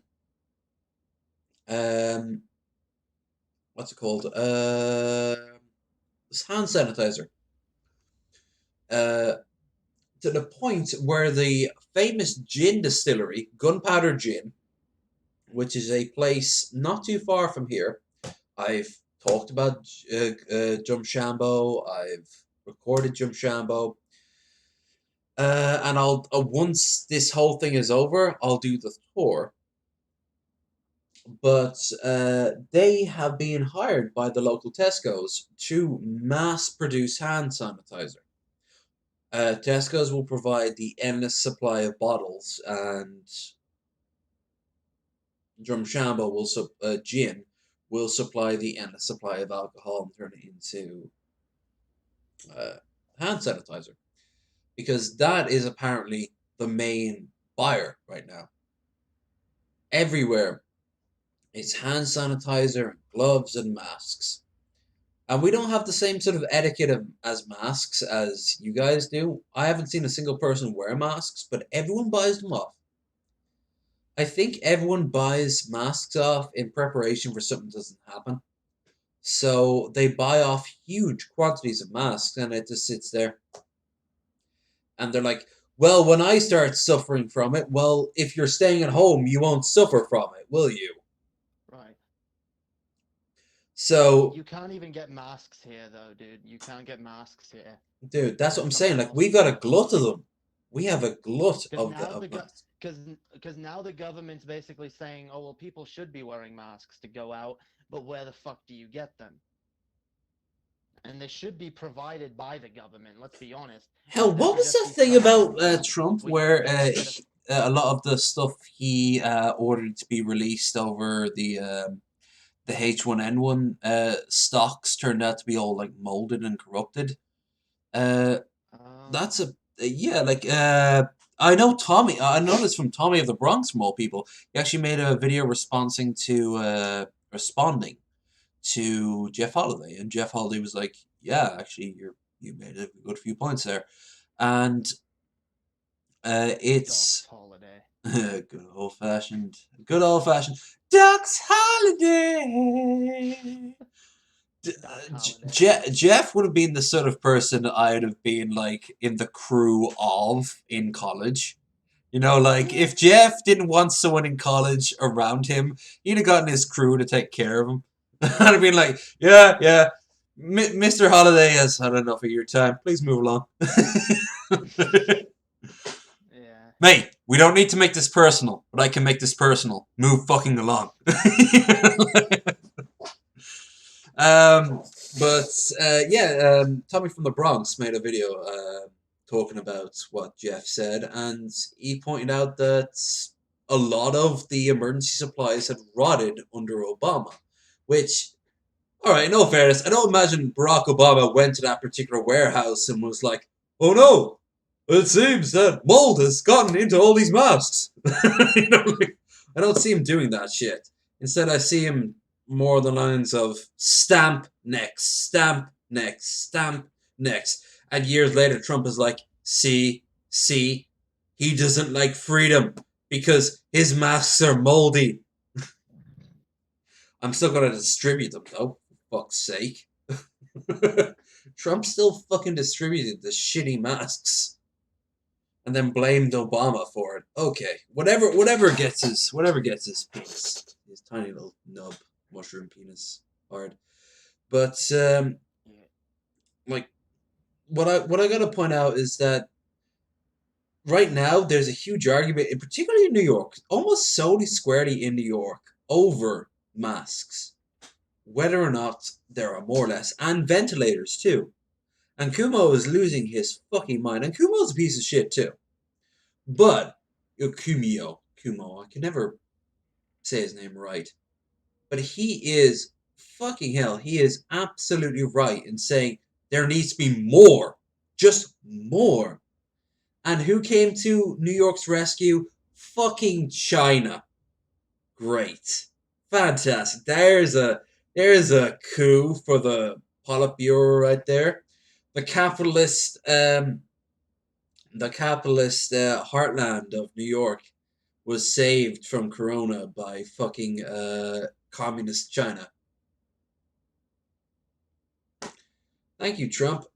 You're always benefiting us in the long run, aren't you? Trump's a sweet boy. You know what? I don't think Trump's done anything wrong in his life except when he wants to make a point. Like, I'm gonna say this. I don't like a lot of what Trump does, but I feel like people assume a lot more malicious intent in Trump where there just isn't. I think Trump is just literally a useful idiot who thinks he has the Bush time was a to- useful idiot. Trump is an active idiot. He is the bull in the china shop going, "What's this do?" And it's smashing things.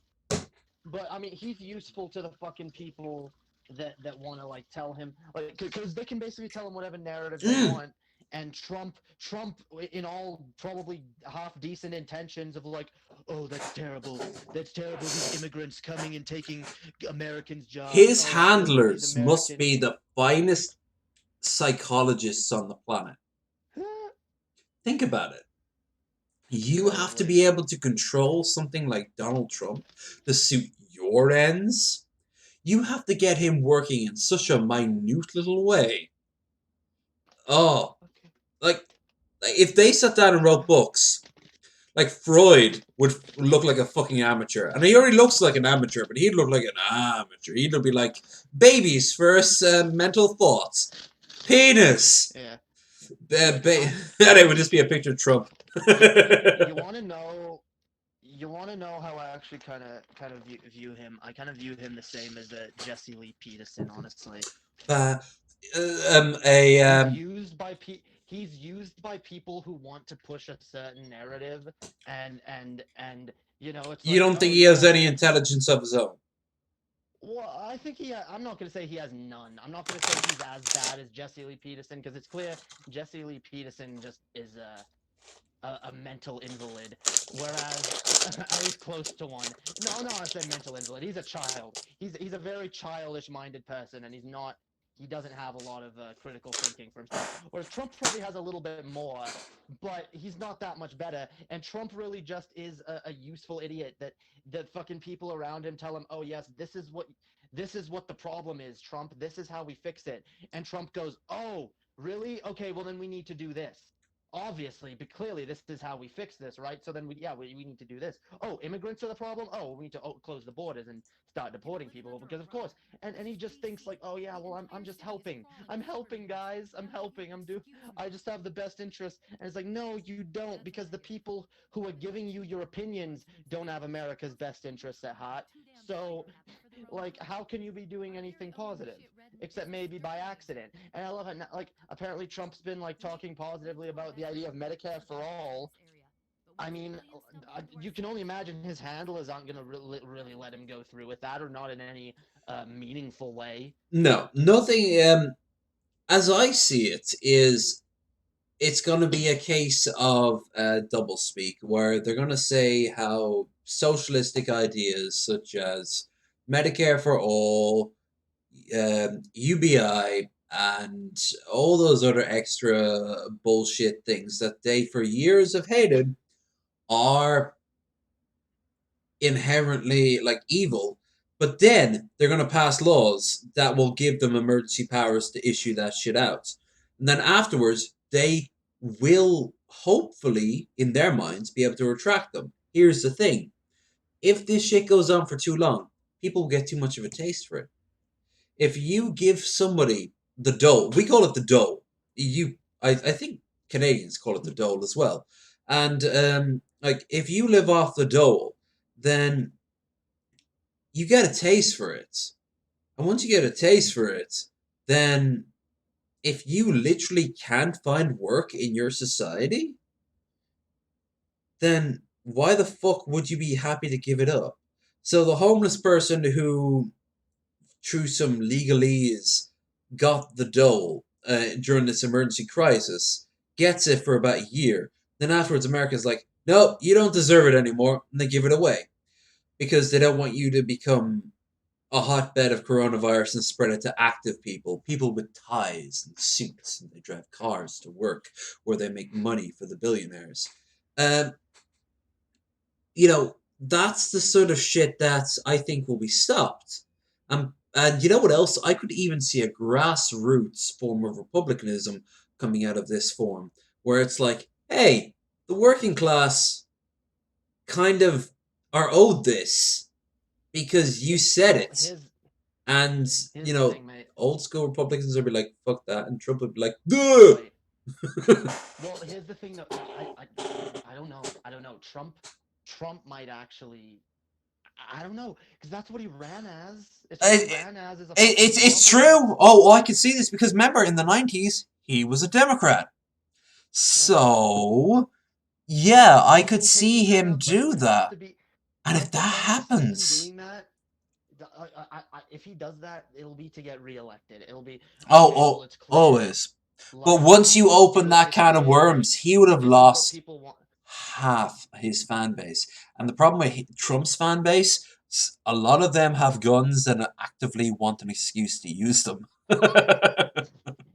So, like, Trump could deal with, like, a post office getting seized. Like, no, I was promised! Once you hear I was promised by someone holding a gun, you know that something very important is happening. And all the media is going to apply it to its high heavens. But more importantly, the historians 200 years later were like, this is what we are often considered the start of the Second American Civil War. I could see shit like that happening over this. Because I love history. I adore history. And I don't mean just like the armchair historians do, which is not a reference to the armchair historian, who knows more about history than I ever hoped to will. But I mean, this is the sort of shit that all the cards are being laid up just right, that if somebody's ego fucks this up, and who else but Trump has an ego? Nancy Pelosi? I guess. Mate, everyone in the government has an ego. But I mean, an ego enough to push the button on a fucking nuke. Even You know, like sure. I'm talking about somebody who's Joe, like Joe you think Biden Joe could. Biden Oh wouldn't? You yes, think he yes. wouldn't? No, no, no. I think that just as likely. In fact, I think Joe Biden would just have to deal with MAGA hat wearers rather than, Dude, for have example, I said, I don't know, pink haired fucking Anna dude, Sarkeesians. I guess have I I don't said know. this on here yet? But I don't know if I've said this on here yet. But like I've been saying, it comes down to Biden versus Trump. I'm sorry, Biden's worse. And you know what? Here's why Biden's worse. We do not need 8 years of nothing will fundamentally change. And a lot of people are saying, you know what? When I was in America, I heard arguments for Bloomberg, Trump, Bernie, Pelosi, Hillary, fucking kingdoms. I actually heard a kingdom. The girl who shit her pants. I saw her tweet over the whole. Um. I saw. I saw her tweet about the whole Trump should become a king. Now, the thing about her is that she shit her pants, and just because she's got a nice ass doesn't mean that I want to see what comes out of it. More importantly, she's also fucking stupid. But the thing is that also that'd be sodomy, and that'd be against the Lord's will. I mean, just because she's got all those braids doesn't mean she wants you to grab them, pull them back, and slap her in the ass. It just means that if you do that, she will shit over your upper torso, and that'll be a unless that's your kink, that'll be just a no, no. Yeah, it's not mine. Yeah, that's no, no, no, no. For some people, they're like, "Where do I sign up?" they're slicking back their comb over hair and readying their fucking out of date fucking hockey jersey. um, but the point I'm trying to say is that like this is the sort of shit that leads up to a major crisis. And I know this because every other crisis in human history was predated by a slightly smaller crisis that built.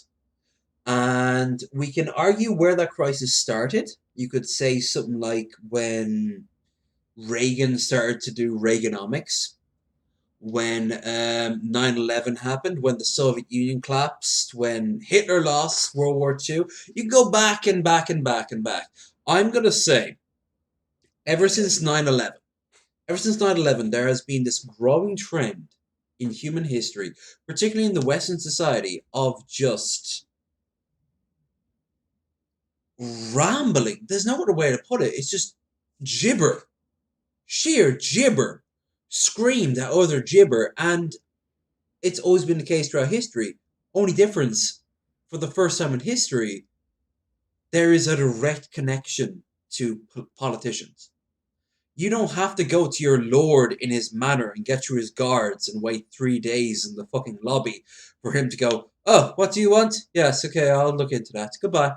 You know, like, you don't have that anymore in humanity's history. Instead, you have a sort of like, okay, what is it? The Albanians are taking over Canada! We have to invade Yugoslavia, which we have to create first under strong conservative views and then break up and then we can invade. Then we'll be safe. I can run on that platform. You know, like Yeah, dude. it's just it's I'd absolute vote for you. fucking yeah, absolutely. 4 more years. 4 more years. So Albania does not control Split. But society is turning into this fucking maelstrom of gibber, and this is where being a historian there is no equivalent. Everyone has a voice. Can I ask, like, what do you know of history? Like, what do you know when you go back? Do you know? Do you take an active part in history? Do you like looking up historical things? I like history. I know enough. You know, I know the basic American histories and whatever. I know the basic world history. There's probably a lot I don't know, but I'm always interested in learning about that shit. Hmm. I really like when DFF does their history episodes because Same. I always feel like I learn a lot. They do go into quite. I like a lot of nuances that they don't really talk about, that you don't normally hear about, because I imagine they've heard about it tons of times too. Like especially Scotty. I know Scotty loves that stuff, especially military history. I love military history too, but there's so much stuff besides, because military history has to start from somewhere, and that's usually a social decision gone wrong. Um, like I remember how the American Civil War got started. It wasn't Fort Sumter. It was the attack on Harper's Ferry by John Brown, and that shit steamrolled into the South, militarizing and thinking that the slaves are going to rise up because some crazy motherfucker from the North is going to come down and is going to ride up the slaves, and they're going to kill the men and rape the women and wander off and start up their own country that will one day eat us alive. And that's how they imagined it. Decades, centuries, in fact, later, you have motherfuckers talking about how, black people are ruining society, so you need to put up like gentrified walls, and you need to just it like, especially from cops, like, my god, the history of the history of the Confederacy exists in a lot of racist cops these days, Oh but yeah. and have for decades. Hey boy, why you out so late, boy? That's a nice car there, boy. Where'd you get that? You steal it from someone? Hey, you Boy, you. Hey boy, you look at me. You look at me when Reefer. you talk. I love when Hannah and Yeah. Monty talk about that, because Ben often wears like shades, and they immediately go into sort of like, yes sir, no sir, here's my photo ID, sir. Like, they're very polite and kind. Then afterwards they're like, oh sorry, I went into full shut up and keep your head down and you'll be safe attitude. Um, the thing is, like, that's the attitude that was left over and that we're dealing with now. Because we're still dealing with that shit now. Just because the South lost doesn't mean that.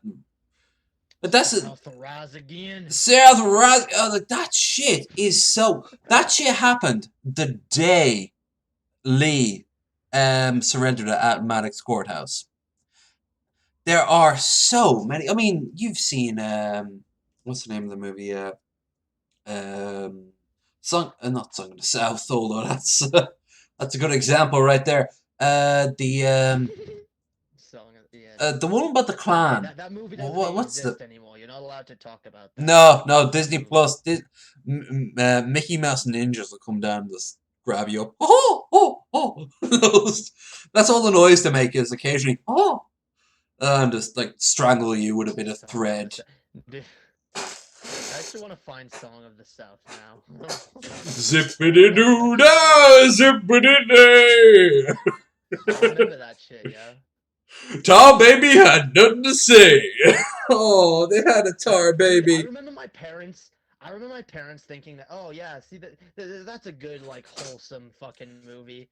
Yeah, you should watch I that. had a fucking DVD, not DVD, Jesus, an old VHS, and it was of Lady and the Tramp. It was the very first one. I remember my mom bought it for me because she said, I took it to you a year ago and you were too young to really grasp it, but I remember you liked it because it was a bunch of dogs.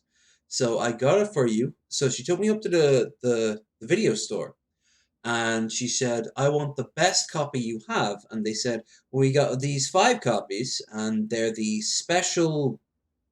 um, the special limited edition ones, but they're designed for people who want to, like, hoard it. Remember what we were saying earlier about shit that we have that's hoarded, that you don't actually open it as a kid. You hoard it until you're like years later, and then it's worth some money. Yeah. Yeah. Um, that's Collector's yeah, item. it's a collector's item. So she said, "All right, then I will buy it," because that's what my nan did. In all fairness, I did not get along well with my nan, but my God, looking back on it, she really fucking did put the effort in when I was a kid. Dude. But she ended up getting me both that one and one that I could watch whenever I wanted. So I watched it, and as I watched it, it had coming soon on VHS, and it had I remember as that. you remember those, and it had like coming soon to theaters first, and then coming soon to VHS, and then finally coming soon to Disney parks near you, or Disney parks worldwide, depending on where you were worldwide. And that's where I learned of Thunder Mountain, which was in Construct when I was a kid. Also, more importantly, Toy Story had Space Mountain in production when I was in when I watched it for the first time, and I eventually got to go to it, and I was like, "It's like from the video, mommy. It's like from the video." And my mom was like, "Yeah, that's great." Little did we know we had to stand that line for 2 hours. So she had to put up with me doing that for 2 hours. It's just like the video. It's just like the video. It's just like the video. But yeah, God, God So damn. those old collectors, those Disney collectors VHS. My grandmother used to actually buy. Yeah, my gran used to buy me those. She used to like collect them. She had like a whole collection of like Is this the all the same Disney one that movies. had your boxes from the games? Yeah, yeah. S- So she would like buy Was us your like grandma a hoarder by any chance? no. She would just like she would buy it like she wouldn't like she didn't like go overboard, but like stuff like yeah, the Disney movies. She was like yeah, maybe like you kids will want them someday. So she would like buy like all of the collector's edition Damn, VHS she probably had the for right most of fucking idea. Yeah. yeah, and yeah, she would buy me video games sometimes, and she would always keep the boxes because she'd be like, no, like those are probably like you might want them at some point, or you might need them, or they might be worth money. I don't know, but they you probably shouldn't throw them out, or maybe you need to return them. Like whatever reason, she was just like, yeah, no, we can't, we have to. She just kept them, and I always appreciated her for that because like even the fact that because I didn't even know I wanted those Disney movies but she bought them for us and she gave them to us and I was like fuck yeah. It was how I watched a lot of my favorite movies. Like I had like You Lady know and what the I want to Tramp. do right I now? had I actually want to what? watch a lot of those old school Disney promos at the start of a video, like coming soon, Safari, based off Lion King, which is in theaters right now. Which I saw the Lion King. I saw the Lion King before it went Broadway. Like right now, I would love to see it Broadway because the scale will be so big. But Lion King came out as first as a stage performance in the show to come in Disney to go before the actual main movie. They actually had it as a promo, so I actually got to watch it beforehand. And a lot apparently of the same actors I saw on stage play the elder versions of themselves now, which is on like the Broadway stage, which is fucking brilliant. Because I'll always remember standing in like because you actually stood and watched out of curiosity, did you actually go to see the Lion King? Have No. you ever been to Disney World in Florida? No, I haven't. All right, fair enough.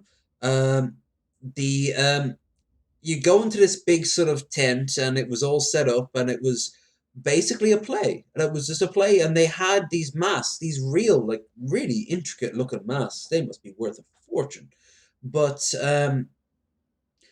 the mask like they would play their parts, but they would be all black actors and they would all play these very sort of like traditional ideas of the characters Simba and Mufasa and Scar. And then years later, they have them on Broadway with the huge, massive, like Shaka Zulu tassels and huge headpieces, and everyone's dancing and swinging around. But that's not my stage of Lion King. My stage of Lion King was A very simple play of just someone coming up on stage and being like, "Father, when will I be king?" And like Mufasa's sitting on a on like a reed throne. He goes, "When you are old enough, and when I am gone, but you will live forever, father, won't you?" "No, son." And it goes into this whole sort of like spiel. When I saw that remake shit, that CG remake shit, I was fucking insulted because not only did they fuck up the animated one, they fucked up the very core of it, which is simply Simba, when I am dead. Instead, it's Simba, when I am dead. All this will be you. Let me just turn the page. All the lands you see will be yours. I understand. Blink. You know, like, it's fucking robotic, empty fucking drivel. And it got people in seats. And I am fucking livid at that. It shouldn't have gotten Oh, people I in am too. seats. No one should have gone to that. I am furious with people who actually went and bought tickets to see that in the theater. I didn't. You motherfuckers that did that, you are part of the problem. You are. You are the fucking you are the sheep that Hollywood preys upon when they spew out drivel every few fucking months. It's like it's just more crap. They're just cranking out more crap, and you go to see it, and uh, It's it pisses it's it pisses fucking me off, dude. it's a fucking disaster. Like decade after decade, we learn just the level of bullshit Hollywood expects from us, and yet decade after decade we supply it.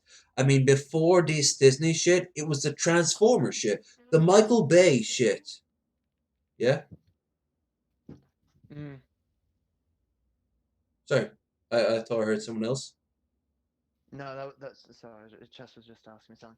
Oh, yeah. Well, hi there, Jess. For what it's worth, um, like I said earlier, I hope I wasn't interrupting anything.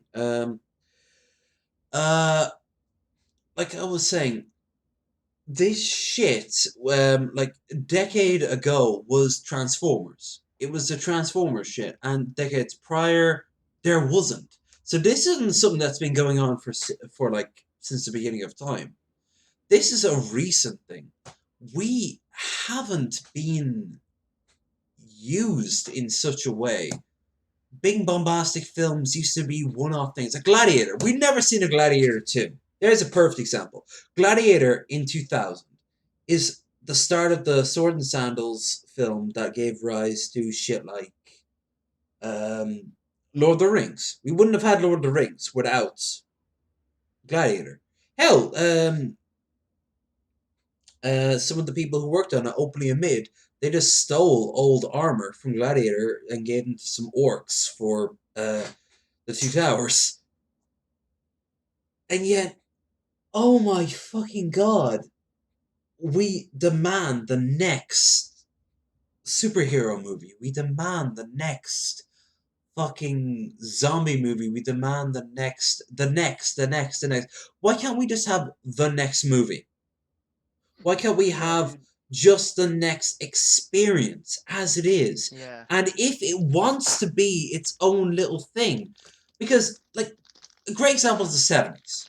This is where I sound like Josh Hadley, a name you might not know, but I have a long history for. By the way, if anyone, I am still paying attention to the chat. If anyone is still in the chat who know who the fuck Josh Hadley is, do type in his catchphrase in the title. I'll know it when I see it. But Josh says shit like in the 70s, if you got a winner, you didn't make it the entire industry. It was just this facet of the industry. Like for example, when Right. Fred Right. Well, like Star Wars. yeah, Like Star Star Wars, Wars mate. didn't Like be Star Wars. every film wasn't Star Wars after Star Wars. It Right. was there Star were Wars was a good. Star Wars would have been a good one-off movie. It was like, yeah, Star, and even a good trilogy. But like, no let's no be no honest. I'm not When even talking about that. I'm not even talking about that. I when mean you like Star, well, all the no, no, I know films what that you mean. I know tried what to you be. mean. Yeah. No, no, yeah, I know what you mean. But I'm saying, all It's all part of a Bill. bigger problem. It's all part of a bigger problem. This movie was good. People liked it, and so everyone was trying to cash in and recreate, Yeah. including the people that made the original. It wasn't just other studios trying to cash in. The people that held the license for Star Wars are still trying to cash in constantly, And they and will fans. constantly, and sometimes they succeed when they don't try to succeed.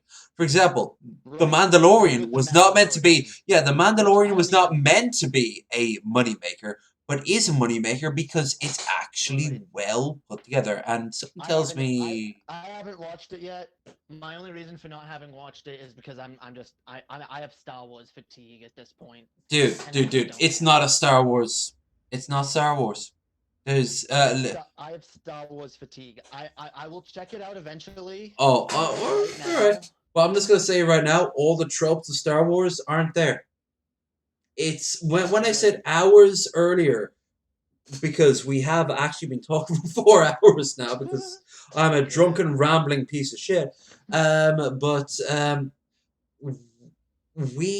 I was saying that like the great thing about Mandalorian is that all the tropes thrown out the window. You've all those the Anakin doesn't like sand and Luke makes out with his sister and Han is I don't know, he's solid, but after a while, when the actor doesn't want to play it, do you want to keep the character going? You know, like the point I'm trying to make is from start to finish, all the world is set up.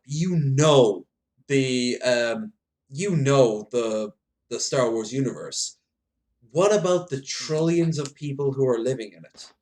Now that is a great start for something and they followed through with it. And there is Now no tropes of Star Wars. In fact, if that's anything, they actively address it. Not in sort of like a, huh, do you not like this movie? Well, this is what we okay. say. Instead, it's more like a, huh, why would I do that? And they just get on with their day. You know, like, Well, okay. I will say, look, maybe there's not a lot of the classic Star Wars tropes, but there is one really cringy thing element to that show that which you can't is, deny. which is, Uh, Baby Yoda. Baby Yoda is a marketing ploy, I will not lie. The same with the I Ewoks, the Porgs, and Yeah. as George thought it would be, as it turned out not to be, Jar Jar Jar. Jar. Yeah, yeah, you saw Yeah. where I was going with Dude, that. but here's the problem though. Like Poor George, he legit, didn't understand.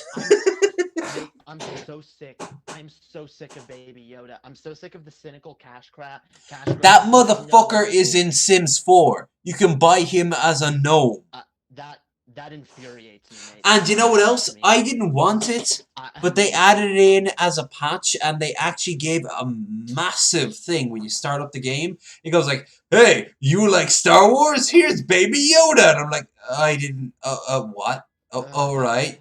By the way, we still haven't figured out color wheels yet. You like did in I hate the Sims fact that 2. this is what makes me so pissed though is the fact that Disney is actively um um they're loving that. They're like they're actively pushing that shit. Like, oh yes, Well, baby, Disney baby Yoda's in hired Penny. EA to be their horse, so Well, no, what I'm saying is Disney is actually actively encouraging the Baby Yoda memes, and they're because they love the fact that literally the worst part of the show, literally the cringiest and least interesting part of the show, is the thing that everyone knows about the show now, and it you know literally makes me not even what? like. Baby Yoda on his own isn't cringy, but the fandom around him has become cringy, Right. and the It main is. reason behind That's that the is that they are buying into the Kool Aid. They are drinking deep of the Kool Aid.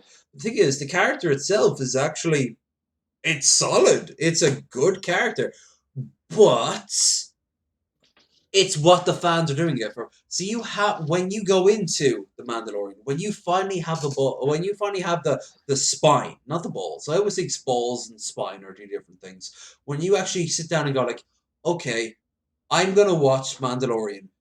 You have to detach yourself from Baby Yoda, from what the fans think of him, from what he is in the show. What he is in the show, it's pretty damn solid. And you know what else? The rest of the show, pretty damn solid.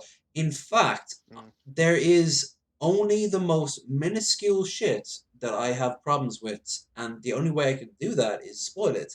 And I'm not going to do that, which is a good sign because it means that it's a condensed storyline. Now, let's be honest here. In Star Wars, everyone wants to be setting themselves up for another prequel, another sidequel. So, a condensed storyline, quite rare.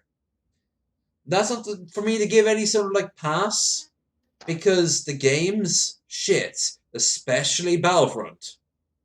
But yeah, I heard that. uh, it doesn't like that doesn't justify it. All I'm saying is, Mandalorian, ironically, is good despite the fact of its branding. Like if it was set in a completely original universe, it would still be amazing. Well, I almost wish it was. I would actually be I more would be interested in so it. down for that. I would be I so would be down for more that. interested. I would have watched it by now, honestly, if it was. A mercenary of the Kwanaki Federation. How many life points can I make off you? He took off his mask. That means, yes, you must go into the long slumber. Coming this fall. What the fuck? Mate, No one had any I'm, idea what would be going on. I'm serious.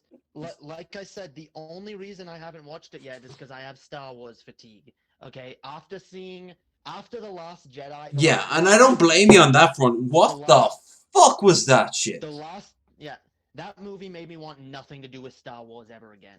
And you know what pissed me off even more? I don't know if I've told you this, but I've mentioned this a few times on my channel. I saw that movie with my father. Okay, and my father's a really annoying person to go see movies with, and it's the last movie I ever saw with my father, and it's one of the last times I actually interacted with my father, and he's just an annoying person. Okay, he's an annoying person. He's an annoying evangelical Christian who will take everything to a ridiculous religious level, and I am not joking, mate, because my dad loved this movie and I hated it, and there was something about it that he just made it worse. Even though, and I did try and let this movie sit and sink in after a while, and think, no, maybe I did like it. But here's what one of the things that kind of that made me like so done by the time I was out of that theater. You know the scene where Luke basically sacrifices himself and he has like a barrage of laser fire coming at him, Yeah. and he like kind of lifts his arms out as he's getting like shot, and then he just disappears. My dad, unironically, during that scene of the movie, stood up out of his chair Oh and shouted, no. Jesus! Just like that. Just like that. Oh, He baby shouted, cakes. Jesus. No. Uh, so imagine watching a movie that you absolutely hate with All right, someone all right. you So, absolutely although hate that know what who that means, absolutely loves the if you have to movie. keep yourself neutral, then you have to also acknowledge that you didn't get the best experience. No, I didn't, and that's why I after said, okay, maybe I need to give this movie another chance. Yeah, But because that would I be was only like, fair. no. But I was like, no, it's still garbage. It's still fucking dog shit. I couldn't even sit through it a second time. I was like, no, this is horrible. Why am I doing this to myself? And I still refuse to watch the third one. It's I won't. bad. I will I not won't. lie there. And here's where you're waiting. But what about the butt? No, no.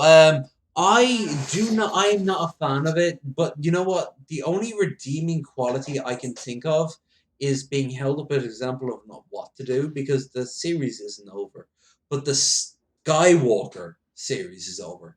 The only problem with the Skywalker series being over in this way, and this is very important, is that the fucking decades and decades and decades of fan theories of fucking Kevin Smith references, for God's sake, back when he was cool, is now squandered.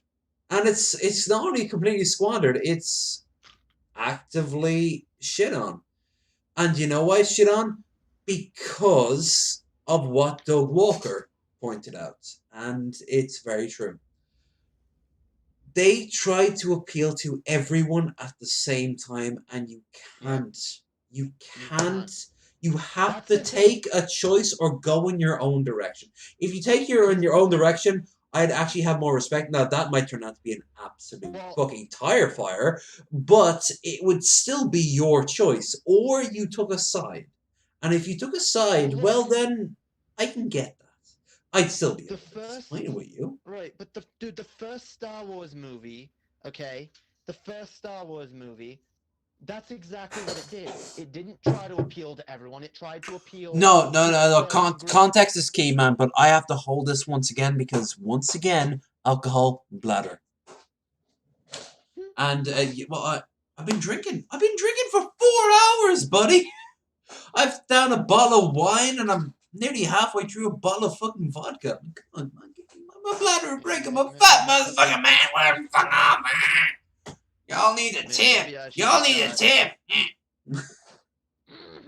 Y'all need a tip. Yeah. Y'all fuckers in the audience, y'all know. I like girl titties. Yes, I do. Y'all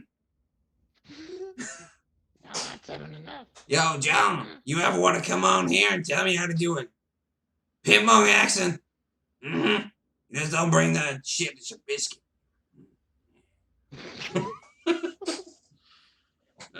No, you know, me and Trubisky, it's not like me and Joe or me and, well, anyone, really. Like, I don't hate Trubisky because there's no hate about him. He's just there. My main problem is the same problem that everyone has with him. He doesn't say anything. Dude, contribute! Add! Make yourself fucking a part of things rather than going, huh? That's my tip to you. Now, I'll be back momentarily. Dude, I need. Yeah. Okay, I should drink something, yo. Dude, you might as well. Like, I've only got half a bottle of vodka going at this point. It won't last forever. Yeah, dude. I'll grab some shit.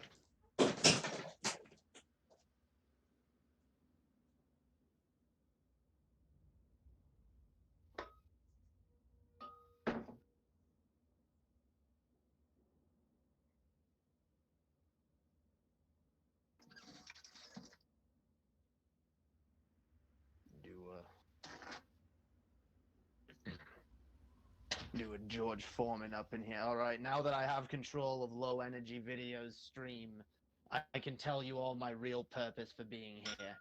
All right, I'm here to basically take over fucking YouTube one channel at a time, and now I have low energy videos under my control, dude.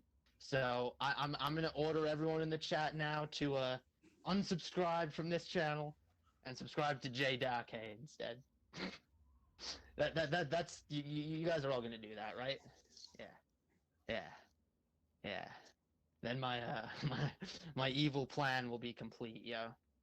I'll have all of low energy subscribers, and then I'm just gonna go to the next channel and do the same thing, yo. And do the same thing. Next time Animan says like, goes to take a piss, it'll be the same thing. And he'll come back, and there will be no fucking subscribers. Hey, buddy, how you doing, mate? How's the fuck? I can't speak. How's it going, mate? How's it everything's all above board here, you know? Bud! No Bud! anything. Words. Yeah. How you Similar going? to Stave, you can get beer at the grocery store, but everything else is solid. But the liquor store, yeah, Bill's told me. Bill's introduced me to the intricacies of living in Utah, and what I'd love to live in Utah. Well, no, I wouldn't want to live in Utah. I'd like to visit Utah, rather. I have a confession to make, mate. Go for it. I kind of just stole all of your subscribers. I'm sorry. All of them? Yeah, all of them. They're all unsubscribing from you as we speak and subscribing to me. All 12,555? But Yeah, that's so many!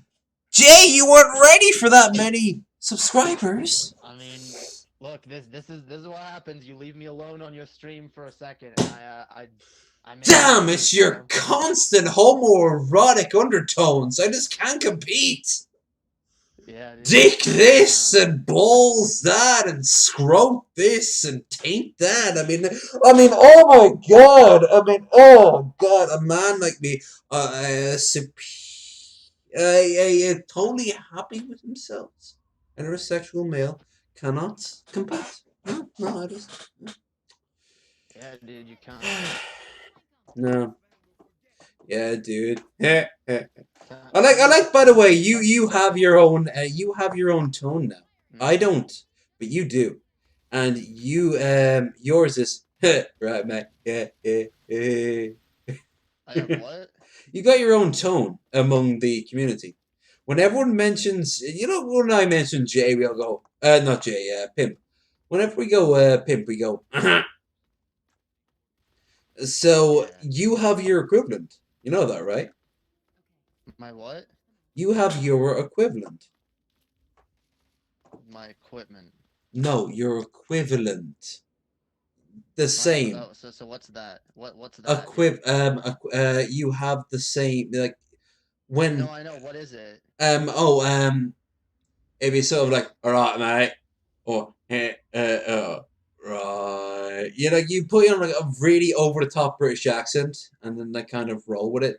It's not out of a sort of sense of malignant like stereotype either. It's kind of like almost like a weird sort of like, I recognize that accent. Like earlier, we were making fun of Pimp, and we were like, well, for you, it's sort of like a, alright, alright, right, What? dude, cool, Jae Darke. Darke. You kind of elongate your words, yeah, yeah. That's You the sort of you shit I'm what? saying. Like you have Damn. in our community, you have that equivalent. Damn. I didn't Yeah, even know, dude. you didn't even. Damn, dude. Yeah, you fucking knew you Damn. did. You fucking did. Nah, dude. If people if people this is news to me. If people are And like, it's oh, not in slander either. yeah, It's not dude, in slander. yeah, It's dude, in I'm Jae Darke. Yeah, yeah, dude, I'm yeah. Jae. See, People mention Jane. People are like, oh, I'm Jane Darke, right? You heard that from fucking Paul and Scotty making fun of you when they mentioned you last on fucking DFF. Come on, man. It's the same thing. well, okay. TJ's way of making fun is like, oh, oi, I'm Jae Darke, and it's like that. That's kind of more of a like Australian. Australian newspaper. Yeah. Because he's a fat American. I mean, what the fuck are you gonna expect? You're lucky he even gets Yeah, more than dude. a from I'm you. Jae Darke. I'm Jae Darke. Paul's more like it's Jae Darke. Oh, look at me. I think I'm Harry Potter. Yeah. And They call that they what fucking they own call it that like shit. they have called me Harry Potter. People just randomly that's actually really racist. Let's be honest, dude.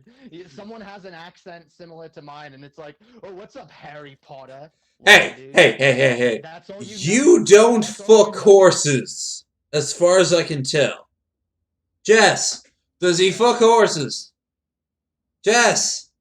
No, she's not answering. Jeez. I don't fuck horses. I fucking Well, think. then, by that logic, the internet will tell you that you do fuck horses due to these statements you made in 2007. So now that we've established that you are indeed a racist horse fucker because you only ever fuck white horses. Interesting. We can stop. Oh, for fuck's sake! If it makes you feel any better, I got my head claved in by a super mutant behemoth. So yeah. Because I'm still trying to. I'm trying to juggle three things here at once, and clearly I'm more focused on you than anything. But at the exact same time, I want to fucking play the game to a progression point, and I also want to chat to the chat. But um, like, yeah, you really didn't know. Like, whenever I mention Jay, like people will immediately do the Jae Darke accent, which is, it varies. It varies, man. Yeah. For Yeah. me, you know what I found out the hard way? I'm the truck dude. Truck dude. Sad Taper was like, "Oh yeah, I know you. You do trucks, right?" And I'm like, "Is that what I'm known? Is that my purpose?" Around my community, you're more known as like the funny Irishman. The funny. You know, All right, one of the none of funny those goofy things are Irishman. true more often than not. But You are funny. no, No, but even the there's Irish there's a part. reason I like you bloody Irish bastard. I know, and I play up the Irish shit. It's all hell, especially around Ben, who his dad actually has dual citizenship, but he wasn't born here. He applied for it in and he I was like, oh well, that'll make a great way of getting around the EU, and he was like, exactly what my dad did, and I'm like, oh well, that was very smart of Oh him. fuck. Yeah, yeah. His Ben's granddad apparently was an Irish citizen, which means, of course, well, of course, but I hey, thought if you Ben was a didn't know, Pollock. well, he has his Pollock angles too. He never really addresses his Polish angles, except for the Junos Ben, which a lot of Fuck. ever since he started making fun of Nick Fuentes, yeah, that shit started to pop up more and more. Hey, interesting that you're making fun of Nick Fuentes there. Nice hooked nose there you got there, Ben. And Ben's like, yeah, it's because of my Jewish heritage. Well, then why are you gonna say that you belong in a camp? Uh, but you're a what? No, I actually no, I know he's not your best friend in the whole wide world, but and he's not my best friend in the whole wide world. But credit where it's due. When he's thrown a pile of shit, he makes the most of it.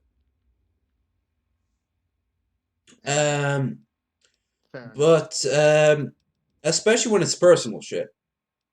Uh, Speaking of, I heard an argument pretty soon against Ryby of all things, and she told us all, and I couldn't laugh enough.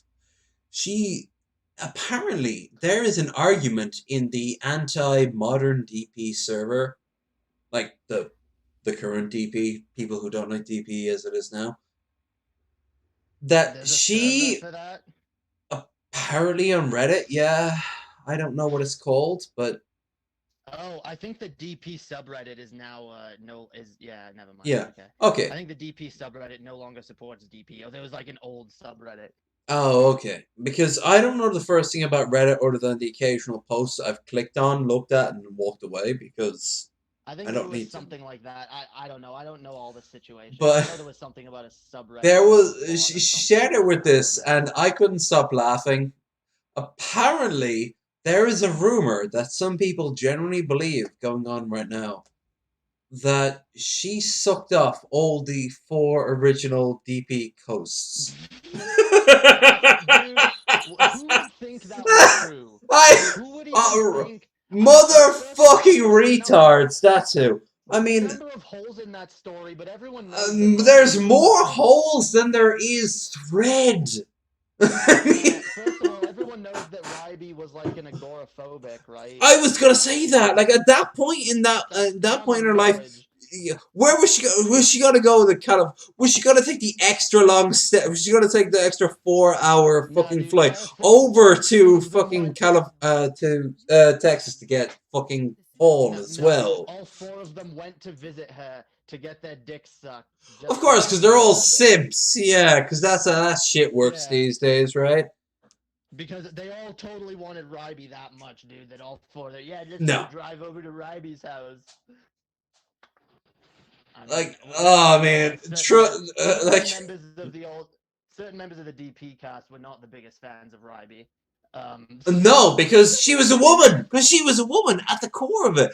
I remember when fucking Paul and Scotty were talking about it, and Paul said, "Oh come on, you know the fans don't like her because she's a girl," and Scotty said, "Yeah, but she's also a bitch." As it turns out, well, Scotty might have, yeah, but it doesn't change the fact that they were fucking right about the fandom at a time. The fandom produced so many fucking what was it? Black Pigeon Well, Speaks or fucking yeah. Crown Tea motherfuckers Look, that kind of just I'm gonna say magically appeared this. into the woodwork.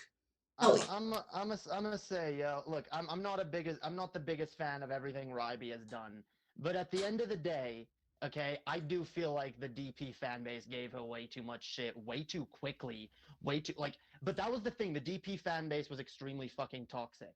back It in just the was, and it's day, still. bringing a woman into It, it, even a woman who understood where they were coming from, no, that was a like it was a recipe for disaster. well, I'll be honest, Ryby was a little bit cringy in her Well, appearances. she I'm not gonna is deny like that. I talked to her I talked to her today. Like I am a good friend with Ryby, but her idea of attitude compared to what the fandom was back then, like the breakup hadn't happened yet. It was still like straight sailing.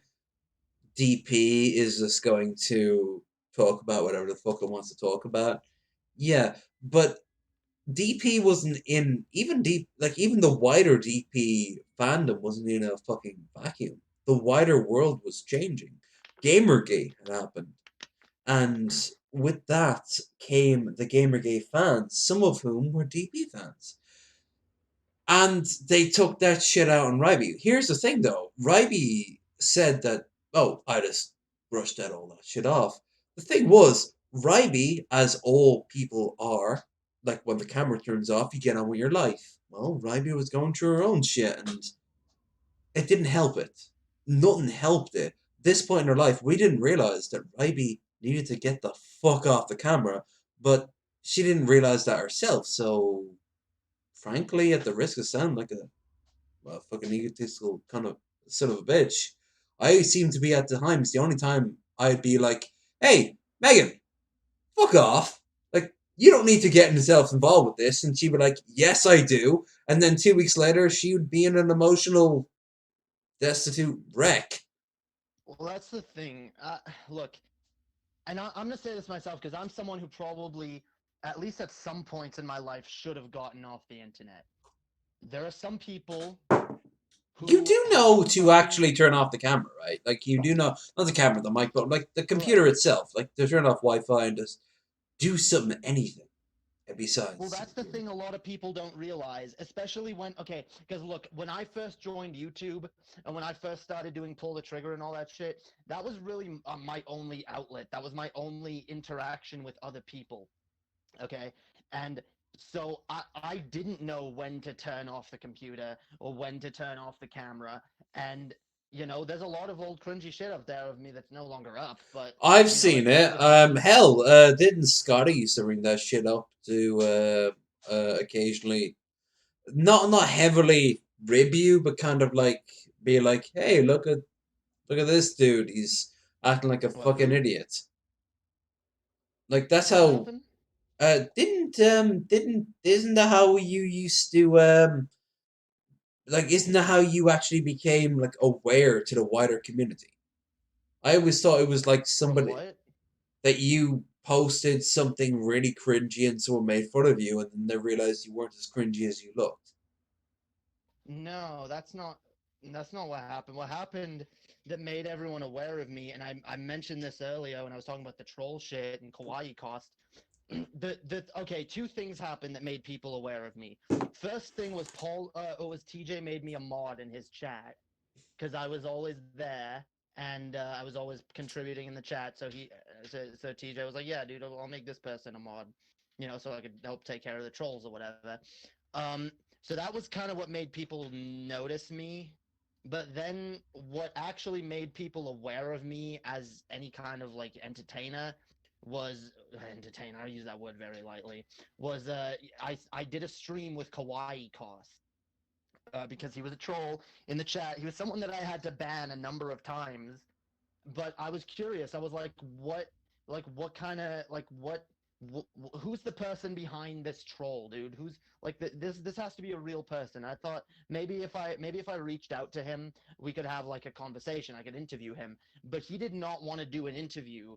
He wanted it like, and I kind of was half like, okay, I did like I kind of a little promo where I was like, yeah, it's gonna be like I'm gonna destroy you, Kawaii Cost, and then I don't know. I was kind of back and forth on it at the time. I didn't really know what it was. Part of me wanted to do an interview, but then part of me also was getting swept up in the blood sports of it all. And by the time Kawaii Cost came on, I tried having a conversation with him. I tried, like, but from the beginning of that stream, I had like a bunch of questions written down. I was asking him. The questions went nowhere, and I brought up questions from time to time, and they, for the most part, they just turned into just complete and utter nonsense. I couldn't have a coherent conversation with him. And then by the end of it, he brought on one of his troll buddies, and some other people came on, and it just turned into a shit show. And I ended up ending the show, but hey, I got a bunch of subscribers out of it, and I thought, hey, well, I'm off to something. But later, I met Creamage, who was a buddy of Kawaii Costs, who is way more mature than And Kawaii Cost, I will say. And Creamage absolutely. was, yeah, and Creamage was like, "Yo, dude, this was actually pretty good, that stream you did. You know what? We should start a podcast." And I was like, "Yeah, why the fuck not?" I kind of wanted to start a podcast. But I'll say this: what I really wanted was to join another podcast. I wanted to either find some good co-hosts that I could make a podcast with, or join as a co-host, and I really didn't want to be the person in charge. And that's why I'm much happier now doing like Underhaven the way we do it, rather than pull the trigger the way it was.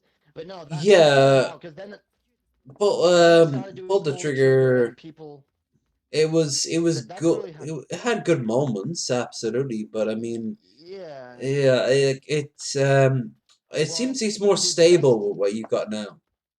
Right. Well, the best episode of Pull the Trigger had to have been the last episode, or at least it was the a farewell to season one, we called it at the time. But then it ended up we did two episodes of what we called Pull the Trigger season two, and then it ended, um, due to reasons I won't get into. But basically, when we did one episode, that last episode, that was I played a lot of clips, a lot of highlights, and we did talk a lot about a lot of the best moments of Pull the Trigger, and I thought that was actually genuinely the best episode that we had ever done. And I was like, you know what? If we had more shows like this, maybe the show wouldn't be dying. But unfortunately, I didn't have people to work with that were interested in doing that, and I do now, and that's why, like, it's all like, I don't regret that time. I don't think it was a net negative, because it put me in contact with Animancer, and Yeah, that was yeah, a really you good shit. actually used that time, even if it didn't end up like you planned. You actually progress your networking skill forward, Well, and here's the thing. also you also have produced something completely new out of it. Well, here's the thing. I don't know if people realize this, because like I was doing that fundraiser to get a PC so I could stream and do better shows. I And remember the gold on the corner. right, right. But what happened was, like, but basically when it became clear that Pull the Trigger wasn't going anywhere. Actually, I think a little before that, Animancer kind of saw that oh, like, and that was kind of because we had kind of been friends a little bit, but and we talked a little bit here and there. But it was like, oh, he saw like I had a really decent computer capable of running games, and he was like, well, and he saw that my show wasn't going too well, and he thought, well, would you like to stream with me, and we can stream together on my channel, because I've been wanting to do gaming streams, but I don't have anyone to stream with who has a capable PC. And I thought at the time, I was like, I thought, fuck yeah, this is a great way to put this to use, because I kind of felt bad. I felt like, look, I had raised all this money for this computer, for this show that was now dying, and I was like, well, at least I can put this to good use somewhere. And that was kind of where Stoned Rejects came out of. And then from there it grew into like me being a part of Underhaven. and like that wouldn't have happened if I didn't do Pull the Trigger. So even though Pull the Trigger was a cringy fucking mess, I'm glad to be rid of it. You know what? People involved with it. I didn't see Pull the Trigger as a cringy mess. I saw it as a podcast that was trying to be something else, and it wasn't trying to be itself. I thought the same way with the after show. Do you remember the after show What was with that? Oh, Pagan? yeah, pagan situation. Yeah, Remember that. yeah. I That was was there for the last solely built episode. as a sort of like that was solely built up as a post DP. Let's talk about it. And you know what else? That got fucking popular in its time. TJ showed up in it, thus confirming it. Ben showed up in it tons of times. Tons of people. You showed up in it. I showed up in it. But the point I'm trying to make is that that's what I got with that. You were trying to be something else, and it can work because, for example, Hannibal Monty are doing the black version of DP, the shit show, and it works because not just because they're black, but also because they're trying something different. You with Pull the Trigger, all I heard was just like you guys, you were bringing what you thought interesting to the table, but all the while I'm just there like, oh, so you're trying to be another DP, and Yeah, we kind of were. And here's the thing, and maybe you didn't, because you've kind of always been on the DP camp of it. Yeah, DP is yeah, fine. Next door, enjoy it. DF. I've never pretended it, and I always until the moment comes, until there will come a moment where I will make a choice, and when that time comes, I'll probably tell all of you to go fuck yourselves and walk off. So for my own mental health, but until that day comes, yeah, absolutely. I've always been DF. And Yeah. I will always, as far as I can tell, will always be the case. And well, someone else is in the chat and probably might still be in the chat. Skeptical Jesus, he is the same.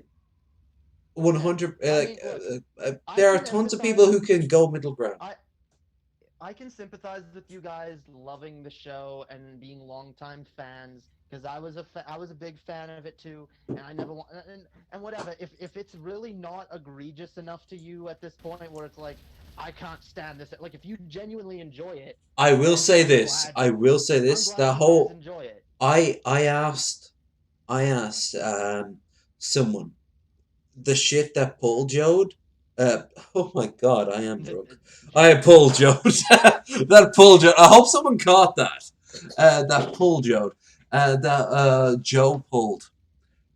Yeah. If that shit is going to be the future of DP, and they said no, none of us support that shit. If they lie to me, That's the problem, man. then that's me done with DP because I don't That's want the to see DP go down that path. that's the And problem. apparently Like they don't either, but well, I don't Joe's still believe giving that. a I don't pass. because I've seen DP going down that path over the last 2 years. I've seen the Joe supporting path, which is the same in theory thing. It's not just, but mate, it's not just Joe. It's a pattern. There's other shit like that they do as well. You remember the Jared Genesis situation? But here's the thing: they were doing Jared before the breakup. Sure. No, here's the thing. Even and say what you will, and I'm not. Even TJ kind of denounces some of the shit that they did on DP. Oh, Okay, he's like, absolutely. you know what? He Yeah, said himself he's we sick did of make fun. making fun of people with mental Yeah, disabilities. yeah. Look, and at the time, I found it funny, and I kind of got. Look, I've always kind of been an empathetic person. I'm like, you know what? I can see how this person feels and what they're going through. Hmm. And I'll be honest, like when I first found DP was at a time in my life when I was a little more like, you know what? Fuck empathy. I don't want to give a shit about other people. I just want to have fun. I want to laugh at other people and get my mind off of my own fucking struggles or whatever. But at the end of the day, you have to realize like what actually fucking affects people, I know I'm and what's fat, actually but like I'm not going to really be the constructive. Billy of this group and start being devil's advocate. But I will tell you the arguments I have heard in response, and I imagine you've heard the same. It's sort of like Uh-huh. you aren't a psychologist. Maybe they like it. Maybe you should shut the fuck You up. are just like, yeah, I'm not a psychologist, but neither are you, is what I say to those people. Yes, and Neither are here, you. they know what they say? Exactly, and they think that's a win. It's not. You're not a psychologist. I'm not a psychologist. But you know what I am? I'm a person. I'm a living, breathing human being with empathy who says, you know what? If people were treating me this way, I wouldn't like it. You know, one of So I really the most interesting third parties to show that we aren't alone, and if we put the feelers out there, we could get some people coming in talking about this, and I'm serious about this. Girl does rant, may girl does rant, literally on a stream, completely on her own, completely separate. I mentioned it was either Gail, it was Gail. And she 2 weeks later was on the show with Gail, and she, if you notice, in that scene where Gail's talking, she says nothing. She doesn't laugh. She says nothing about it and just lets that shit go by. But when I talked about Gail, she said, "Yeah, I don't know what I feel about Gail. I remember I was on a stream with you, Marshall, Faith, and it could have been Creamage, might have been Animancer. I probably. don't know. It probably was Creamage."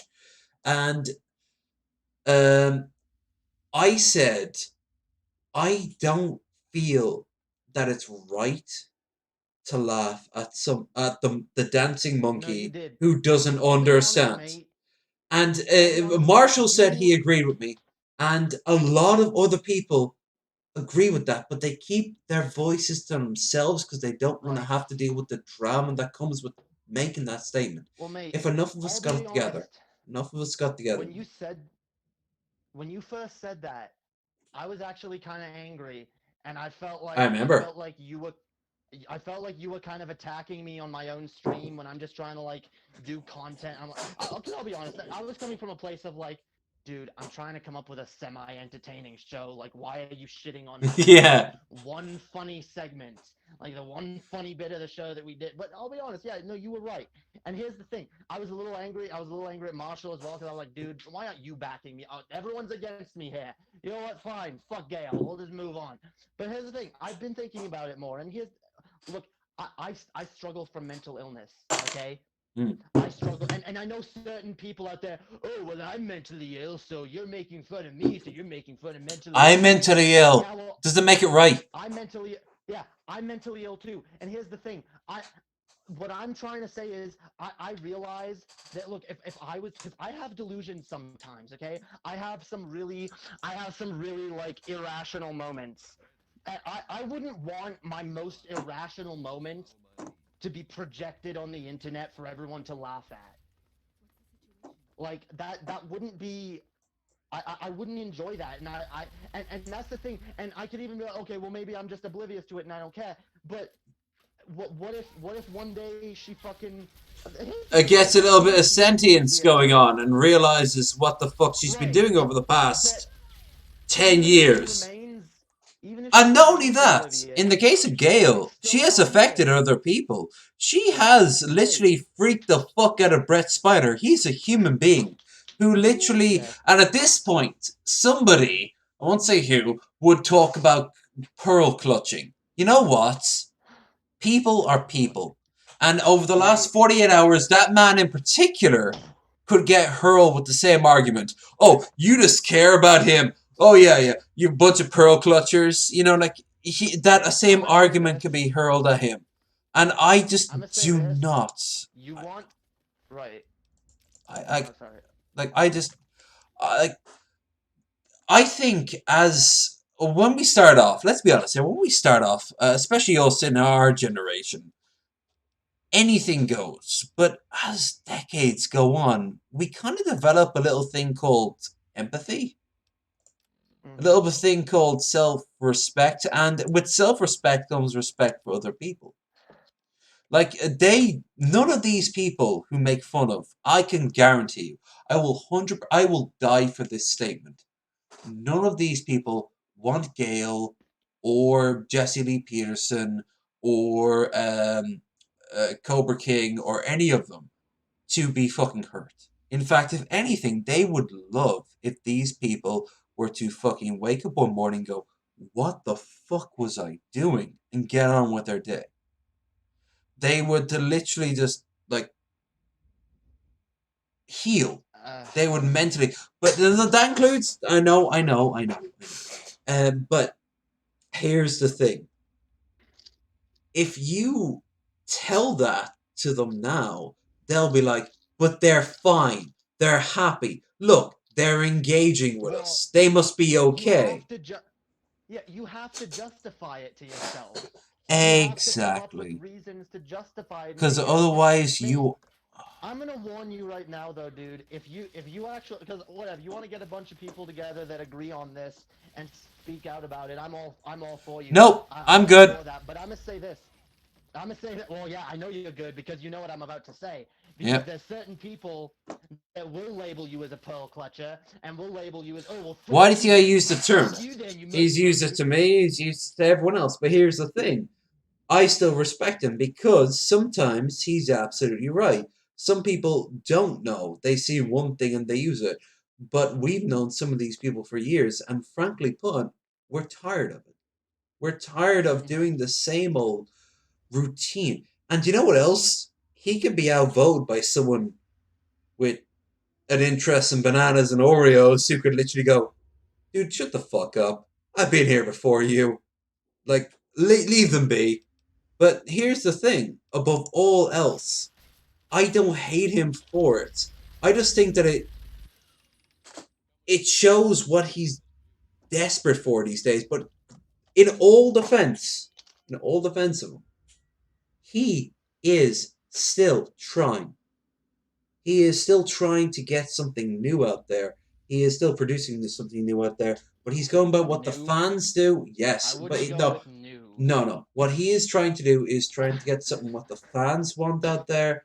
The only problem with that is, and this is a serious truth, what sort of weird statement is a serious truth? I love it, but I mean it Is doesn't. this that the It's not. fans don't know what they want?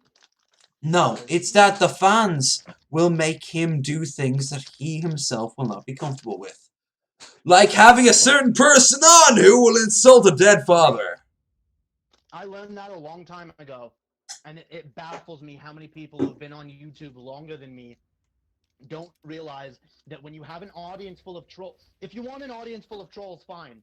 But if you have an audience full of trolls, you don't let them run you. You don't fucking let them run you because they What if will your pick entire you off. audience is trolls? Though that's the only problem. Because in his If your case, entire his audience is trolls, then you're doing something wrong. I'm sorry. I realized that in my own channel. I was I was capitulating to the dumb little trolls. I was doing what they wanted, what I knew would appeal to them. I put on a shit show for them because I knew they liked it. I knew they liked the cringe. I knew they liked watching me make a fool of myself, so I did it. And I wasn't comfortable with it, but I did it because I wanted to have some kind of recognition on YouTube. And I thought, hey, even if it's an audience full of trolls, if I build an audience that's big enough, maybe enough of them will want to donate to me and I'll be able to actually make a living doing this. But you know what? It wasn't fucking worth it. I was getting chump change. I I will was getting tell penny fucking you an change to argument fucking I have make a heard directed towards you that you have probably heard before, but sure go for ahead. you, You saying it's a pastime. mm, For mm, someone else, it might be a lifestyle. And oh, they might not be oh, able so to that's make the same sort of moral okay. arguments and moral decisions you can. So if it's someone else who I don't buy that, yo. I don't buy that. I'm sorry. I believe in having principles, and because you know what, I could have a huge channel if I wanted to. I honestly think I could. Yeah, That's the but reason let me why be honest here, every out mate. there That sort annoying. of channel wouldn't be something I'd subscribe to because you would target one person Exactly. and just go to. Exactly. Yeah, like, Mate, that's exactly the thing. but I don't know. I just that's not what a lot of other people's channels are like. Like, you can have a mix of both things. It's just when you, for example, when I bring, imagine if you came to here and you started spamming the N word over and over. For the record, let me just make one thing clear: nigger. There, I said it. The world has crashed in and destroyed me now. Let's just say I said the now N you can't word. say the nigga word, dude. Yeah, you can't say the nigger word, but now we can no longer say the nigger word. You got me? Okay? Yeah, yeah. Yeah, because I am the tyrant of my own channel. That's what you were saying earlier. If you don't like my soapbox, set up your own soapbox. But, like, in the case of someone who's made it their lives, they do have to look into shit that we don't. And I do respect that. And Okay, here's the I actually thing feel though. sorry because they have to I make get, decisions that clearly I they get, don't like. I Mate, I get being desperate though. I get needing this shit. Trust me. You think I don't need to like start like making money off of this shit soon? Otherwise, it's a fucking. I don't know what I'm gonna do. Like, everyone has fucking needs and shit. Everyone is fucking in trouble. We're in a fucking bullshit late stage capitalist society where it's every man for himself. Like, of course, we all need to fucking take care of our own. I'm not denying that. But the thing is, okay, it's clear to me when someone is just way more interested in selling out their. By the way, it's not even working. I would understand selling out your principles if it works, if it makes you massively successful. There's channels that sell out their principles that They fall get like apart, what, 1 or 200 literally views. Like, what? literally Congratulations. losing. Yeah, Yep. and So how does that? At what point are you going to admit, hey, these dumb decisions that I'm making aren't fucking working, and maybe it's not about, oh, I need to make these decisions for my you own know what I well-being. think would be a great opportunity Maybe right what it now. is. Mm, I No, I mean, if you got your tangent and say your tangent, I've interrupted you enough today. But if you want, the last night I was looking up at my ceiling trying to dist off the bed, and you know what the fucking shit hit me? Oh my god, why the fuck don't people just fucking own the drama and go at anyone for any reason? And you could say, oh, people have done that tons of times. No, they haven't. That's the thing. Like, you might as well, because this shit results in fewer and fewer views. But if you are looking for a quick, no nonsense, bullshit sort of like channel where I want to say, fuck that motherfucker who said I had a small penis in the chat.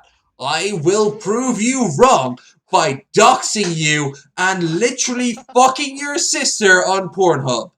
Like, you could use that as a wider base thing, but no one does it. So, dudes, those with enough time, effort, and broken egos, just go for it. That's what I'm I gonna mean, say. I'm not condoning I that don't because know. that's like a horrible thing to do, but still. I wouldn't want to run a channel like that. I would not be, dude. Look at Keem's audience, dude. Yes, I'm and look at sorry. his intake. He can afford a I don't boat. care. I don't care, dude. I'm not a greedy motherfucker. Here's the thing. I will be happy if But I'm able he to make is, enough and that's money all that to support matters. myself. That's I just want to all. be able to make enough money to Dude, fucking support dude, myself. dude. I don't need more than I Your I need idea to. of what is a channel and his idea are two different things. His idea might have started out the same way you did, which is to say, hey, whatever, it's all good. I see a bullshitter, I'm gonna call it a bullshitter. Now it's like, what can get me the best algorithm?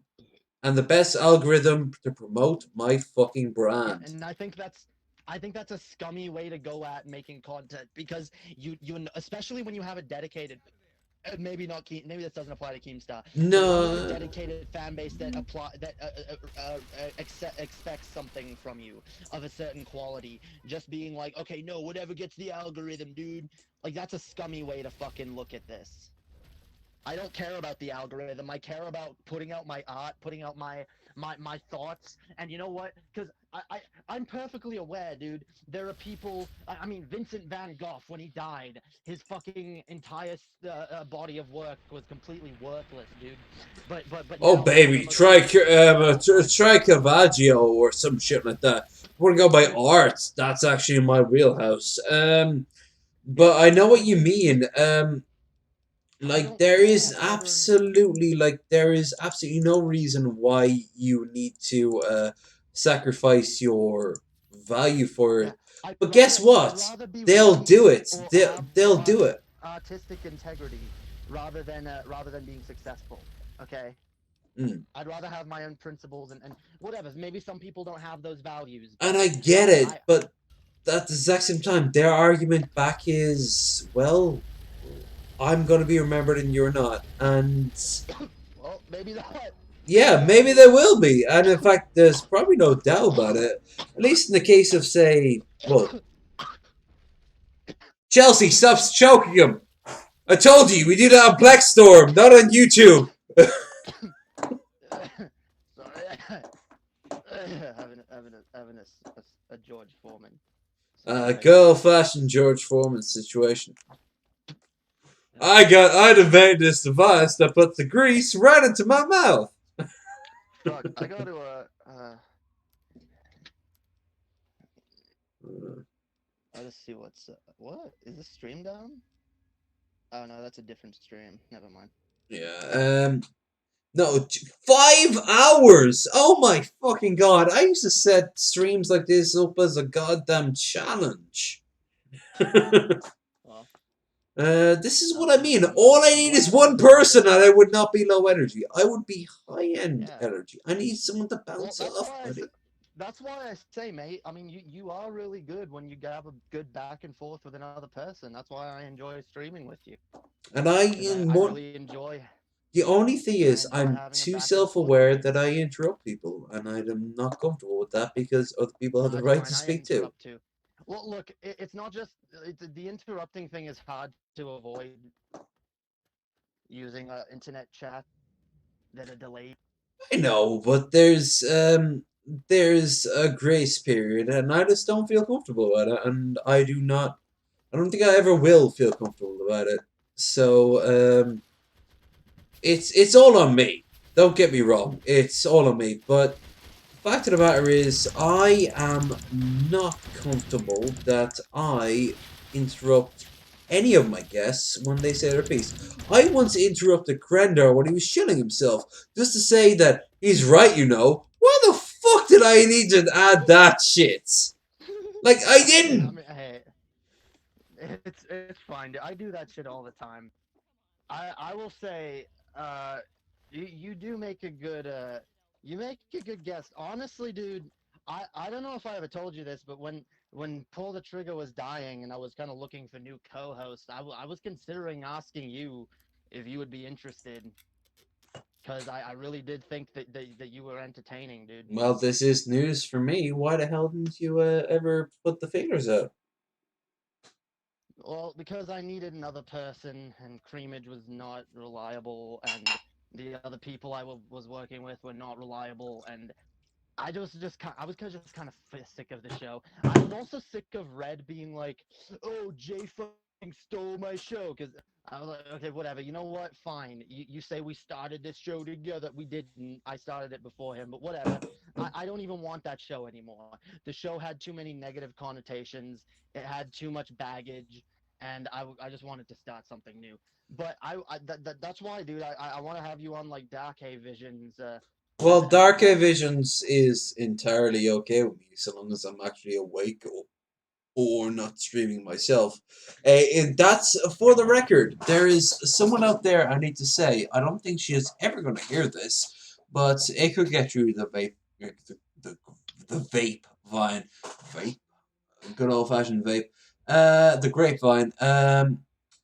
to Girly, as in Girl Does Rant. I always want to stream, but you always stream at the same time. I can't fucking decide which to do. Should I call it off? No, I'm not gonna call off my own shit over you. But my God, Dude, woman, I would you used to, just give me half an hour? yeah, dude, I used to have Paul. I used to have Paul go live almost every time, the exact same time I would go live. Or he'd be live in Oh, like, yes, that's or he'd be happened to me live in like before. 30 minutes in. And it's the worst because I knew, and that was originally where I got most of my viewers from, was from Paul's audience. It was from the Ideology that shit watched me. was solid. We need to actually talk about ideology, but first things first, once again, bladder. And in case you're thinking I've been going to the toilet a lot, I was morbidly obese, and morbidly obese people who drink a lot need to take a piss. Second of all, you're lucky I'm not drinking No, beer. dude, I So, piss all the time, dude. I piss all the time. well, I'll I be back pissed in a like second. twice during this So long as you're stream. You not just thinking need I'm to doing realize a it. Breckian vanilla situation shit going on, okay? So that's the important thing. Scam Dude, situation. okay. I'll take a look at the chat. Let's get the chat, motherfuckers. By the way, y'all should get fucking walked into a goddamn fucking what's it called? Wind chime. God damn it. Okay. Where we at? Where we at? What to do, chat? Pick my vape straight from the vine. Yo, yeah, dude. Now I want to find this vape vine. Yeah, dude, a vape vine. Sounds dope, dude. Sounds dope. I want the vape vine. Is it Bubblicious grape? Is it Bubblicious grape flavored, dude? That's the best kind of vape. I love it. The vape vine. I wish Von Helton would get his act together. Von Helton getting his act together. Yeah, yeah. That's like saying I wish Brett Keane would stop lying. I No, I it's love not. all I heard was just you giggle. So that could be the most So, racist shit possible. Like, so about the someone, Black so, Sea. no, someone in the chat said, "I wish Von Helton would get his act together," and I was like, "You might as well say, I wish Brett Keane would tell the truth." I wish Ron held. Well, here's the thing about Vaughn. I don't fucking care. But I will say this: Yeah, I did go on his Nexus account, the Nexus Mod Manager. For those of you who do know, because of course you fucking know, you watch me, you like, you subscribe, you fucking give me money in the description below, and while you're at it, you're also gonna sub Jay. You will also know that I have gone to the Nexus Mod Manager and have found Vaughn's account, which he has 7 different mods. In all fairness, I don't know how to make a mod. He does. The following mods exist it's not that on. hard.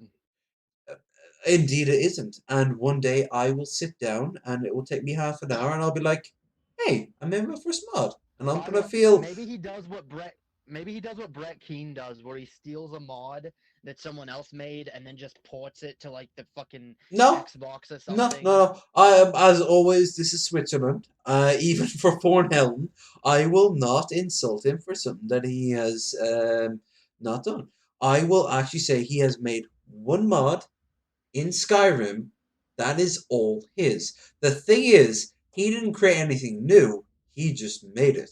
He made using the tools available, which is not Yeah. insulting him. He actually sat down and he made it. That must have taken hours. So, if on the very off chance that he picks us up and here's this, Vorn, I have experienced your house. It's fine.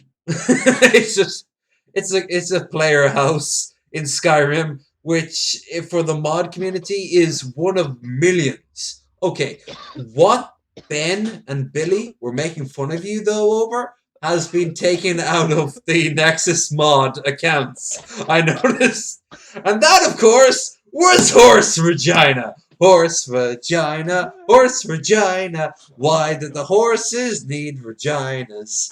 Well, no one will mention that, but I fucking can. Because it wasn't just Holy made that Christ. the horses have vaginas. In fact, he actually made that every horse. So every horse is a mare in his games of Skyrim. Okay, that's good. That's good. One extra question though. When you look at the actual tools, I looked at the actual posts of that, and one of which was fascinating. This is pure high end nerd shit, but trust me, this is high end nerd shit that will pay off. I went to the posts because every single mod has its own page, and most of it is just what the mod is and how to download it. But then you have a community if they're really famous, Beyond Bruma or a fucking city of brass.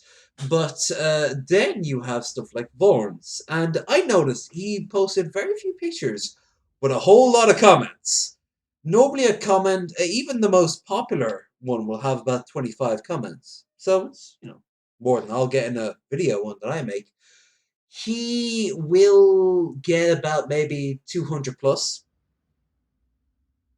So I check on those comments, and all of them is pretty much the same. So why did you make it attached? Why did you make it attached to the equivalent of Gmod? If you don't know what Gmod is what Half-Life 2 used to make those weird animations of like um Gordon Freeman doing a weird dance and shit like that. Skyrim has the equivalent. Yeah, all that. Well, like bunch of barrels falling down and exploding, and Gordon Freeman goes. Yeah, all that stuff. But you need that to basically make your characters move the way you want them to. Not only did he make Vagina Pussy, he made Vagina Pussy in a way that is solely designed for one thing. The mounting animation of a horse animation of breeding horses. But it's not designed for horse animation, it's designed for human animation. So the male animation gets up and does the in emotion. But that is not for wider consumption, is it? But you can still see the framework. So it's almost as if he made the framework, but then realized that he'd get booted from Nexus if he were to post that shit. So he gave all the tools and let the fans fill in the fucking rest. It's almost as if they're born. You want someone to fuck a damn horse in Skyrim. There's the long and short of it. Well, more long of it than short of it. I'm pretty sure most of you has picked up the nuances of what I was getting at there.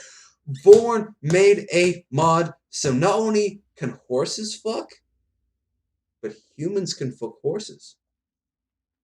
Oh my god. Yeah. Vaughn is a sick, twisted fuck, dude. He's also a grandfather as well. I want to put that out. Oh my god. I feel bad for his grandkids. I don't, for the most part, because if they go by my sort of interaction with my grandparents, it's a very vague, brief period of time where you go like, hi, bye, and that's it. Thing is, what can Vorn do in that hi and bye period? Will he teach them to whittle? Maybe. Will he teach them to make an Elder Scroll? Okay. Will he teach them that the government is done stealing his babies? Yeah, dude. I am not a fan of Vorn. I've never pretended to be, but after I actually went onto his page on Nexus, I'm like, this is what he does with his time off. And what he does with his time on is fucking sad. So this, it isn't just horses gotta ride other horses. It's that probably his character, which looks very similar to him, gets to ride horses. No, I'm not. I'm not going to. I'm not going to say something vague and strange and obscure, like maybe be some sort of like power fantasy of Vorn. What I'm gonna say is, if he didn't like what I said, he has both a cape and the Elder Scrolls to make me go away. So all he has to do is make me go away. Yeah, dude. Dude, I'm stoned out of my gourd. You're really, you're stoned. Oh yeah, dude. That's what George. All right, what I've been partaking. How many times have you gone to the George Foreman grill? Because you are a fatty fat after all, who likes nothing but food. Yeah, So would I say 4 times?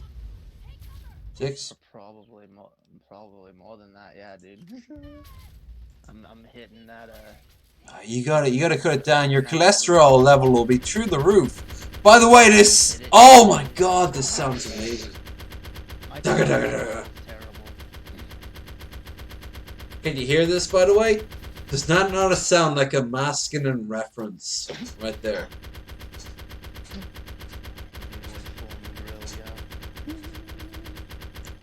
Oh, M60, you are my best friend. Yeah. Oh, I gotta get ready for a stream tonight. Me and Animan. Yeah, you got your own shit. You got your own shit, man. Rejects, yeah. Where we get stoned and rejected and play video games. Yeah, we're gonna be playing some Yu-Gi-Oh tonight. Damn. Online or person to person? Yeah, Ananasa recently learned how to play, so we're gonna have a children's card game against each other. It's gonna be epic. Hey, if a children's card game could not decide the fate of the universe, then the 90s fucking lied to me! Yeah, dude. It literally does. It controls the fate of the entire fucking universe. It won't be a shadow game. It'll be a friendly match, though. But the important thing is, will it be time to duel? It's time to duel. There you go. There you go. You see, dweebs are welcome here as some sort of like gimp strange species that we look in on and go, oh, look at that. It thinks it's people. Oh, look at it. Look at it trying to understand. Oh, bless. And then we get on and talk about higher range things, such as Western fantasy. You want a barbarian? You better lather him up in fucking oils and burlap and then pretend that you're not even remotely homosexual. Yeah, I mean, because let's be honest here, at the end of the day, it's a choice between do you want traps or do you want outright Burning Men fucking your asses? That's fantasy. That's all fantasy is. That's sci-fi too. Although sci-fi also has tentacles as well. Yeah, dude. Too bad I never did get to talk to Creamage. You always threatened me with Creamage. You were like, oh, dude, you have to talk to Creamage. And I'm like, oh, man, I don't know. So wait, you've never sat down and had a conversation with Creamage? No, he was always your trump card, and I was prepared for the day where we would sit down and we would pull a screaming match together as a family. I need to have you both on a No, because I'll be like, yeah, so let's talk about the economy. Typical. What's typical? And from that, what typical question? Typical liberal leftist SJW far left. You're regressive, honestly. You know, I actually think I should pull a Bosch. I really think I should pull a Bosch and be like, hey, Creamage, you're a Nazi. Let's talk about that. let's set the bar. And he's been like, oh, no, I don't think Creamers is a Nazi. But I think he listens to fucking Nazis. Oh, I agree with everything Sargon says. Dude, Well, I gotta tell you, hell, Krendar fucking listens to everything Sargon says. And I'm like, really? And he's like, well, yeah, but. And then he gave me a lot of buts. And I'm like, okay. So you just gave him a lot of passes. Oh. Yeah, there are a lot of butts with Sargon. The great thing about Krendar is one of those sort of people that, for example, if he was a Nazi jackboot, he'd be the sort of person that would help the Jews out of fucking Germany. Like, he would be a Nazi, but he'd be like, oh no, I don't want this. Well, what the fuck do you expect? You're a fucking Nazi. Own that shit. If I was a Nazi, I'd be like, yeah, okay, so we need to get them separated from their children as early as possible. Okay, so at this point we need to start slashing their faces in. Okay, so every time the British bomb us and the Americans bomb us, okay, we start hitting them. Yeah. That feels better, yeah? Oh, who? I'd pull like Luger out. Who did not feel better? Who? What was the point of starting this war in the first place? Huh? Own that shit! Own it! Make it yours! Like, I would be... I mean, in all fairness, like, I was a fucking skinhead in my fucking teenage years, so, like, I know how to fucking own that shit. And that's why I laugh at today's bullshit. Like, no, you had Christian values. I had fucking skinhead values. Well, I didn't have skinhead values. My parents were huge racists, so there's probably... No. Jay, your parents were old school Christian racists, unless they said that the slavery should have never been abolished. Did they say that?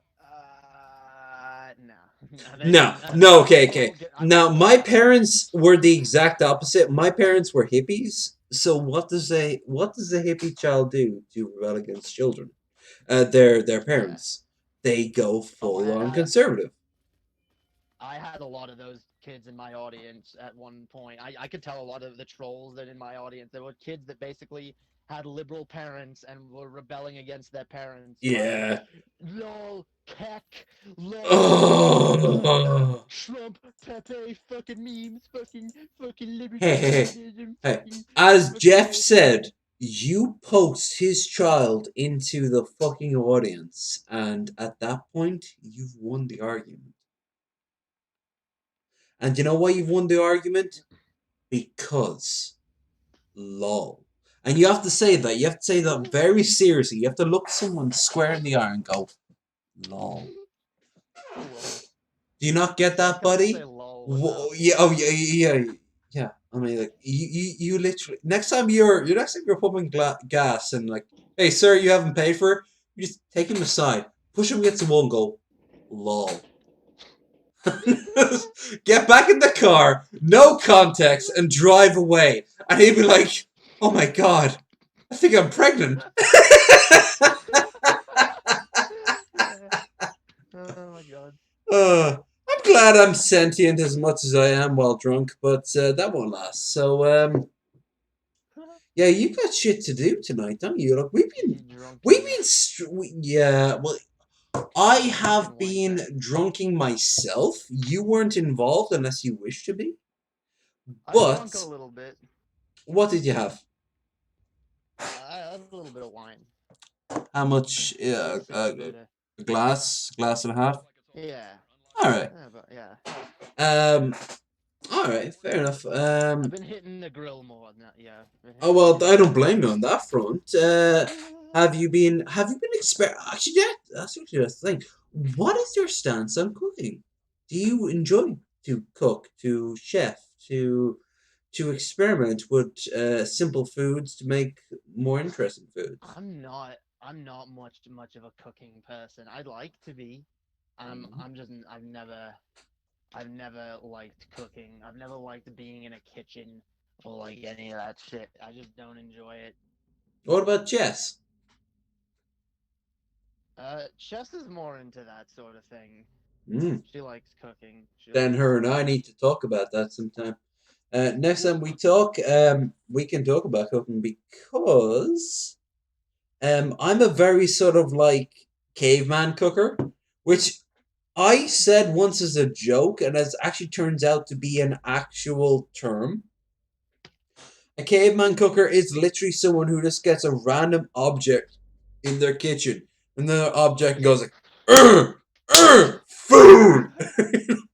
And it actually turns out to be halfway decent. And that's where we get some bizarre fucking concoctions.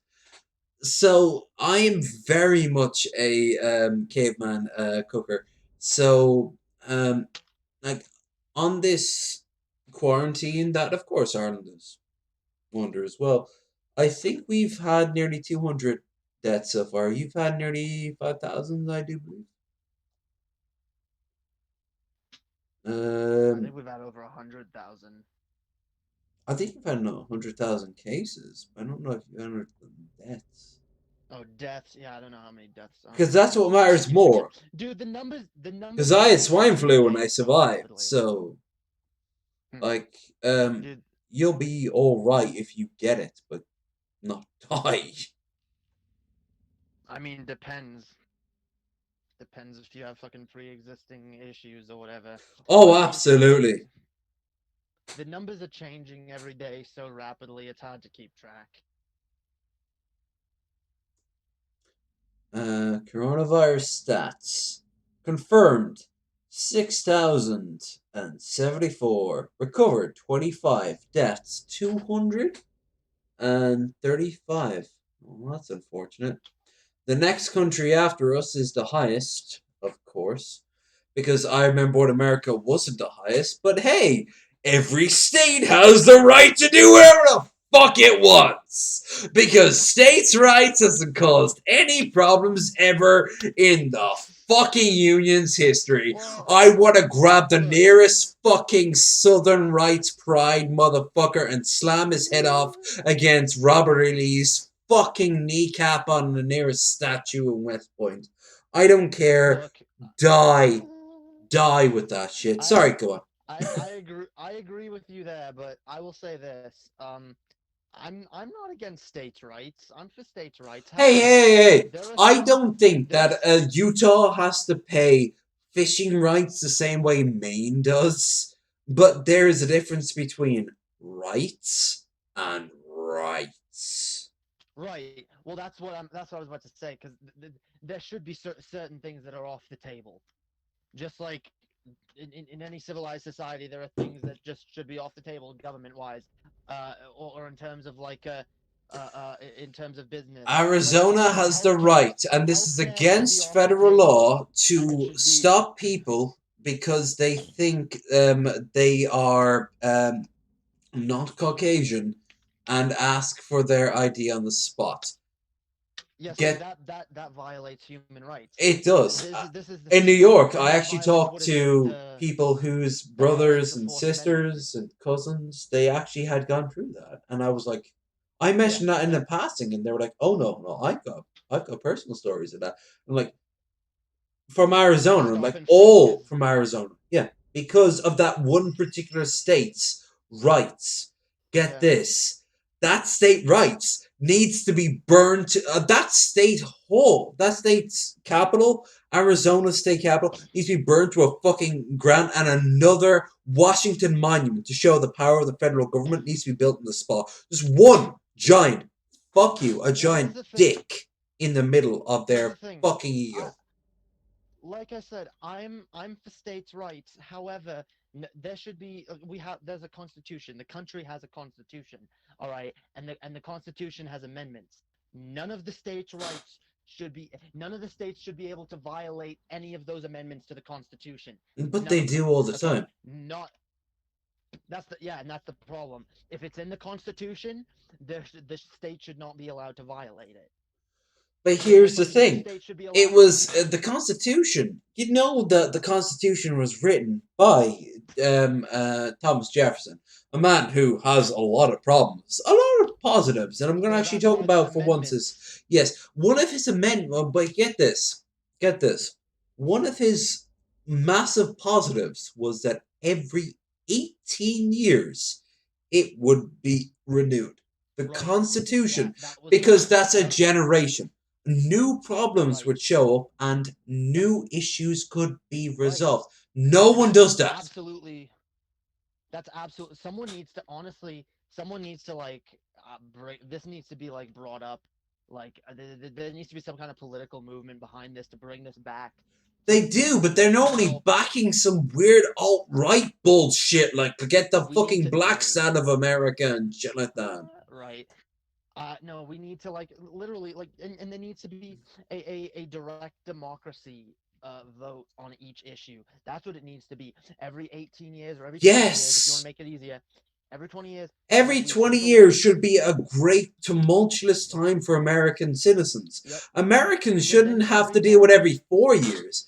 Every 20 years, Americans should go, well, son, you weren't alive, but now's the big time. But guess what? It's your time.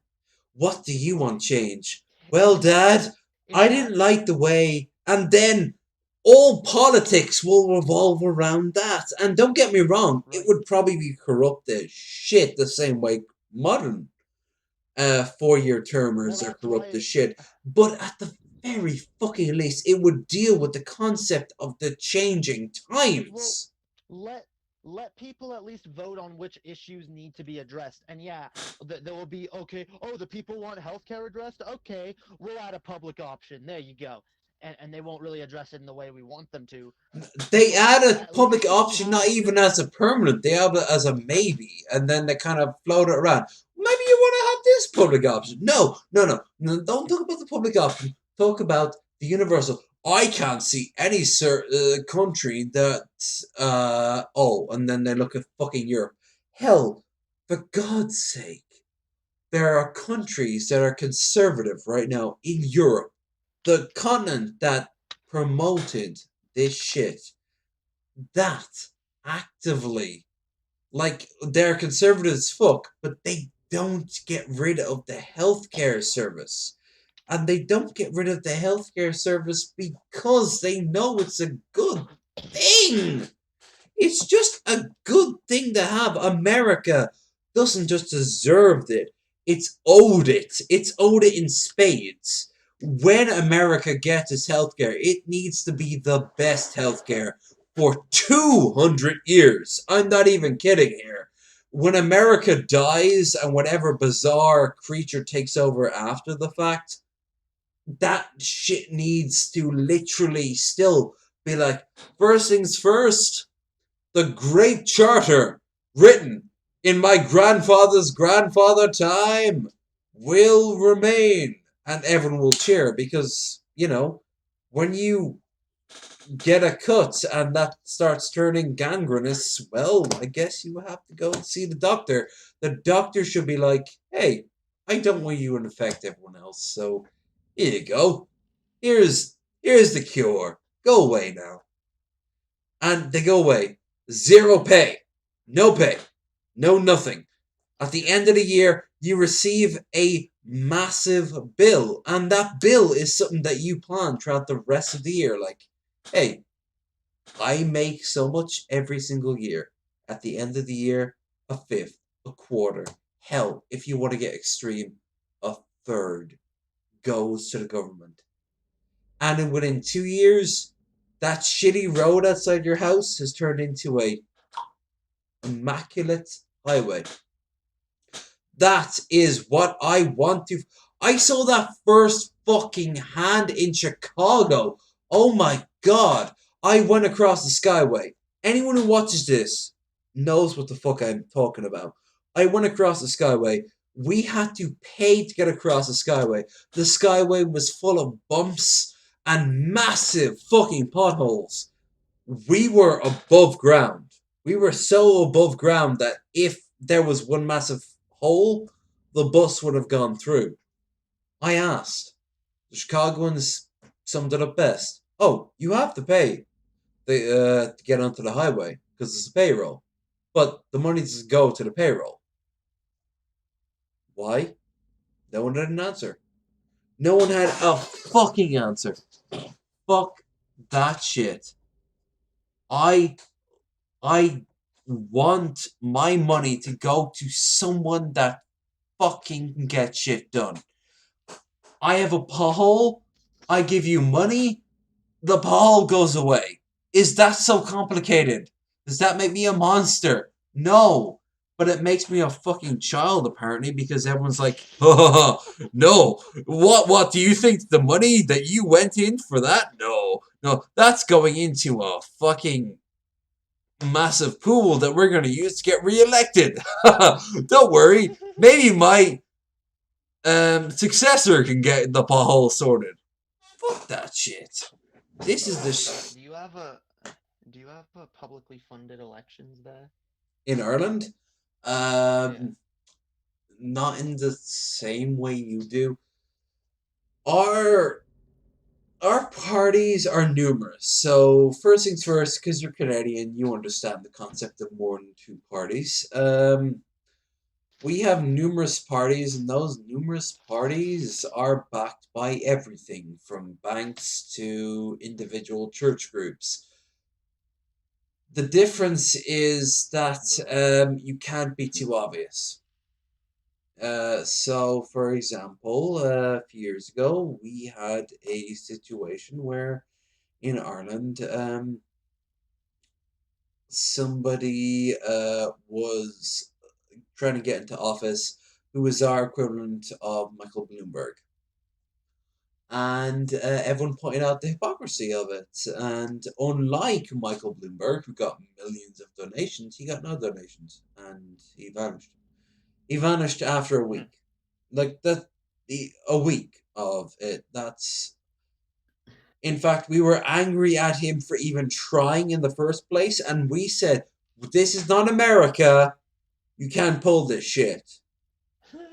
That is that. Yeah. Oh, you want to insult someone? Wow. No wonder you hang around with Donald Trump so long. Are you implying that I am corrupt? Because, and they will literally storm. The thing with Good. Irish corruption is a very fascinating thing because our our media was never under any some like ban to hide it. Instead, it comes into a very different way. The best way to describe it is their Irish and tea is a huge thing. Anyone who's ever watched my streams see that I knock back massive quantities of tea. So Irish ads on tea were a huge thing. Um, Back in the 90s and early 2000s, our Taoiseach, which is our equivalent, Taoiseach, by the way, don't ask me to spell it. Most Irish people can't spell it. Was Bertie Ahern. Bertie Ahern is the most famous. He is actually the man who got the Celtic Tiger into swing, which, as it turns out, well, the Celtic Tiger is equivalent of like the Big Short. You know, shit hit the fan for us really quickly when we found out that the Irish economy was not worth. It was worth a fifth of what we had promised the global market. I'm serious. We promoted ourselves as a fifth of what we are actually worth because we were promising ourselves numerous advancements. So hey, so yeah, this thing being built, it's worth 5 times more than it actually is. Why? Talk to these numerous people from Singapore and Dubai and fucking Poland. Yeah, that shit went crazy. So the Irish government at the time, of course, was corrupt and fed into it. And Bertie Ahern was the Taoiseach of that time, and he was yelled at, to say the understatement. Our version of a parliament is called a Dáil, DIAL, and the Dáil yelled at him a lot. Everyone yelled at him a lot, and Bertie stood there and said his piece. the thing was, he had been taking shit long before the Celtic Tiger and will be taking it long since. He not only got out, he got out before his um successor, Cowell, fucked the shit up. And he fucked the shit up in the form that best be described as here, hold this stick of dynamite before the last few bits are all gone.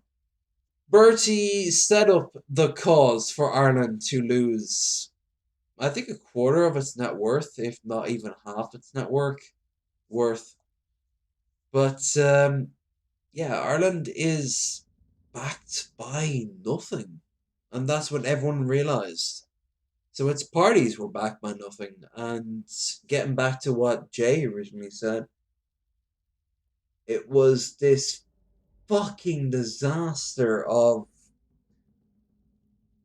dozens of parties claiming that every fucking person is to blame. Why they themselves, even the most obscure little parties. I'm talking about the Solidarity Party. I'm talking about fucking the Communist Party. I met motherfuckers from the Anarchist Party. Now, you put two and two together and realize that the Anarchist Party makes no sense. But they had existed, and they even appeared in the Dublin ballots. But the Dublin ballots produced the same thing: Fine Gael, Fine Gael. But the one major outlier is Sinn Féin. Now, Sinn Féin is a huge party. For the record, Fianna Fáil, Fine Gael are the two major. There's no American equivalent, so the best way to describe it is full-on conservative Christian and slightly less conservative Christian. Fianna Fáil, Fine Gael. Sinn Féin was, however, always an outliers party because they were the voice of the IRA. And the voice of the IRA is the voice of terrorism because they were pieces of shit, and they are pieces of shit. I know numerous IRA lads here in this village, back home in Dublin, in my life. I don't give a shit. You are pieces of shit, and you did horrible things. No excuse. But you had a political party, and that political party has distanced themselves ever since the Good Friday Agreement, and since then Sinn Féin got massive support. And it got massive support from the third parties. Not the parties I mentioned, but from the real third party. I know, Jay, this is convoluted as fuck. I am not doing it justice. I am not doing it justice at all. Because A, I'm drunk, and B, compared to American parties where it's like conservative, not conservative, but financially bullshit. Like that's America's politics in a nutshell. And for Canada's politics, I have no fucking clue. Other than to say that it seems that you guys have America Light going on. So you have like five parties instead of two, but it all boils down to the same two, back and forth, back and forth. Am I wrong there? Yeah, pretty much. Okay. Because in Ireland, when I grew up, it was Fianna Fáil, Fine Gael, Fianna Fáil, Fine Gael, Fianna Fáil, Fine Gael. Sinn Féin is the IRA party. But the thing about the IRA party, they're socialist. And I don't just mean socialist old school. I mean socialist old school. I mean workers of the world unite old school. I mean borderline communist. They're not quite communist. But ever since the 70s, they've been reforming themselves, and it's been a shit show. So Ireland's politics, ever since the financial crash, has been, hey, maybe we shouldn't listen to the major parties, the Fianna Fáil, Fine Gael motherfuckers. So they looked at the third parties, and the third parties are not all that great themselves. But the fourth parties is where shit wonders. And that's where Dublin in particular, Dublin dispersed its votes. It went from I'm gonna vote A or B or C. Instead, I'm going to literally vote like Q. Dublin went off the deep end. My friend Claire, for example, she voted in the Solidarity Union. The Solidarity Union is made out of like 8 different parties, including the anarchists. You're gonna get the Greens and the which is the biggest party, and the Labour. But you've also no, sorry, Labour is separate. But you've also got shit like outright the Irish equivalent of the Nazis, the IMB, the fucking group I was a part of as a fucking teenager. They piggyback off this fucking group. Everyone has jumped in to get one single vote in the Dáil, and it fucking failed. And Irish politics, as a result, results in, hey, you know that outlier party that wasn't really an outlier party? It's gonna get in. But it's gonna get in under our terms because who gives a shit about party politics when you're thinking about money politics? And that's it. So to answer your question, yes, Ireland has a very complicated story. I'm sorry I once again hijacked the entire conversation. It's alright. Probably have to get going here.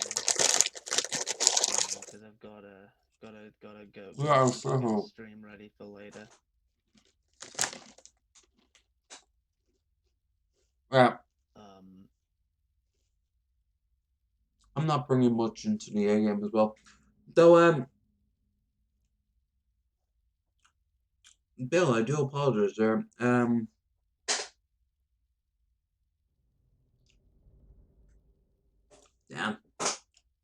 Yeah, my bad for not looking into the chat. I do apologize for just going off on tangents, but I am drunk, so. Yeah, dude. Yeah, I mean, like, I know, right?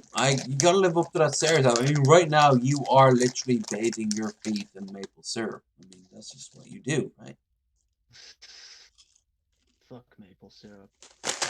Oh. Garbage. Garbage, yeah.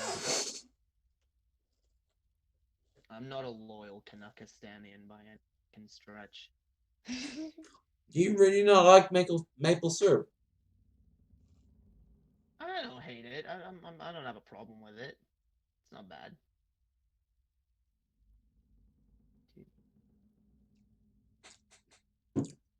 I have actually brought in many Canadian in my time to my channel. Pagan Situation was very defensive of the maple industry. And Krendar, something tells me he made it off as a joke, but something tells me that if I were to go for a single bucket, he would knife me. You are the first Canadian I can meet that I can actually say where you're like, I don't fucking care. I mean, I'm not that loyal to Canada either. All right, you've been in America enough, and you lived your life in Canada. What's better? What's better? What's a happier life, Canada or America? I mean, I can see how look, Canada has its advantages. I mean, it has its fucking healthcare and shit. But it has healthcare, it has legal weed, and but dude, politicians are just as corrupt. And it's just and people are fucking assholes there, just as anywhere else. I like America because I feel like it kind of does have a little bit more freedom, you know. What as meaningless as that term has become, um, it's not a bad place. I like it here, you know.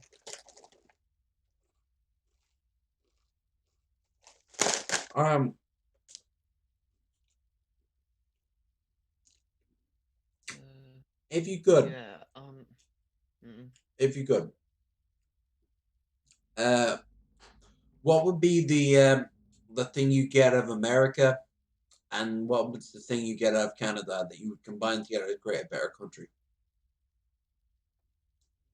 Um, I would take the well, no, I don't even like the Canadian medical system.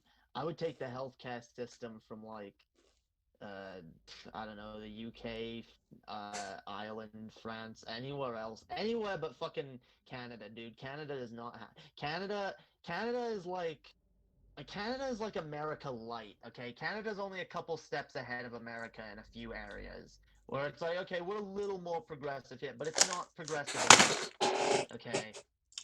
Um, Canada's healthcare system needs a huge overhaul. Um, and there's just a lot wrong with it. So I wouldn't take that. I'd take the legal weed, and that's about it. That's about fuck, dude. It's not that So, much better. It's pretty much the same. federal weed and nothing else in Canada. Yeah, Now, federal what weed about America? legalization. What Okay, would okay, you? fine. Hang on, hang on. I will say a public option is needed. Okay, yes, healthcare reform, but not the type that Canada has. Okay, Okay, but more kind of option. so, all right. What about America? What would you take out of America? Create a perfect Uh, country.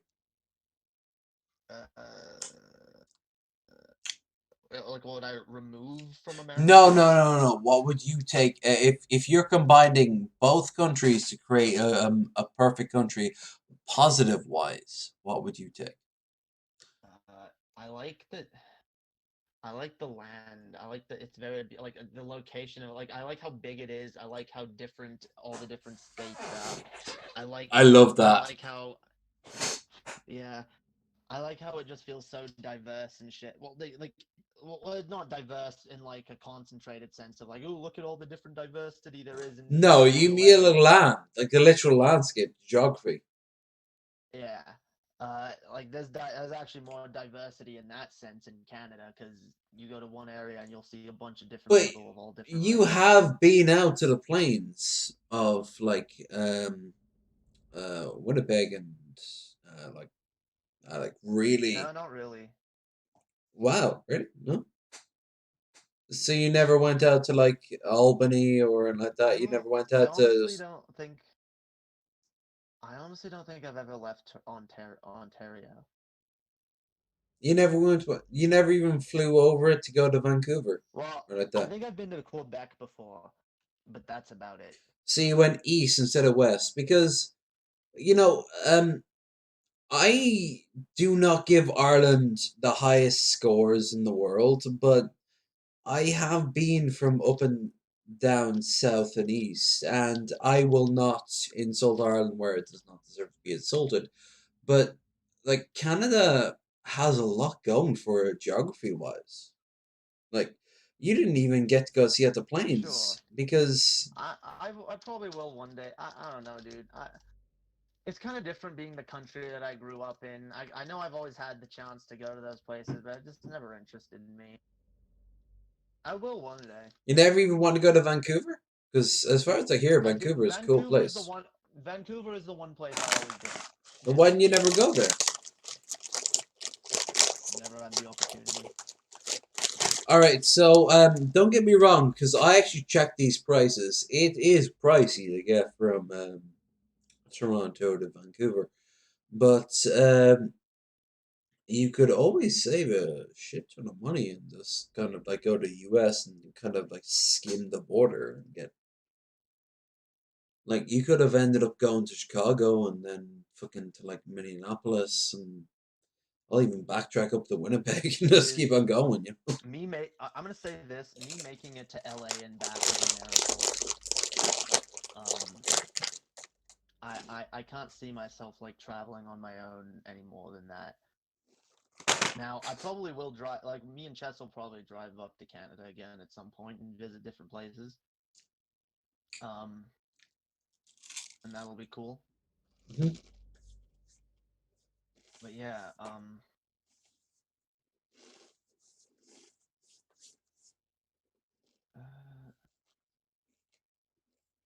God damn it. Okay.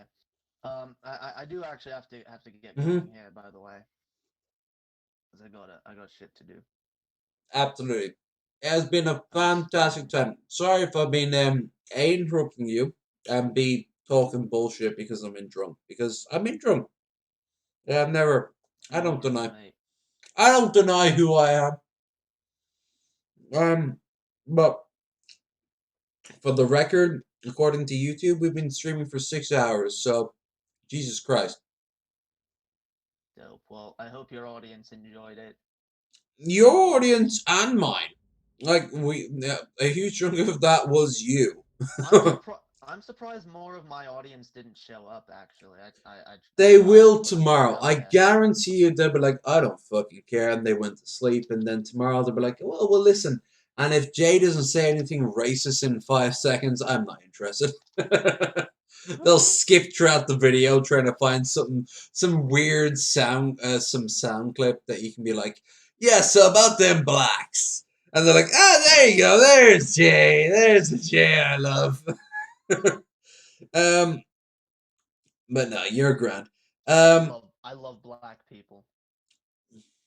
Do you? Hold on. We were talking about him. We were talking about him all fucking stream, but we never brought it I up was once. actually You know, I black was people. actually almost engaged. You I know. was almost engaged to a black person, a black woman Wait, before today. wait. So You, a Caucasian man, yeah, was dude, to a black amazing, woman? amazing, Amazing. amazing. Amazing. Well, that was an amazing stream. It was indeed. I'll I be am, back. We'll get you over on my channel sometime.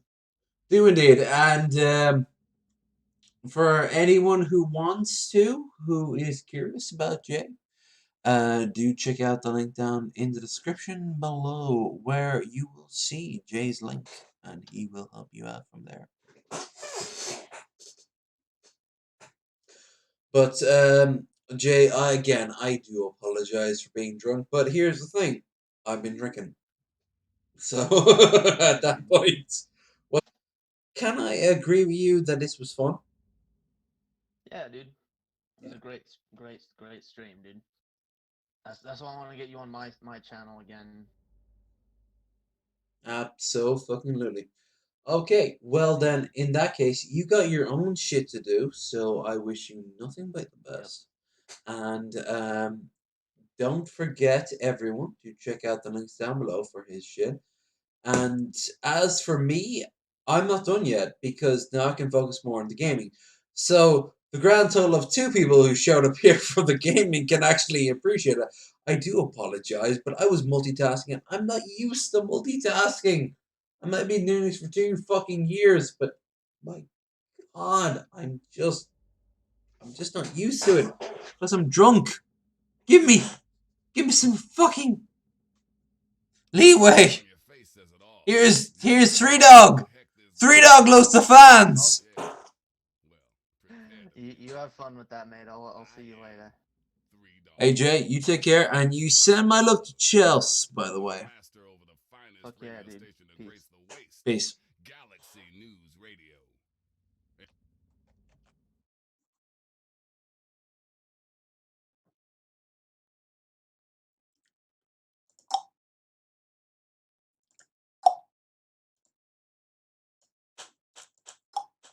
When I'm here.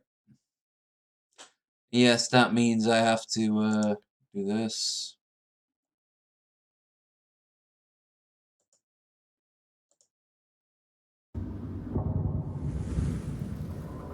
Oh, we're still going, by the way, here, folks.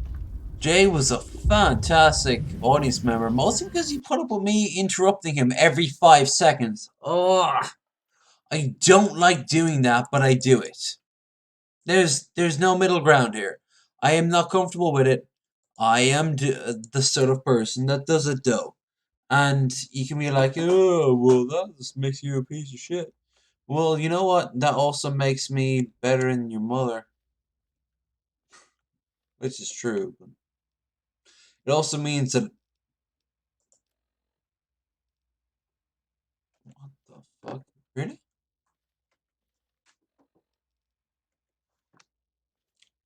It's that power armor. Oh, fuck. So, God mode. Alright. Let's go to 3 dog. And the reason I kind of want to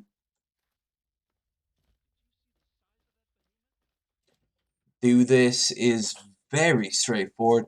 You see, 3 dog in New Vegas is closely tied to the storyteller mod. And the storyteller mod is my baby. And no, that does not mean I was involved in any way. Had I had been included, then yes, I would have spammed the shit out of it. But the guy who does the voices for Tree Dog appears in Edna's shit. And as always, TLC. Except for Skyrim, where it doesn't seem to work as much.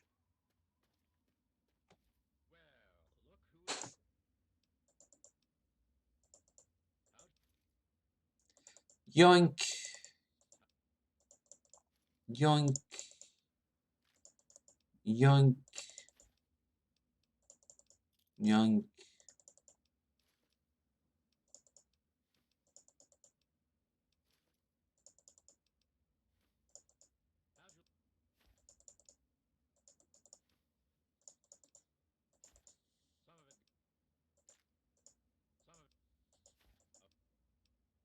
Ah!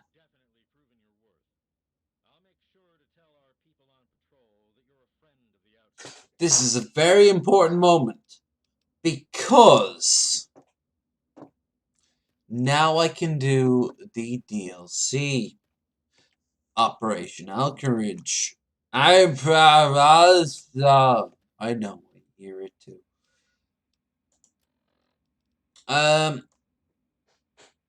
Anyway, Jesus fucking Christ. Yeah, Canadian made up LOL. It's good. It's my idea.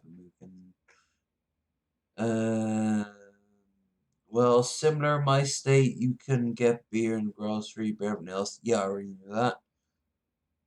Once an entitlement is set, it's very hard to revoke.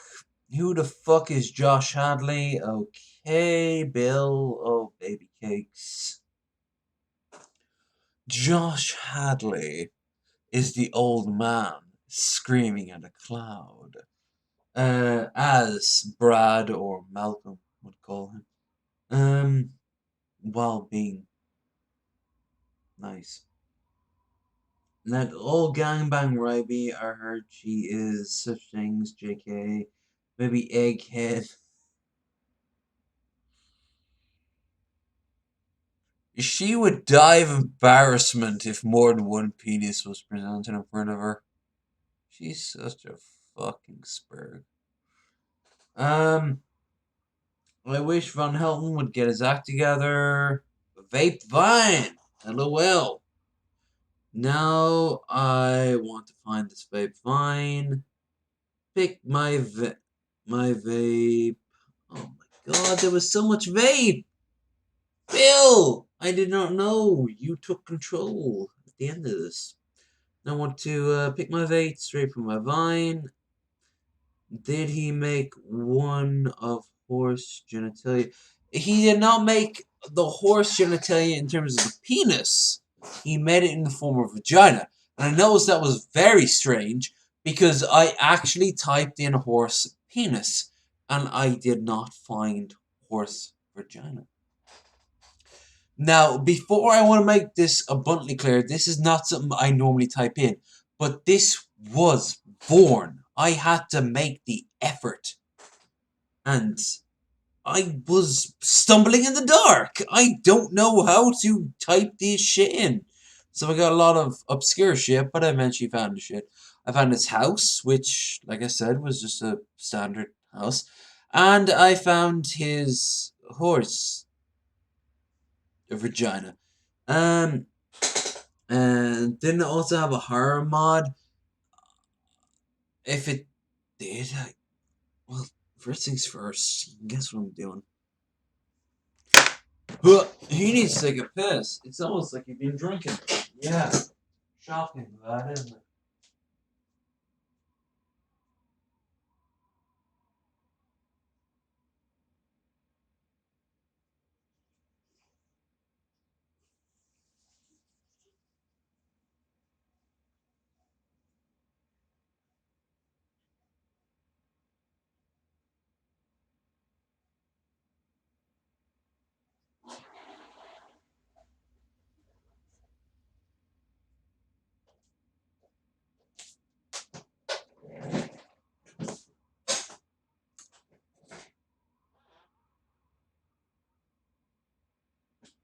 Yeah, he did have a harem mod, and it was creepy because the only thing he had was attachment to other people's harem mods and his horse shit, which implied a lot.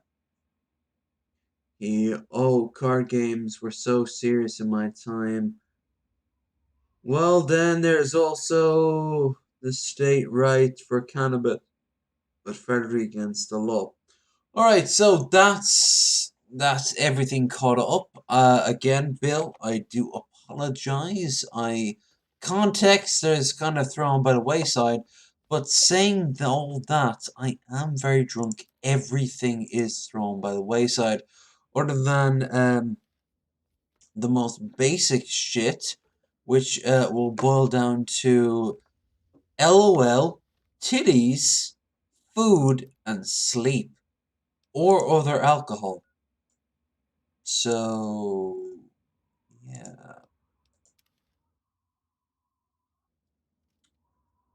Now, if I'm right, I killed someone in here, so I didn't want to do that. If you're looking for 3 Dog, he's upstairs. I do, because I'm looking for Daddy, and because I no longer have a guest who was taking up so much of my time, we will have the master up to full. Music stays the way it is. Actually, no. Voices the same and effects the same. Actually, fuck footsteps. Why does footsteps need to be a separate thing? That's what I don't get that. Voices, sure. And effects, yeah, a little bit less.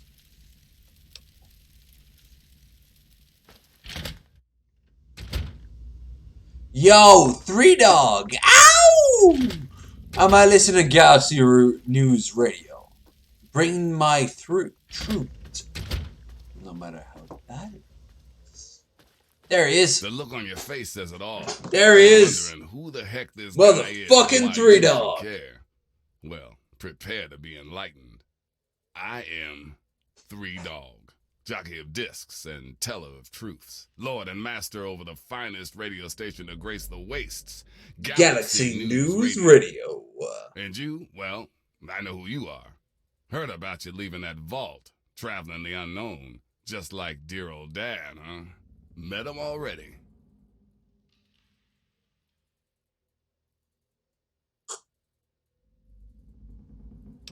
What's with the flashy introduction?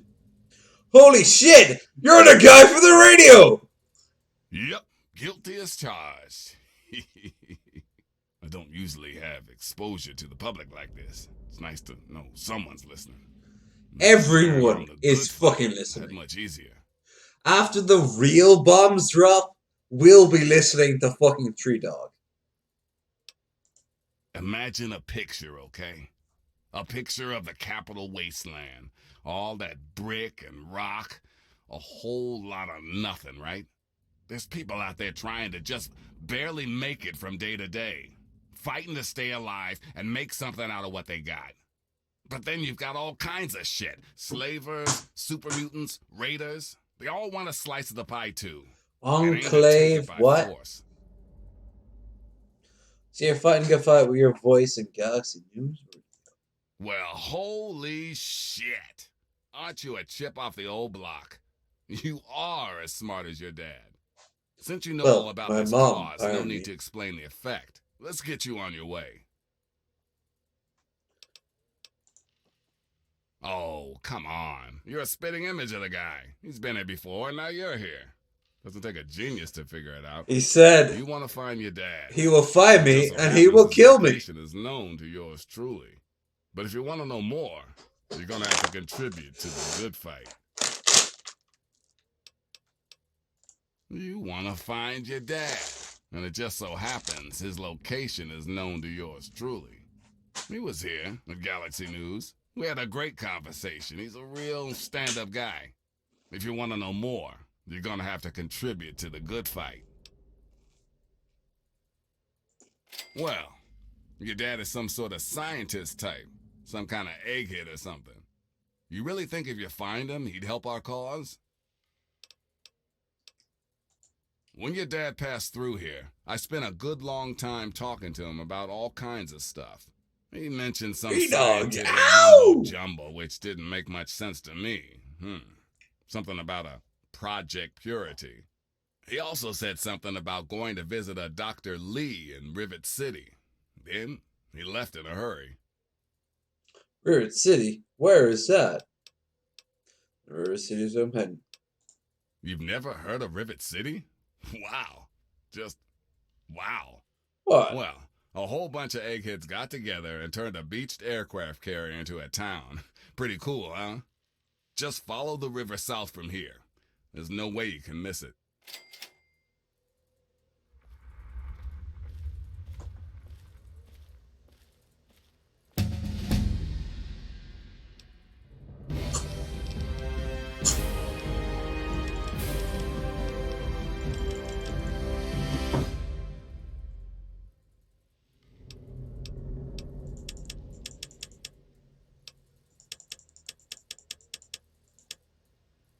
Alright, so, I noticed at least once I didn't have the skill to unlock something on science.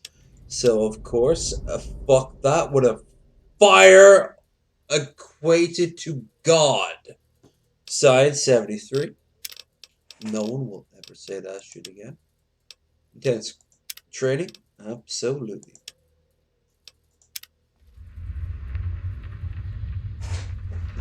Now,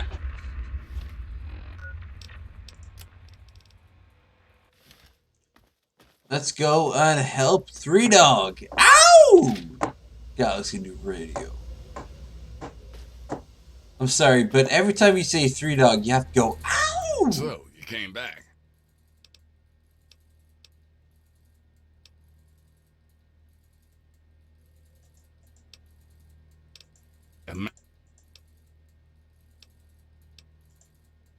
Patience. So,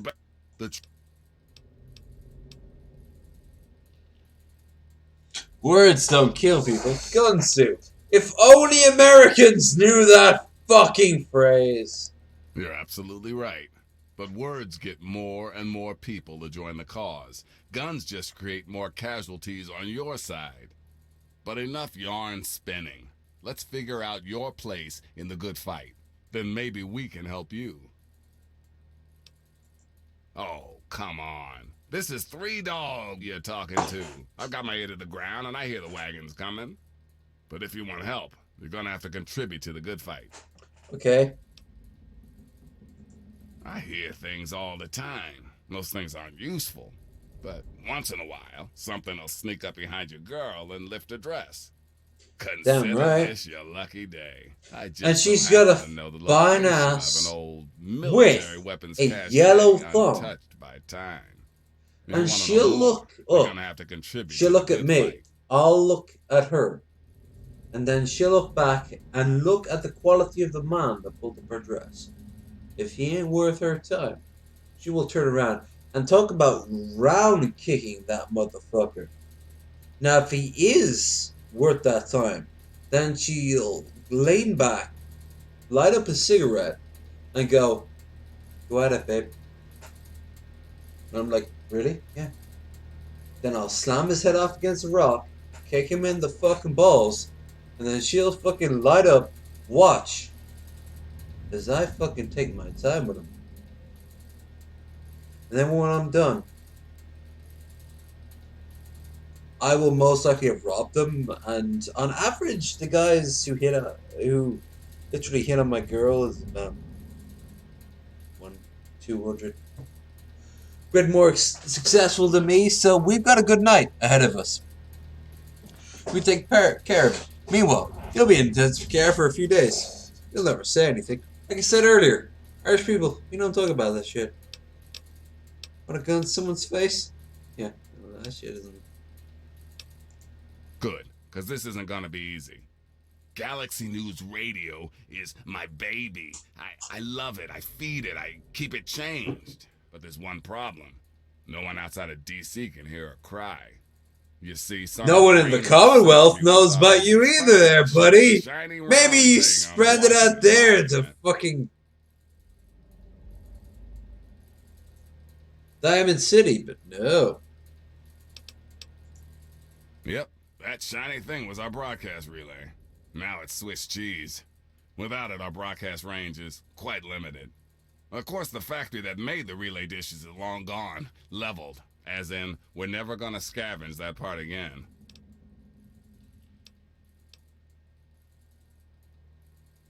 This sounds out of my league. You know, that'd be my response, but they put it as a secondary response. But let's be honest here. I've literally come out of a bunker where I'm like, oh, golly gee willikers, this radioactive sun is really harsh on the skin. You know, like, what the fuck here? You adapt or you die. It is risky. I would never lie to you. But there's something behind those eyes of yours that screams, I'm the one who can get shit done. Your dad had that same look in his eyes, too. That's why 3 Dog's helping you. 3 Dog. Oh.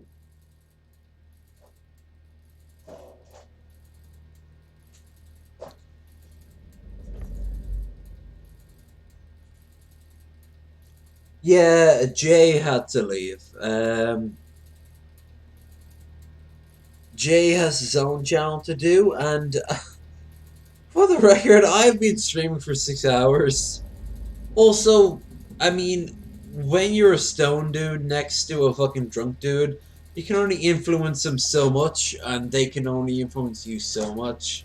So, you know, what the fuck was he gonna do with me? Yo, so, dude, what do you think about? And here I am going like, yeah, no. Jay has to prepare for his own shit, which you will find the link down the description below. Jay is a good friend of the channel, and in case anyone says otherwise, I have other friends with the channel too. I am fucking Switzerland in this place. I don't make that abundantly clear. I know there are dramas, but that drama can keep out of my fucking wheelhouse. One of the Brotherhood guys that passed through here mentioned seeing a dish in one of DC's old museums. It's the dish off the old Virgo 2 lunar lander in the Museum of Technology. I want you to get it and bring it to the Washington Monument to replace the bad one. That's it.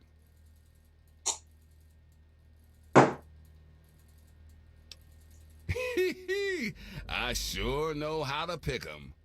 You're gonna be the best thing that ever happened to Galaxy News in a long time. If you need any more info, I'll be here waiting for you.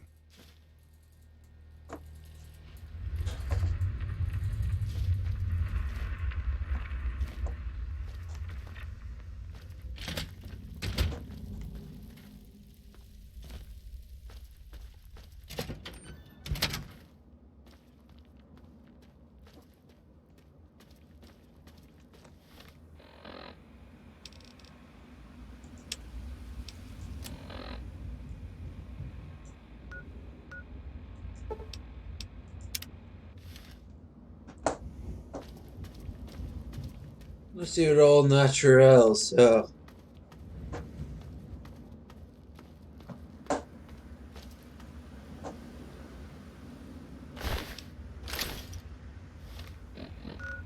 after we go to Fort Independence. I always felt dirty going to Fort Independence. I didn't Back to staring odd. I didn't grasp the outcasts.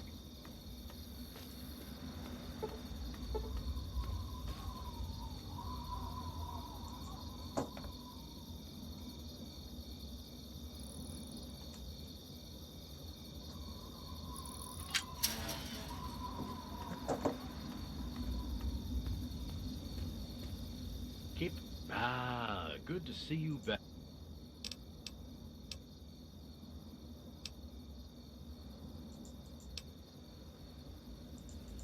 How'd you?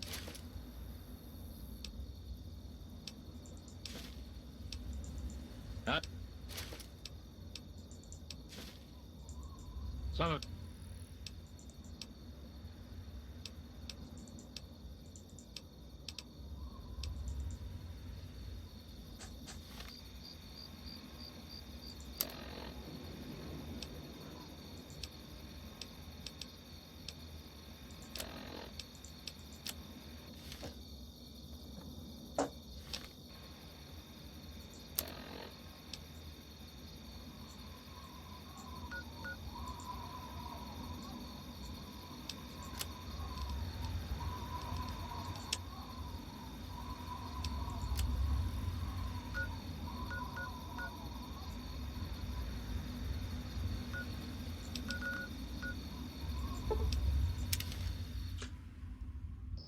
Let's do it naturally. No other reason than fuck it.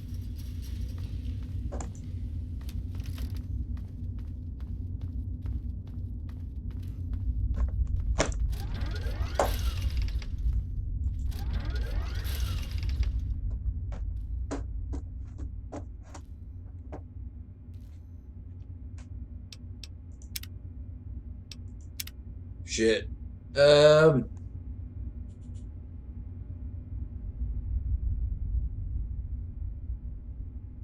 What about West Virginia indeed?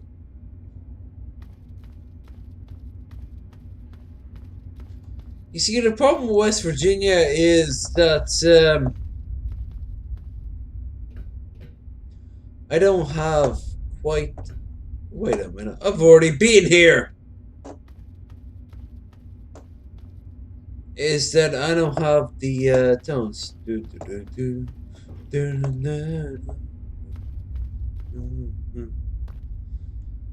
Maryland related to West Virginia? No. No, that shit can't be related in any way, shape, or form.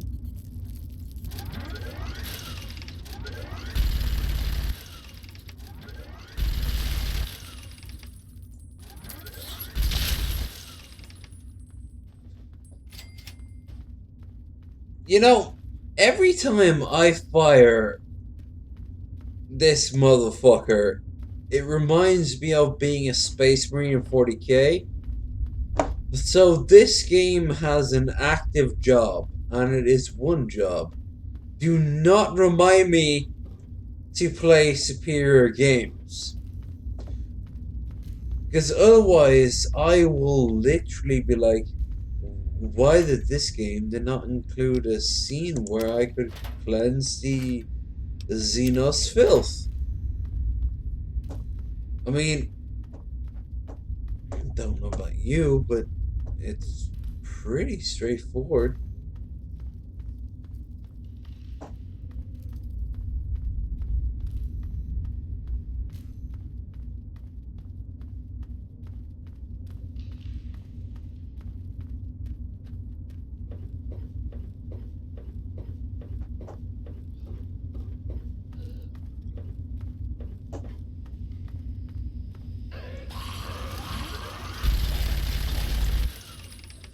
Submit.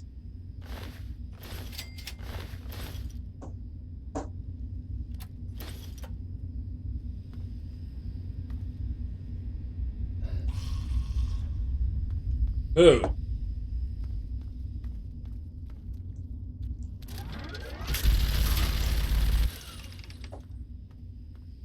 Die.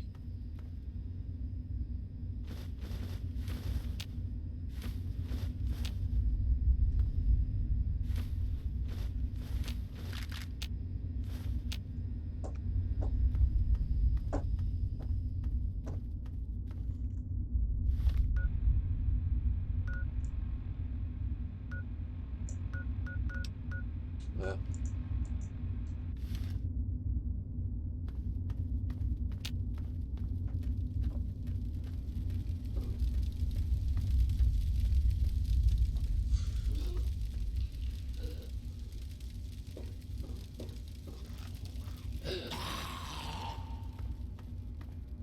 Die. Filth.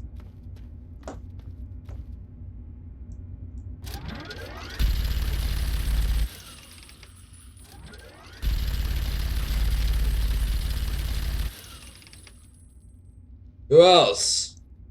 Who else wants to try the fucking vault something? Yes.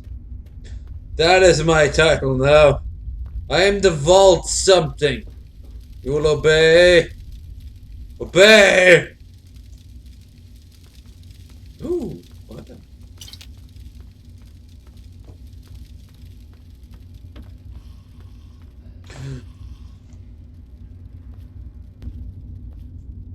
Die.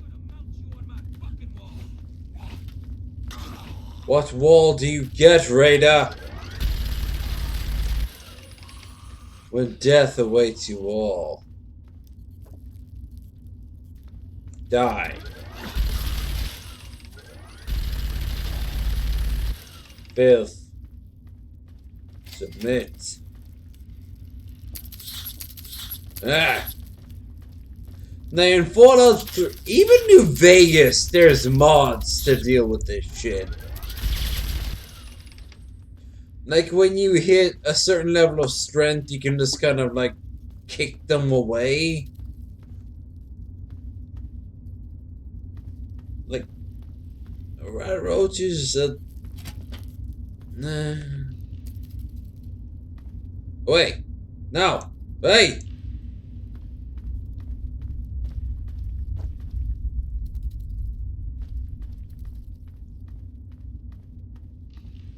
If you ever do a New York version of this, this is gonna be a fucking joke.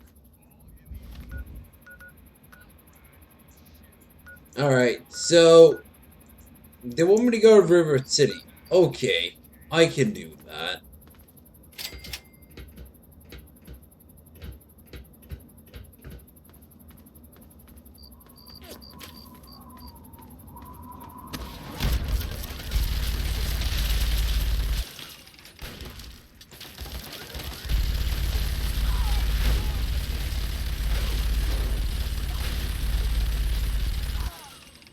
There.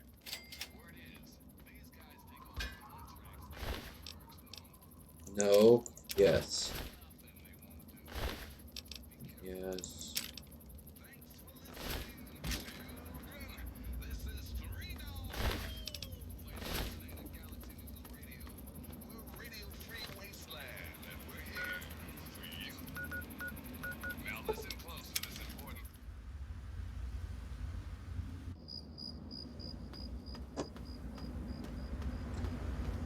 Anyway, there it is. That's it with the thing and the thing it.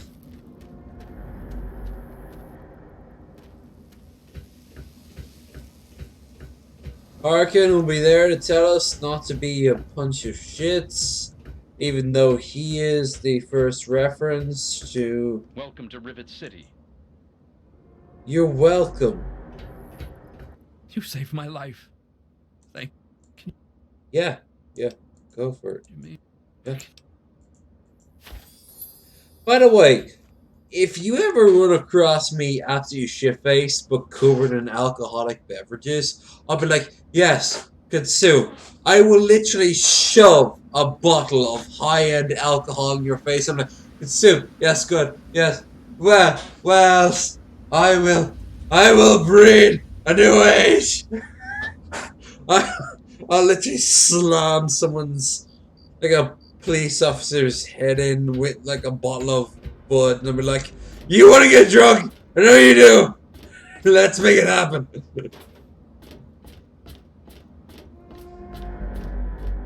Ah, you see, you didn't have to go with all that bullshit that comes with the oh, I already have.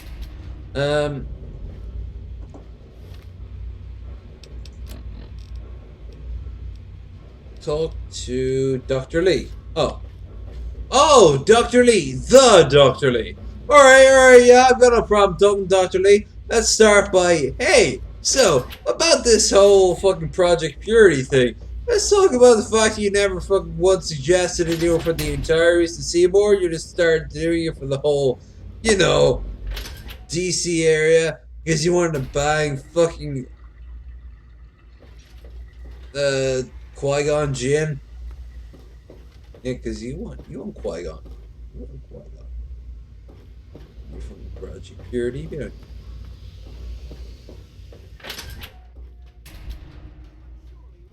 Qui-Gon. Jockeys can assist me.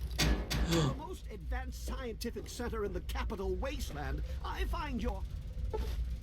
Yay. Look, Dr. Zimmer, we've been over this. We don't know about your runaway robot, and we don't care. This lab is dedicated to solving real problems. Yes. But Dr. Lee... Dr. Lee is... Dr. Lee. Let me put it to you like this. Fallout 4 will entirely base itself upon this one statement. trying to save lives, and your constant interruptions are interfering with those efforts. Now please, stand aside. I'm sure the good doctor's work with water purification is fascinating. But if you only knew what was at stake. The technology in that android... What's at stake? You won't tell me what's at stake. Vagaries and secrecy. A robot's a robot, Zimmer, no matter how shiny the paint job. No! Now, Zimmer! please. Zimmer! Zimmer! Ignorance and facetiousness. Look at his That's all you pleats. people Look are at his good pleats. for. Look at his Shiny pleats. paint job indeed.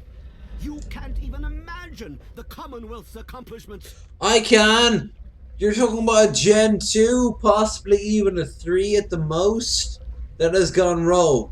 Okay, Harkin is the fucking synth. That's cool. Why should I care? No, because they throw it away like this.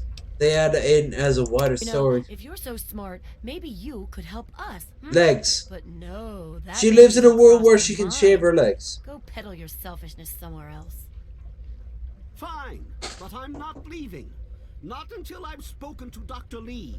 I'll be here when she's ready to abandon her chemistry set and talk real science. Real science equates to her being able to cure radiation poisoning. Okay, is that why the fucking institute does not do that in any shape or form?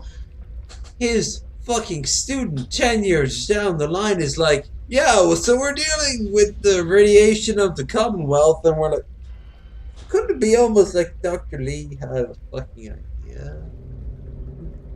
It's maybe that she's got a good idea, and it will deal with the entire region, not just the fucking bulls. No. Okay. Suit yourself. In the meantime, sexual object. You there. Oh, What are you? some sexual kind of object sister? indeed. No. Look you at a that bit more weathered. sexy. Are you by any spicy chance peanut. for hire? Oh my god, pick my vape straight from the vine. Did he really make one of Force genitalia? Yes, he really did make one of Force genitalia. Harm mod. He also card game, or so serious in my time. Well then, also the state rights for cannabis, preferably against the law. Hey there, it's Dry Dog.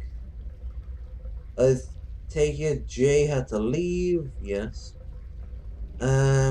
What do you think of a child molestation was used to get a nice Sith?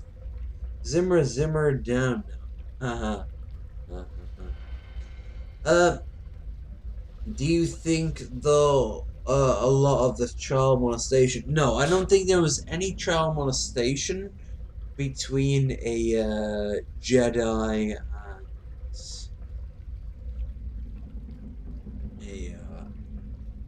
or a Sith. Actually, I could see it with a Jedi or a Sith, but it would be it wouldn't be a statement. It wouldn't be a sort of like a directive. It would be just sort of the outliers from both organizations that kind of joined together. Actually, no. The Jedi would be like, yeah, this is terrible, but the Sith would be like, power is power. So, yeah, Sith wouldn't be comfortable with that shit. It depends what exactly we're talking about here. Come on, Dr. Zimmer. It's not like in Fallout 4 you have a huge impact on what you're doing here. To the point. I like that. Well, as it turns out, I've misplaced some very sensitive property. Property? What kind of property? How do I put this in a way you'll understand? All you know of robots are those buckets of bolts, those Mr. Handshakers and whatnot. Well, that's not all a robot can be. Yeah. You see, in the Commonwealth, we've made artificial persons, Fallout. humanoids, programmed to think and feel and do whatever we need. And occasionally, they get confused and wander off.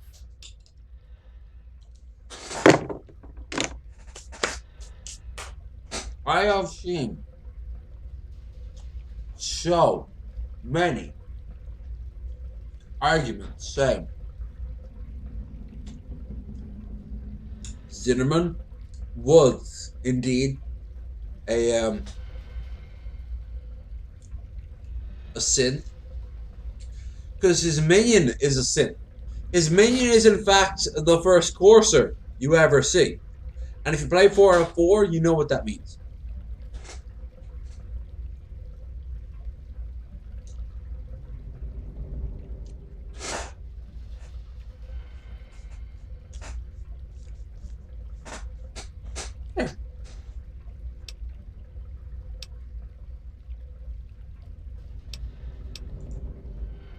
Nonsense! This is a machine we're talking about. Can you enslave a generator or a water purifier? What's this Westworld you're talking The same about? principle applies. But let's get back to your mission. You are to find this missing android. I've tracked him to somewhere here in the capital wasteland. Technically, lore-wise, he fails in this task, so I assume I kill him. It will be no easy task. He may not even realize he's an android. Don't upset him by talking with him. Just come get me immediately. I'll handle it.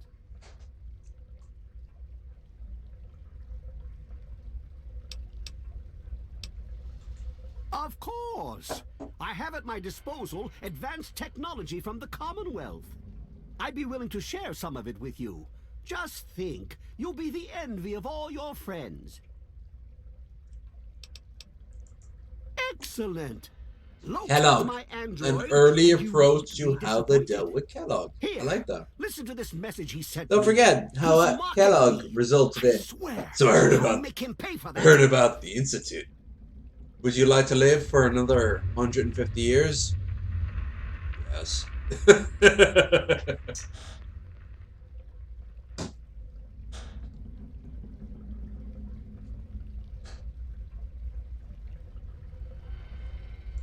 Forget everything you know about robots. Those buckets are mere children's toys compared to the real thing. Androids have fake skin and blood and are programmed to simulate human behavior. And in the first season, they don't know how to express themselves, but since the first season, they really know how to put the idea that androids don't have the concept of emotion. Until an android chip is put inside.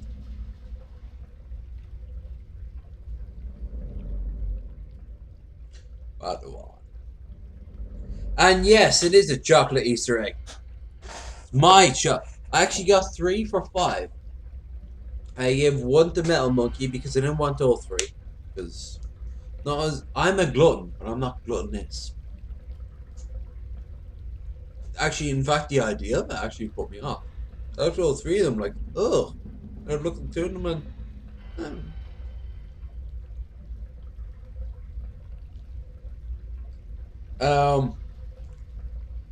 but yeah, this is the Kit Kat One.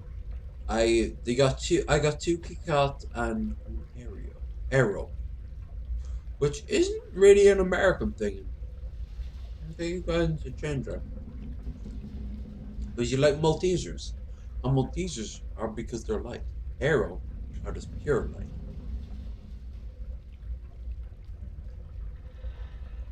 The guy from the Institute, he is indeed from the Institute. He is the first example of the Institute. More importantly, if you start with the Institute, you look to the whole cadre of the Institute, his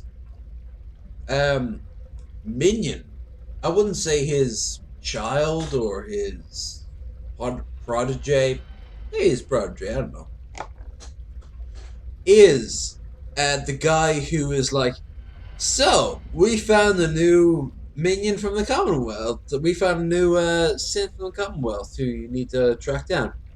Yeah.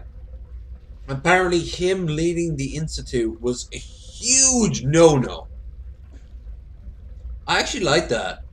It's so unusual. It is so fucking unusual that someone so high up. He is literally the head. He is one of the 4 or 5 people who run the Institute. Has come to this strange new shore, which is the equivalent of today's travel of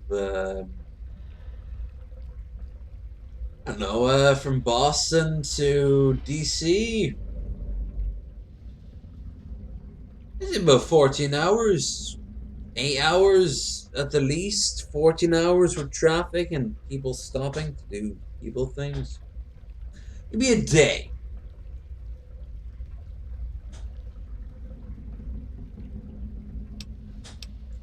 Like I said, I'm looking at the chat now there, Bill, so you better fill that shit up. A mind wipe. Search the offices of doctors or techies for android information. If he's come into contact with these people, there may be records. Start with Dr. Preston. He lives on this leaky boat. See if he knows anything. He's a doctor, after all. Yes, now, indeed. if you'll excuse me, I'm busy trying to ignore my surroundings. Maybe he didn't exactly wander off. Maybe he fled. Escaped captivity, as it were, if he began to misinterpret his situation. It's possible my android sought to forget his previous life. Wipe away all memory, all guilt. Trick himself into believing he really is human.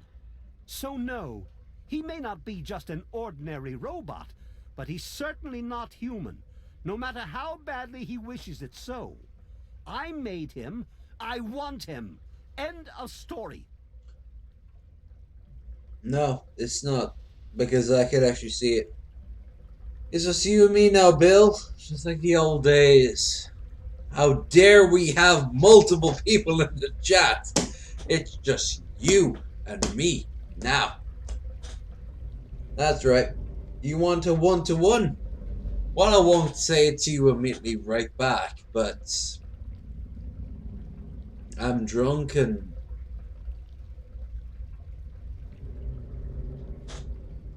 fuck it. I'm still streaming. Not for much longer. I'm not going to pretend I'm going to be streaming for more than an hour at the most. But saying that,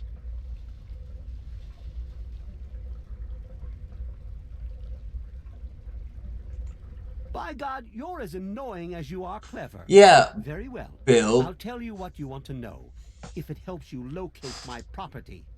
The duty of this particular unit was the hunting and capturing. Yeah, good though. androids. It's good Yes, though that you're others have actually escaped. trying that It's you one of the know side the effects of having such difference, an advanced AI. because the chat is Machines a start piece to of think shit, for and themselves, we all fool have to join themselves together into and believing they a have giant statement rights. saying "fuck And no." so, this particular android may have believed he'd done something wrong, immoral. and wanted to forget those deeds. Satisfied now?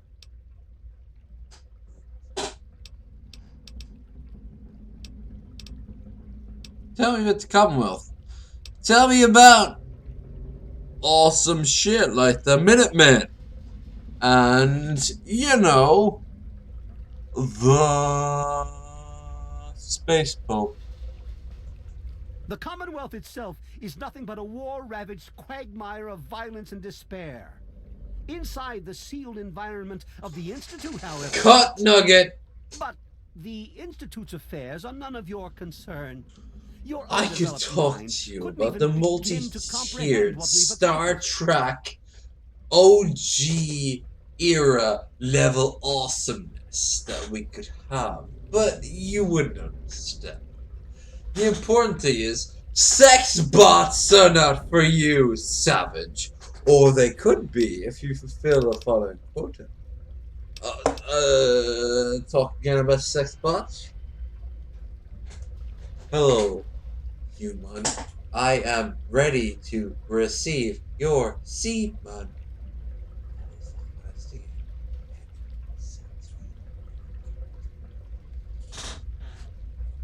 By the way, I would also kill that robot and then proceed to start a sort of like a majestic but foolhardy rebellion.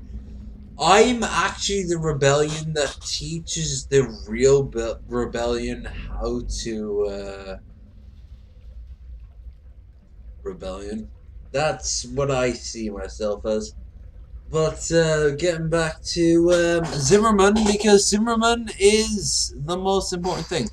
This particular android, designation A321, is different, special, the most advanced synthetic humanoid I've ever developed.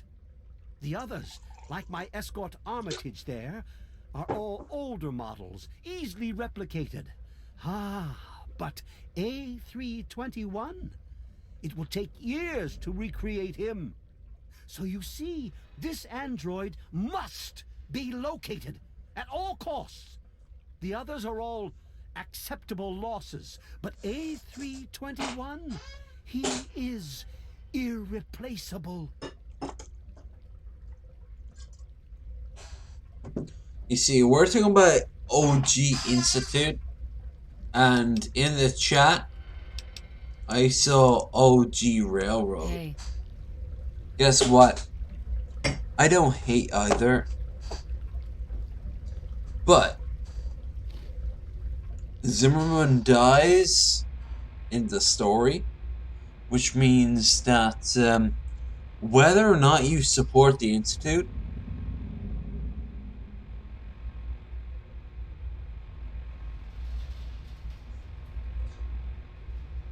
the replicated man results in the following.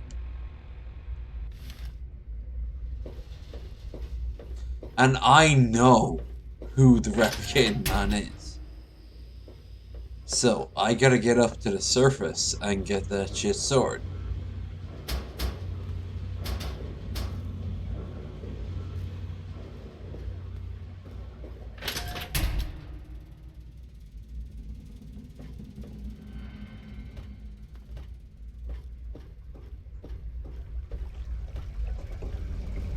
Oh. Or I could wander around aimlessly like a fucking drunk that I am. But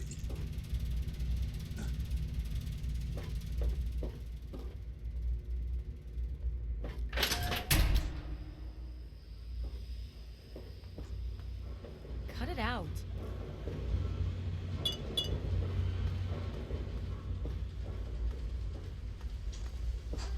for the record,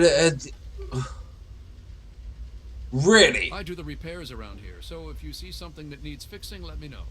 Sure. Sure. Yeah, I'll watch the old film that you're clearly meant to be watching. Mister? Yeah. Hey. Oh, fuck's sake! Just get me out of this shithole. Yes, that. Come on! No!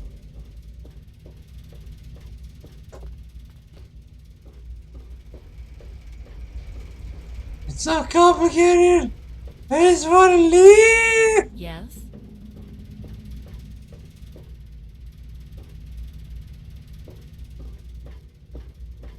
Marketplace. Okay. Marketplace is a good place to start.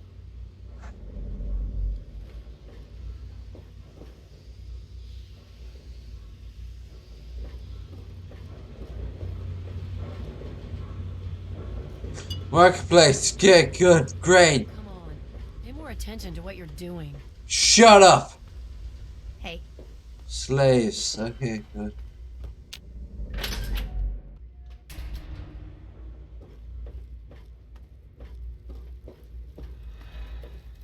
Marketplace. Okay, good, because the best of all is those.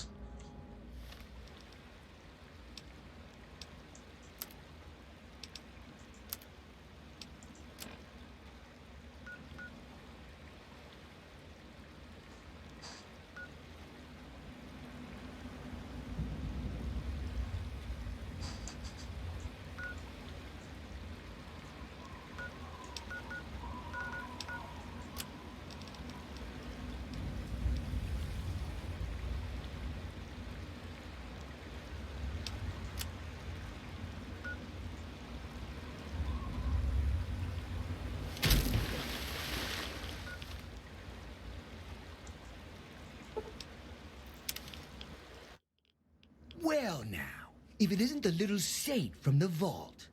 We've been looking for you. Someone's put quite a price on your head. What? You think you can walk around the wasteland doing the things that you do, and there isn't going to be someone who takes notice? Such a shame. I hear that you could have been something useful. Ah, well. Time to die. Ha! I love it when they go down fighting. Die.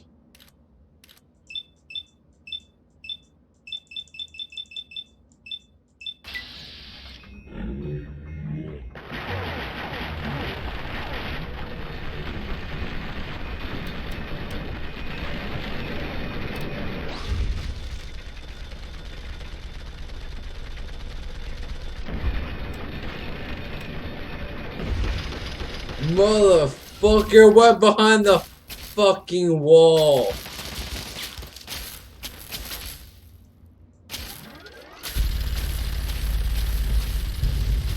Ah!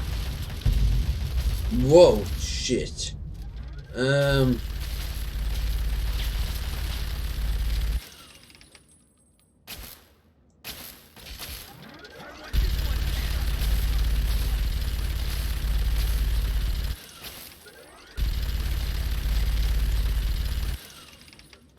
Great.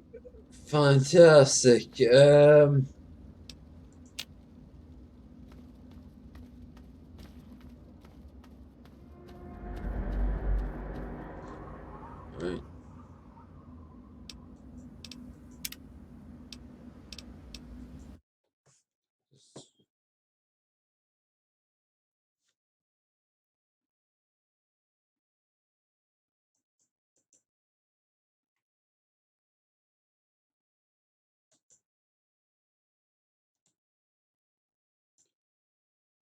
Right.